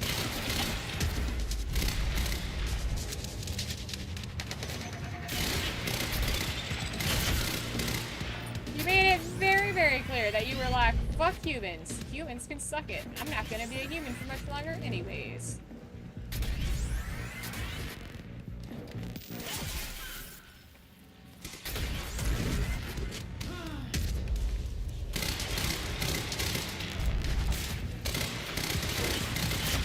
Can't escape my love.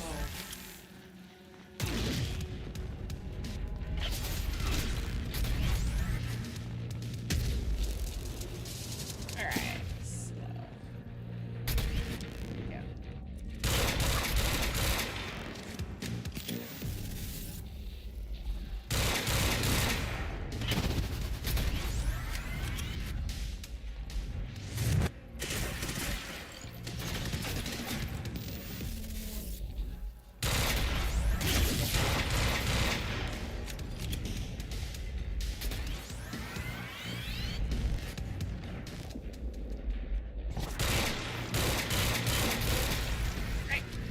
back here. Get back here. Yeah, that's right. Not good.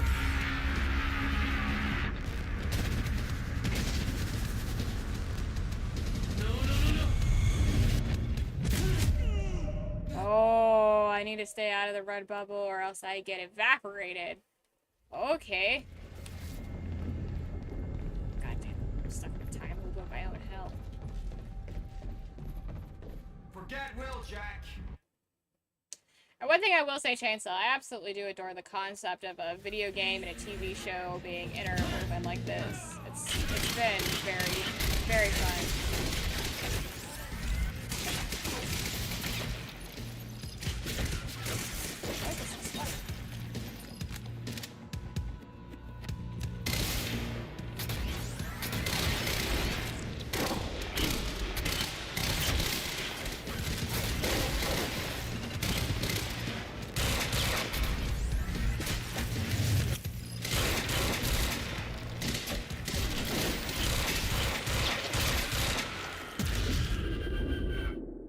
Why do I die so quickly? Shit, like I was good and then I was not good. How am I so squishy? Fuck. Just fucking this up. Forget Will, Jack. I just want to see the story. I want it to go back into TV mode. Okay. I just want to watch the story. I want to watch the chaos unfold.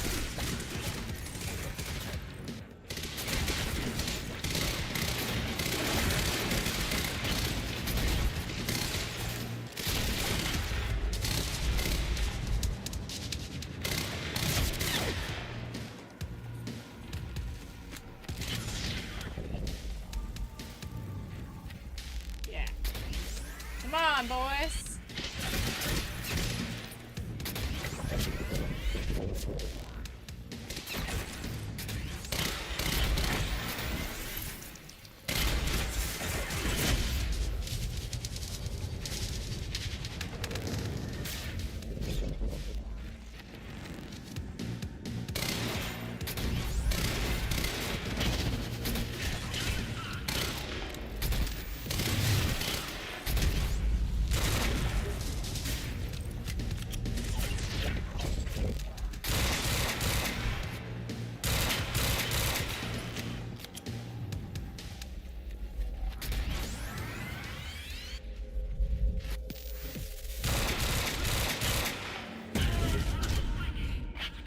No warning! What the fuck?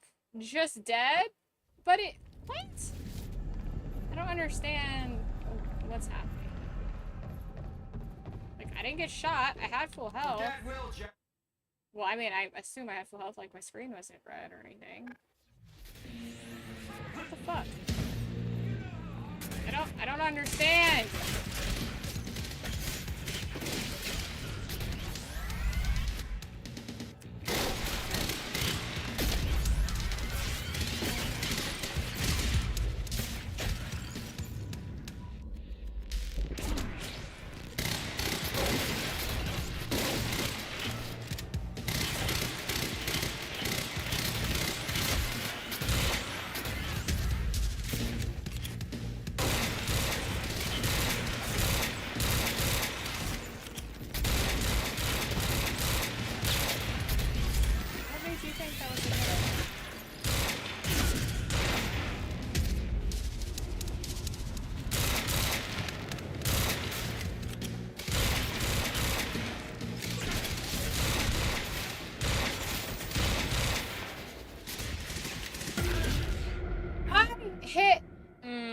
As soon as I saw that there was like a weird red glow, I hit my shield, but nothing happened.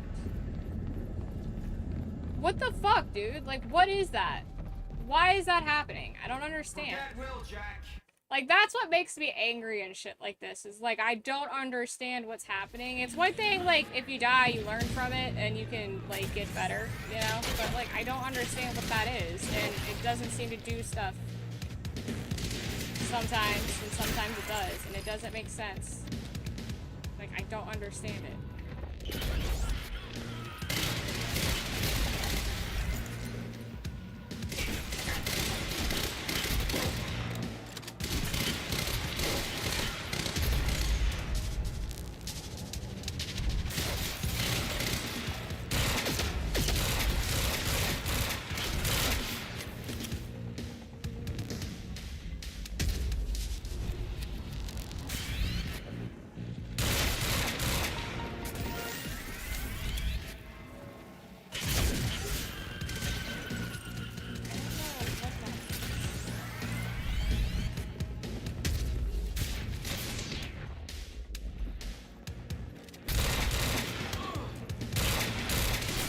I can't. Well, I mean, I can.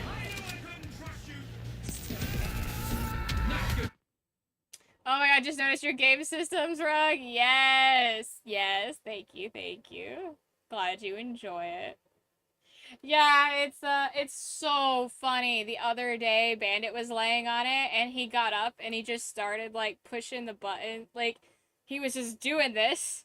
I don't know, I guess he thought he was gonna try to fluff it, but he wasn't doing it. He was just tapping, and it looked like he was playing the Game Boy, and it was the cutest thing. It was so funny. He was gaming. Yeah, it's such a good one, too. Yeah. Yeah, it's got all of them on there, man. It's got, you can't see it, but on the other side, it's got PlayStation and it's got Sega. It's got it all. It's got it all. I love it. I thought that would be a fun little way to game up the game room even more.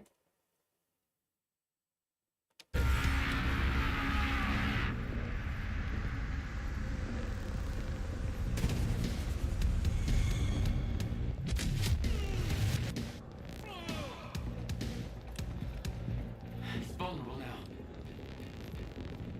Let me go shoot him.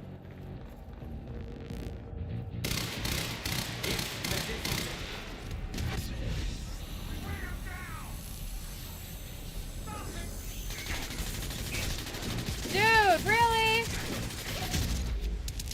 Are you fucking kidding me? What a major amount of bullshit. I was ready for him and everything. We're going back.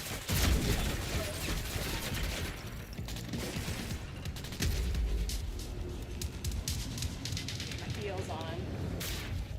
I was like, yeah, I know they're coming now. I can fucking shoot in advance.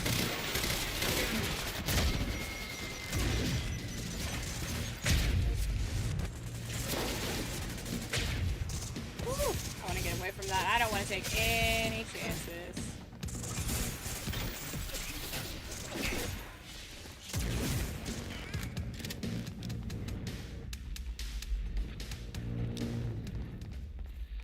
So there's 2 guys. Oh no.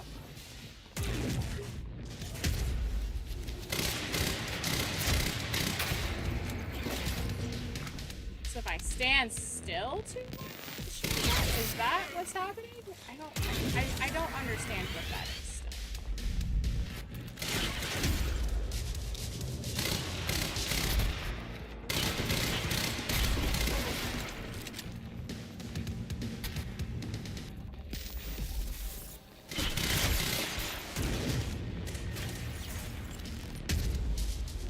Woo, get my health back up.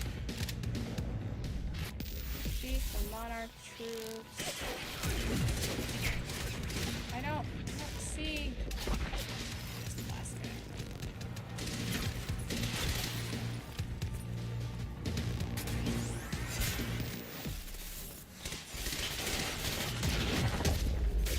No, no, no.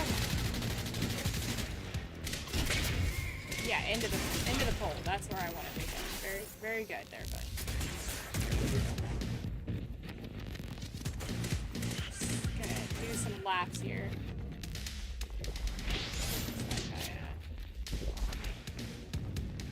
Circle back on myself.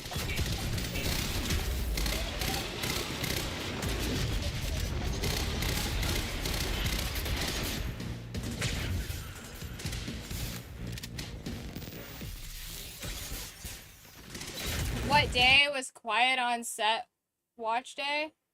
Oh, for episode 5? So episode 5 comes out on the 7th. So that's next Sunday. So we'll watch it on the 8th. We'll watch it on the 8th. We watched episode 2, I think, this past Monday.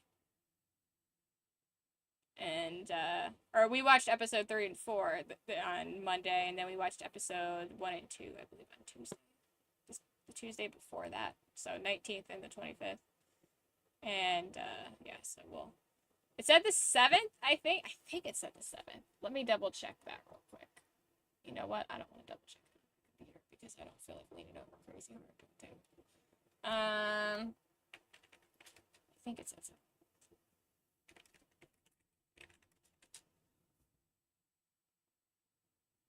Yep, it's gonna be on the 7th at 8 p.m., but I don't feel like trying to. Because in the past, I've tried to stream stuff.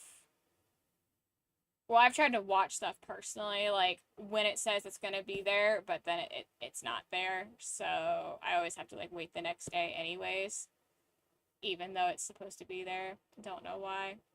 So, yeah, we'll do it on the 8th.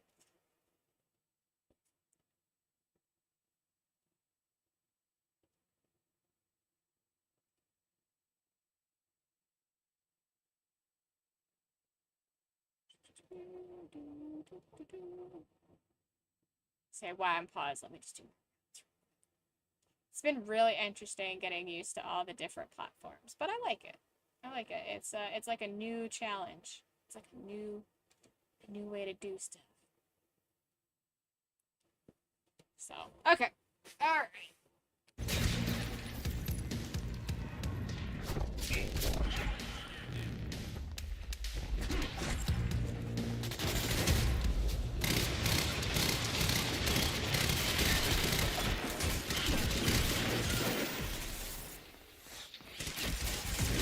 They do not play.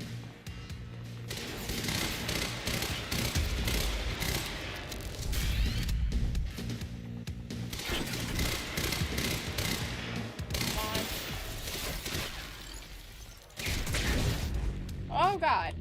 Oh god. Oh. Oh. Whew. Oh, it sucks. Oh, and I don't have any ammo.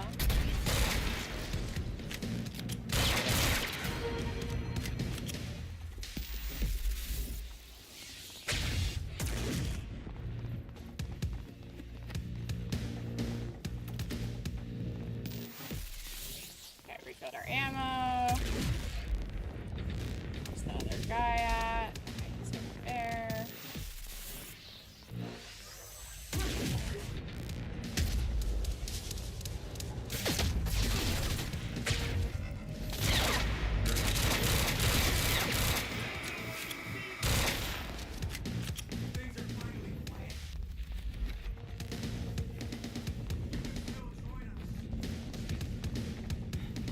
Us? Who the fuck are you talking about?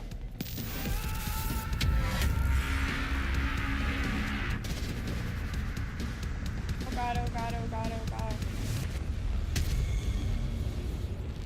Ooh. Oh god. Another one? Holy shit, bud.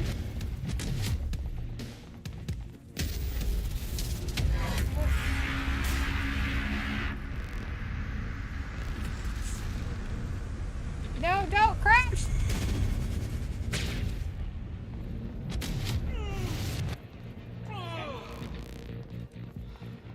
Shield.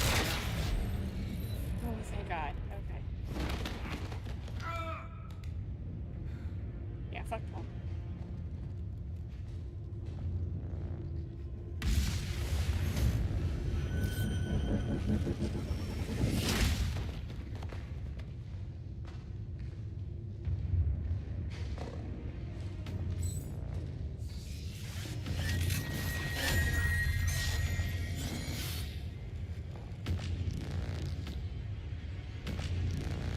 You were my friends.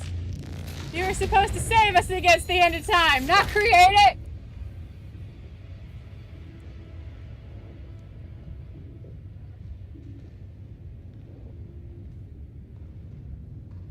I loved you.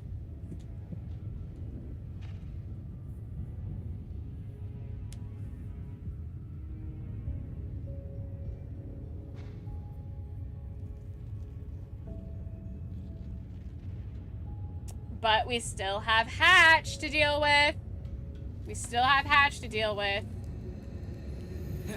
Hey, look, hey. It's okay. Jack. What?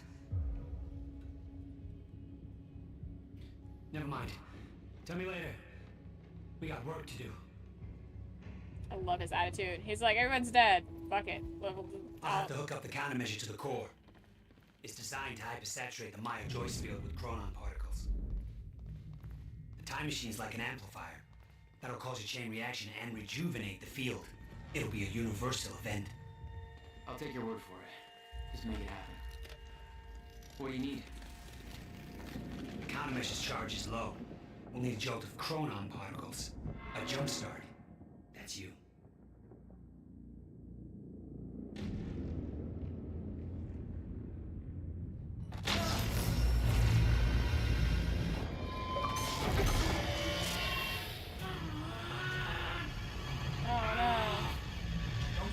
Oh, completed the game.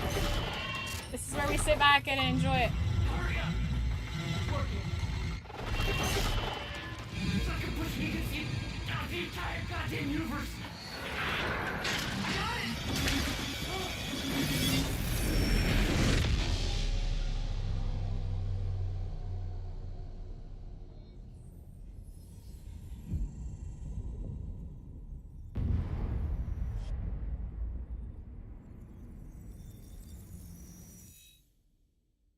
The countermeasure.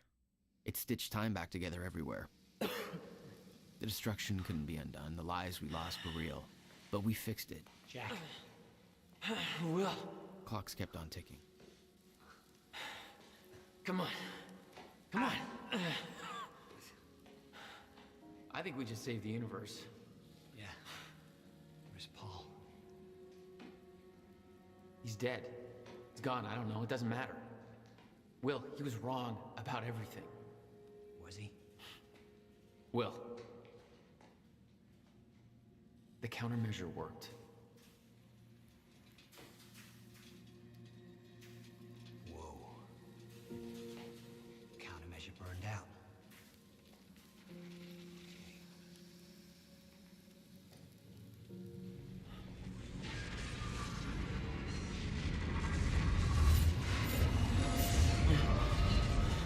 The Maya Joyce field should be stable now. Of course, I'll have to run a few tests to confirm. But there's no reason to believe that the fracture isn't over.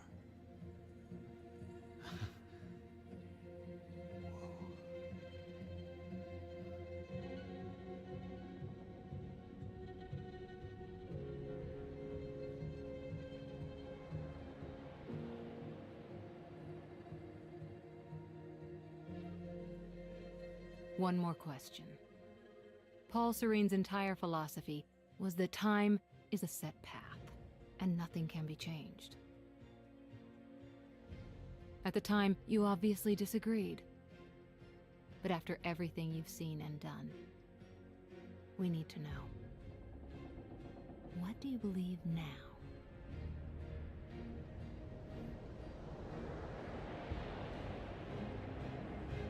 Was he right?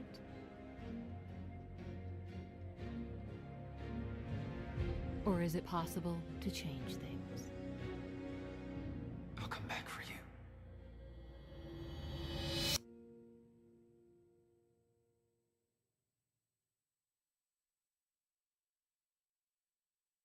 Ooh.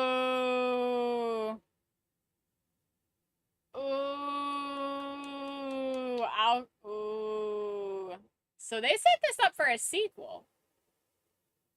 And it's been 8 years. Ooh, but to be fair, well, let's see. We did this before. Alan Wake was 2010. And Alan Wake 2 was 13 years later. So by that logic, we got another 5 years before the sequel to this comes out. But I'm so down for the wait. Let's see. Quantum Break 2.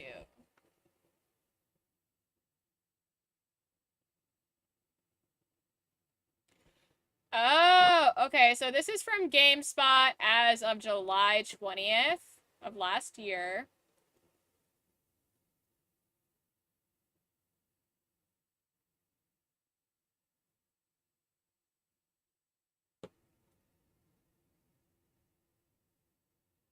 Let's see.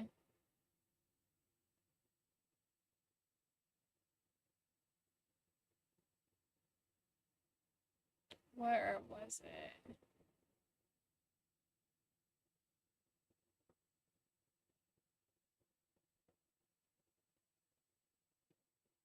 Oh my god, this is like a huge article. It says Remedy doesn't own the intellectual property rights to Quantum Break, but Microsoft does, so there's never been a Quantum Break 2, despite the fact the game leaves open a lot of doors that could lead to a sequel. Huh.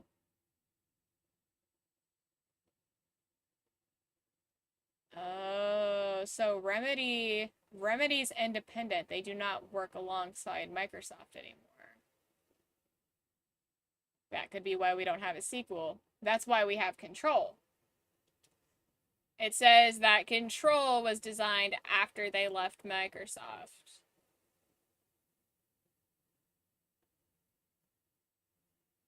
So, that's...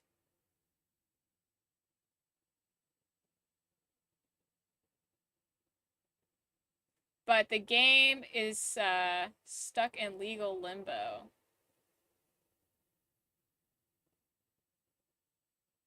That's unfortunate.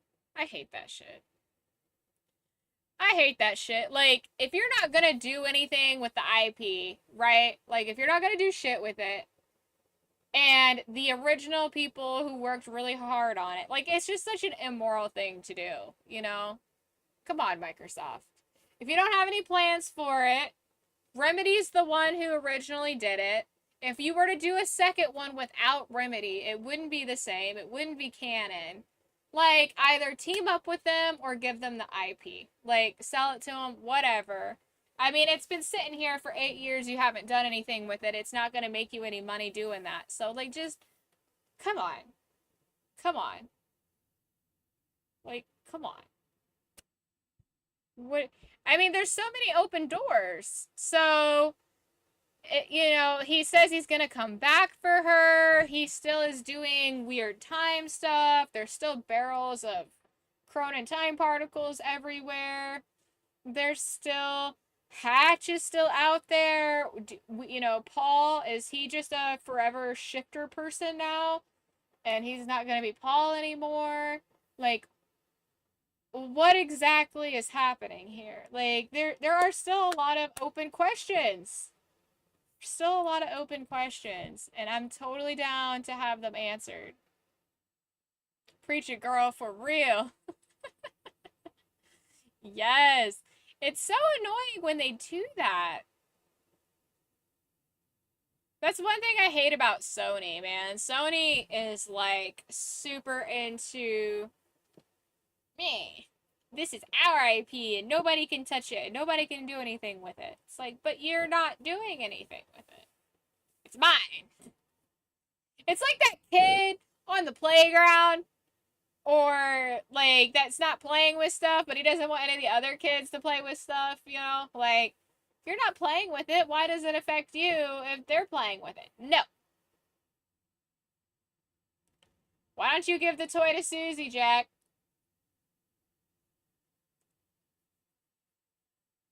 Oh, I'm excited. He wants to come back for Beth.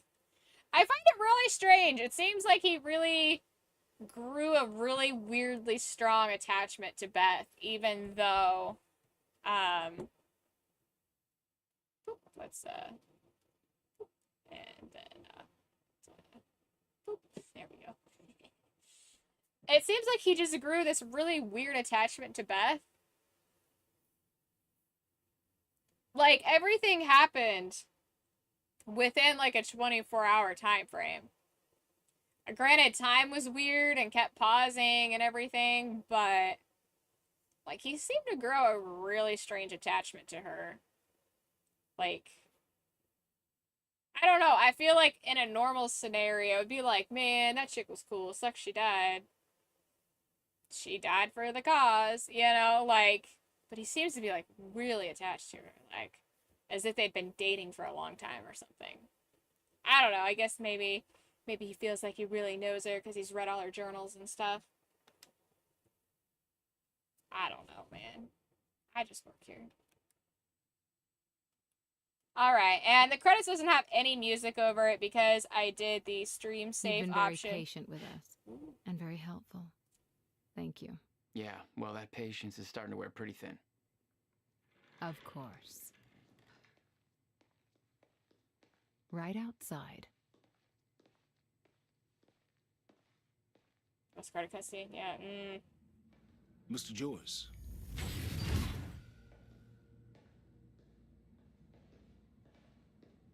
Finally. Thought you wanted to talk, not get my life story. Well, you were at the heart of all of this. And you can understand our need to find out exactly what happened. I heard it's all being pinned on Paul. It's quite the feat. Paul Serene always danced to his own tune, you know that. He and his delusions did tremendous damage to Monarch. But we can still salvage this company. We could use a man like you. It's not the same Monarch you know, Mr. Joyce. Your exceptional qualities are obvious, and we both know you have certain needs our expertise could help with. We can help each other.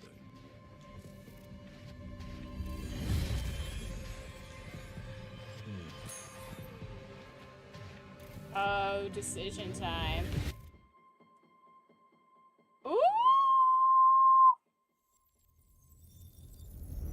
Ooh, a decision. Join him? To join or not to join? Oh, interesting. Okay. Oh.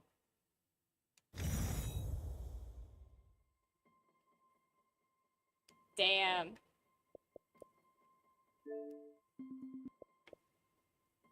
Time stop. 5 minutes worth of accumulated time. Oh, I was so close to that.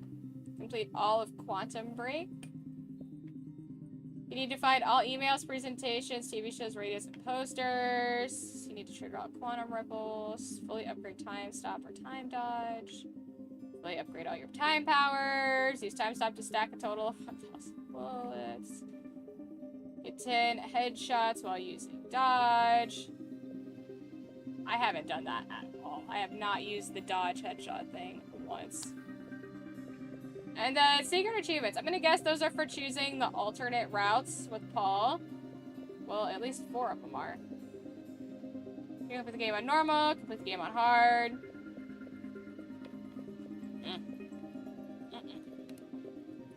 So, totally down to go through and choose the alternate scenes. And then we can watch the alternate cutscenes together. I think that'll be fun. And I can do a collecting and achievement hunting and stuff like that off screen. I don't think that'll be that hard. I'm sure there's a guide for it. But yeah. Yeah, okay. Okay, this was good. So, he wants to come back for Beth. I'm pretty sure he understands that Hatch is a time person. We don't know what happened to Paul. Is he stuck in time forever, or is he gonna master his shit like Hatch has? So, very interesting. Very, very interesting. Don't know what's gonna happen there. Very much want to find out.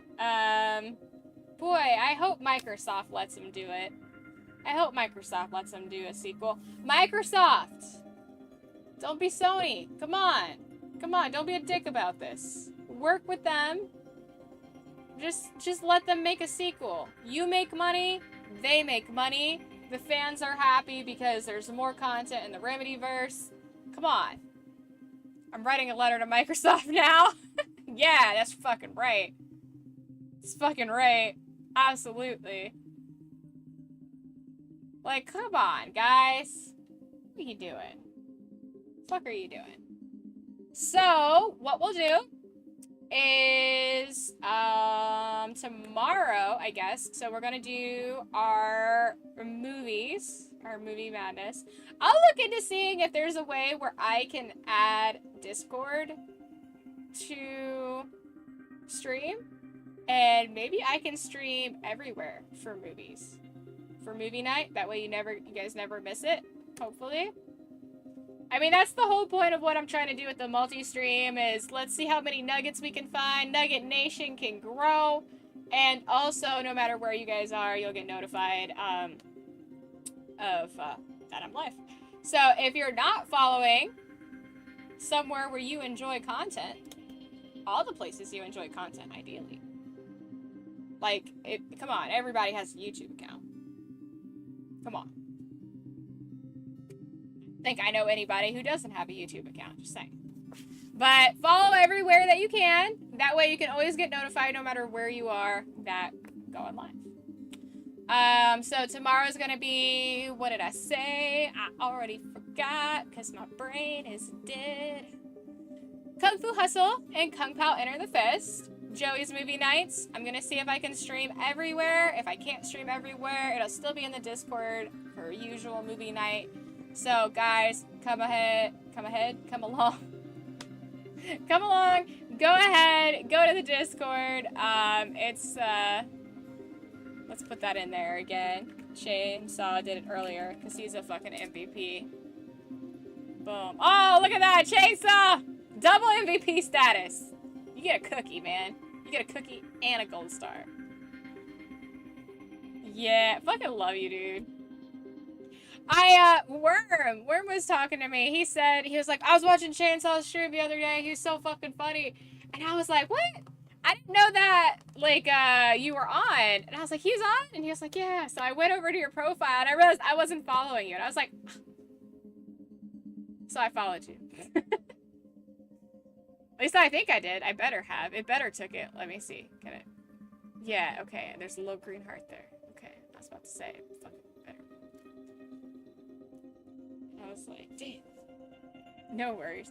I don't think about it when I'm streaming, like, because I don't do like follow for follow, because you know how people will follow you and then they like leave in a day or two.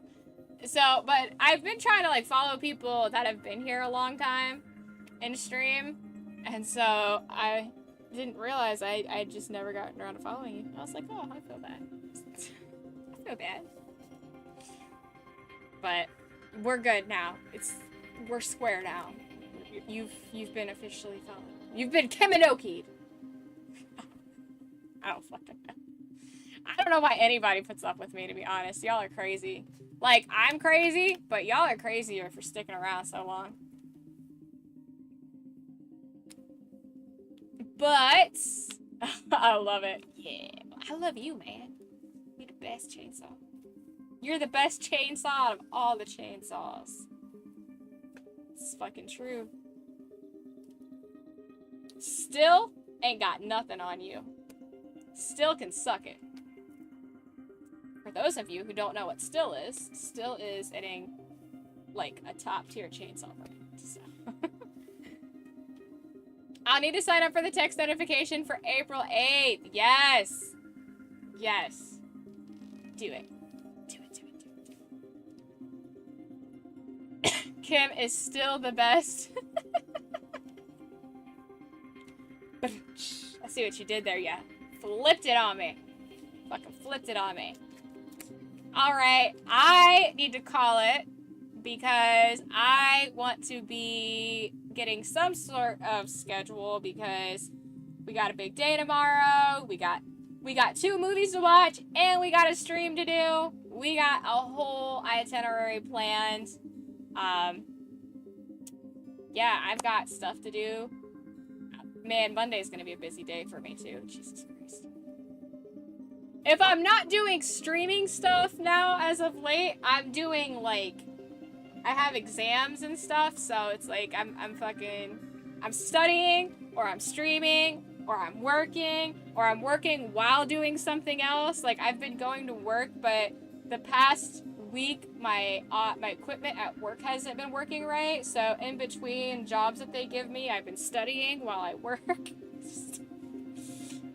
I've been stacking stuff up. I've been double dipping a little bit. Kim be big brain. Kim be smooth brain, but big Big brain, but smooth. Not big wrinkle, big smooth. Maybe a little wrinkle here and there, but mostly smooth. Just a big old smoothie. Yep. Oh, man. Alright. I'm so pumped. I'm pumped. I'm excited for tomorrow. I'm definitely going to look into the whole Discord thing. But yeah, join the Discord, guys, if you're not in the Discord. So, thank you so much to everybody who's following. I've noticed that there's been some lurkers on various platforms, so I greatly appreciate that. Welcome again to the channel, guys. Welcome to Nugget Nation. Thank you so much for hanging out with me. If you are not following or subscribed, I humbly ask that you do that. Hit that subscribe button, hit that follow button, hit that notification bell, hit that like button, all that jazz. I have to add so much stuff to my outro now. It's weird. It's crazy. But that way you can get notified of when we can hang out again. I normally stream Thursday, Friday, Saturday, Sunday, and occasional special streams like where we will be doing the Quiet on Set episode 5 reaction stream. So, yes. Join the Discord. It's a super friendly place. Yes, yes it is. We have a wonderful, wonderful community. I feel so blessed to have found all you guys. You guys are great. I love you to pieces. Everyone's so friendly. Everyone is so welcoming. Everyone does not give a shit about being PC. Nobody cares about offending anybody. It's all about having fun and love and a very much South Park mentality of you shit on everything equally and you support each other equally. So it's great. It's absolutely great. I love that so much. Everyone just wants to have a good time. I love it. I love it. So if you are the type of person who likes to shit on everybody equally and love everybody equally, this is the place for you. Nobody gives a shit about being PC. Yeah, we don't. Politically correct can suck it. Can fucking suck it. Chuck it in the fucking bucket and suck it. That's how we feel about that. I don't think you were here for that one day, Chainsaw. I had someone try to come in and be PC with me, and it did not go over well. Not for them. I was fine. They were not. But, anywho. No, you missed it? Yeah. They came in, they said, they started it off with, someone told me, they said, someone sent me this channel, is it LGBTQ? I don't remember how many of the fucking, I can't keep up with all that. They put in a series of letters and stuff. Like, is it that safe? You know, community safe? Someone sent me your stream and told me you were, like, discriminating or slandering or something. I don't remember how they worded it exactly. And I was like, why would you come to a channel and follow somebody? Because they followed before they started talking. I was like, why would you follow somebody and come to a channel if you thought that's how they were behaving? Like, it was just so stupid. I was like, yeah, no, I'm not playing that. No, you can take that shit somewhere else. And it was funny. It was so funny. It was a friend Friday and Worm was streaming with me. And he piped up and he was like, yeah, like, if you care about that, this isn't the place for you. And the person was like, I can clearly tell you hate gay people by what you said. And I was like, I started laughing. I was like, bitch, you don't know me. You just got here. You don't get to come in here and ask a stupid question and then make terrible accusations. It was so funny. I was like, no, I don't care about that shit. Get the fuck out of here. Get the fuck out of here. Like, if you're that shallow that that's all you care about, get the fuck. This is like, if you feel like you have to ask that question, this is probably not a safe space for you, because get the fuck out of here. Like, it was just so funny. Like, out of all the channels to accuse somebody of hating gays on, you came to my channel. That has to be the most hilarious mistake. It was so funny. It was so funny. It was just funny. Like, they just came out the gate with it, and Worm and I both were like, yeah, we don't play that game. And they were like, you clearly hate gay people. And I was like, okay. Get the fuck out of here. No, get out of here with that shit. Get the fuck out of here. I don't subscribe to your segregation. Get the fuck out of here. Some people will be dang witch hunting. I've seen it firsthand. Yeah, it's it's so dumb. It's so dumb. It's so funny. It's like, why did you follow me and then ask me if it was a safe place? If you thought I was being discriminating. They're like, and they said, they're like, I don't know, that's just what someone told me. I was like, but you still chose to come here. And instead of sticking around to see what the channel was like, you just started throwing out accusations. Like, people are so dumb. They're so dumb. Why are you so dumb?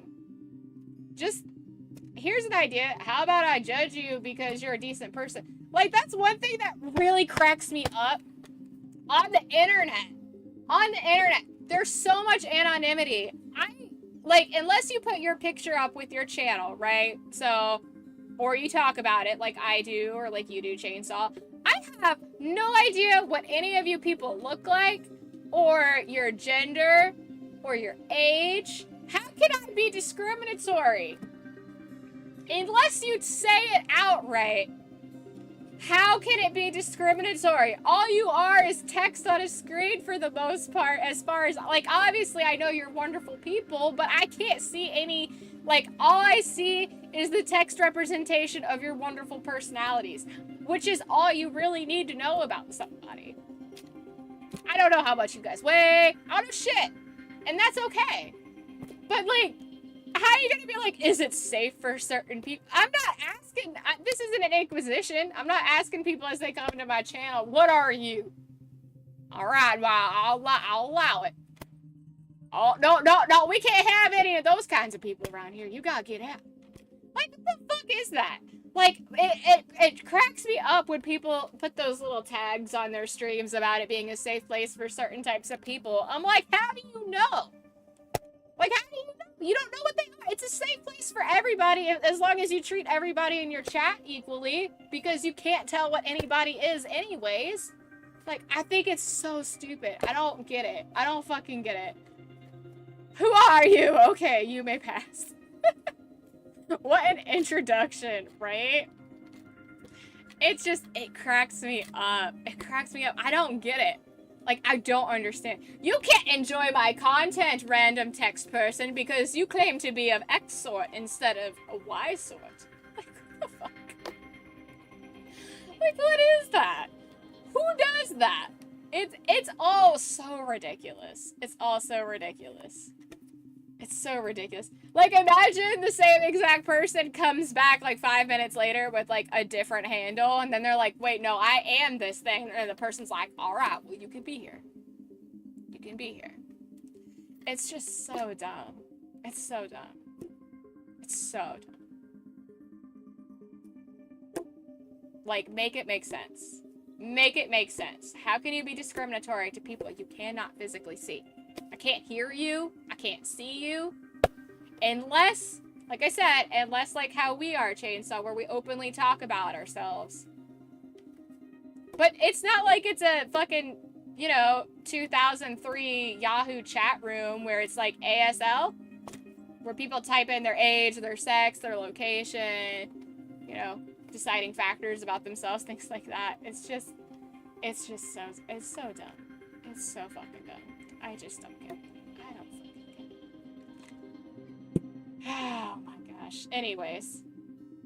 Enough about ranting about stupid people on the internet. Oh man. Oh, imagine today's sensitivity back during ASL days. Yeah. Yeah. It's just... Oh man, today's sensitivity. Imagine today's sensitivity just like, I don't know, 15 years ago. Would not be a thing. Would not work. Would not fly. I mean, it's really degraded like a lot recently. Like a lot. And it's very unfortunate. But I feel like that's just the whiny, loud minority. I feel like the silent majority is getting pretty annoyed and they're speaking up enough. They're pushing back. They're getting tired of shit. It's like you can only push the line of acceptance back so far. Like, you know, or tolerance, I should say. You know, that's one thing that's always been really big in this country, for the most part, is tolerance. Now, obviously, there's been hiccups in history. We don't need to go over that, but like, it's not about acceptance, and that's a huge thing that people nowadays seem to forget. They also seem to forget common decency and basic levels of respect. You know, like, you can't call me by, you know, you can't call me by the labels that you want to set rules for, and you can't make me call you labels that you want to set rules for. So, like, you have to call me the things I want, and I'm gonna call you the things I want to call you, not what you want to be called. You know, like, that's just ridiculously disrespectful and narcissistic. And it's just so crazy, and certain things that are getting pushed now. I think people are just finally like, okay, we've allowed tolerance for a lot. That doesn't mean that it has to be accepted. It means it's tolerated. But now you're asking for acceptance, and you're asking for people to participate in what they were previously just tolerating. And you can't do that, because what's going to happen, and it's going to be really sad when it does, is you're going to push for acceptance, and you're going to push for participation from people who don't want to accept and don't want to participate but were previously tolerant. They're going to push back, and they're not going to tolerate it anymore either. Not only are you going to piss people off to the point where reasonable things aren't tolerated, they're going to backtrack, and they're going to stop tolerating things, because obviously they allowed the line to get too far, and they're going to push that line back. And we see that happening to a degree, and I think it's just going to keep going. But, I mean, self-destruction, man. Doing it to themselves. Self-destruction. Nothing we can do about that. Except grab some popcorn. Can't make me participate in things I don't want to participate in. Believe me, will not go over well for you. But, oh man, it's always a pleasure. Always a pleasure. Always a pleasure talking to you guys, man. Always make it hard to leave. You guys always make it so hard to leave. I love hanging out with you guys. Love hanging out with you guys. Love talking to you guys. But I need to get to bed. That way we have a well-rested Kimmy for a full day of activities tomorrow. Because believe me, you guys don't want me to be all sluggish tomorrow. I'm going to go have some hot tea for my throat. Because I woke up earlier today and was like, I can't talk. Because I talked so much yesterday, and I've talked a lot today. Which I don't know how you guys... I only get tired of me talking because it starts to hurt. I don't know how you guys listen to me all day. Thanks for the hangs. Of course, love. Thank you for hanging. Chancel, do you have a schedule that you normally stream? Just wondering. Asking for friends.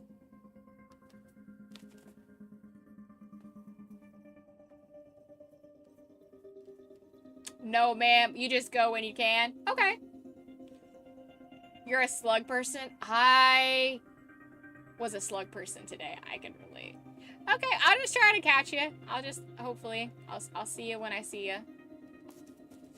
But I try to, like, raid people when I see people on, but it doesn't really look like anybody's on right now.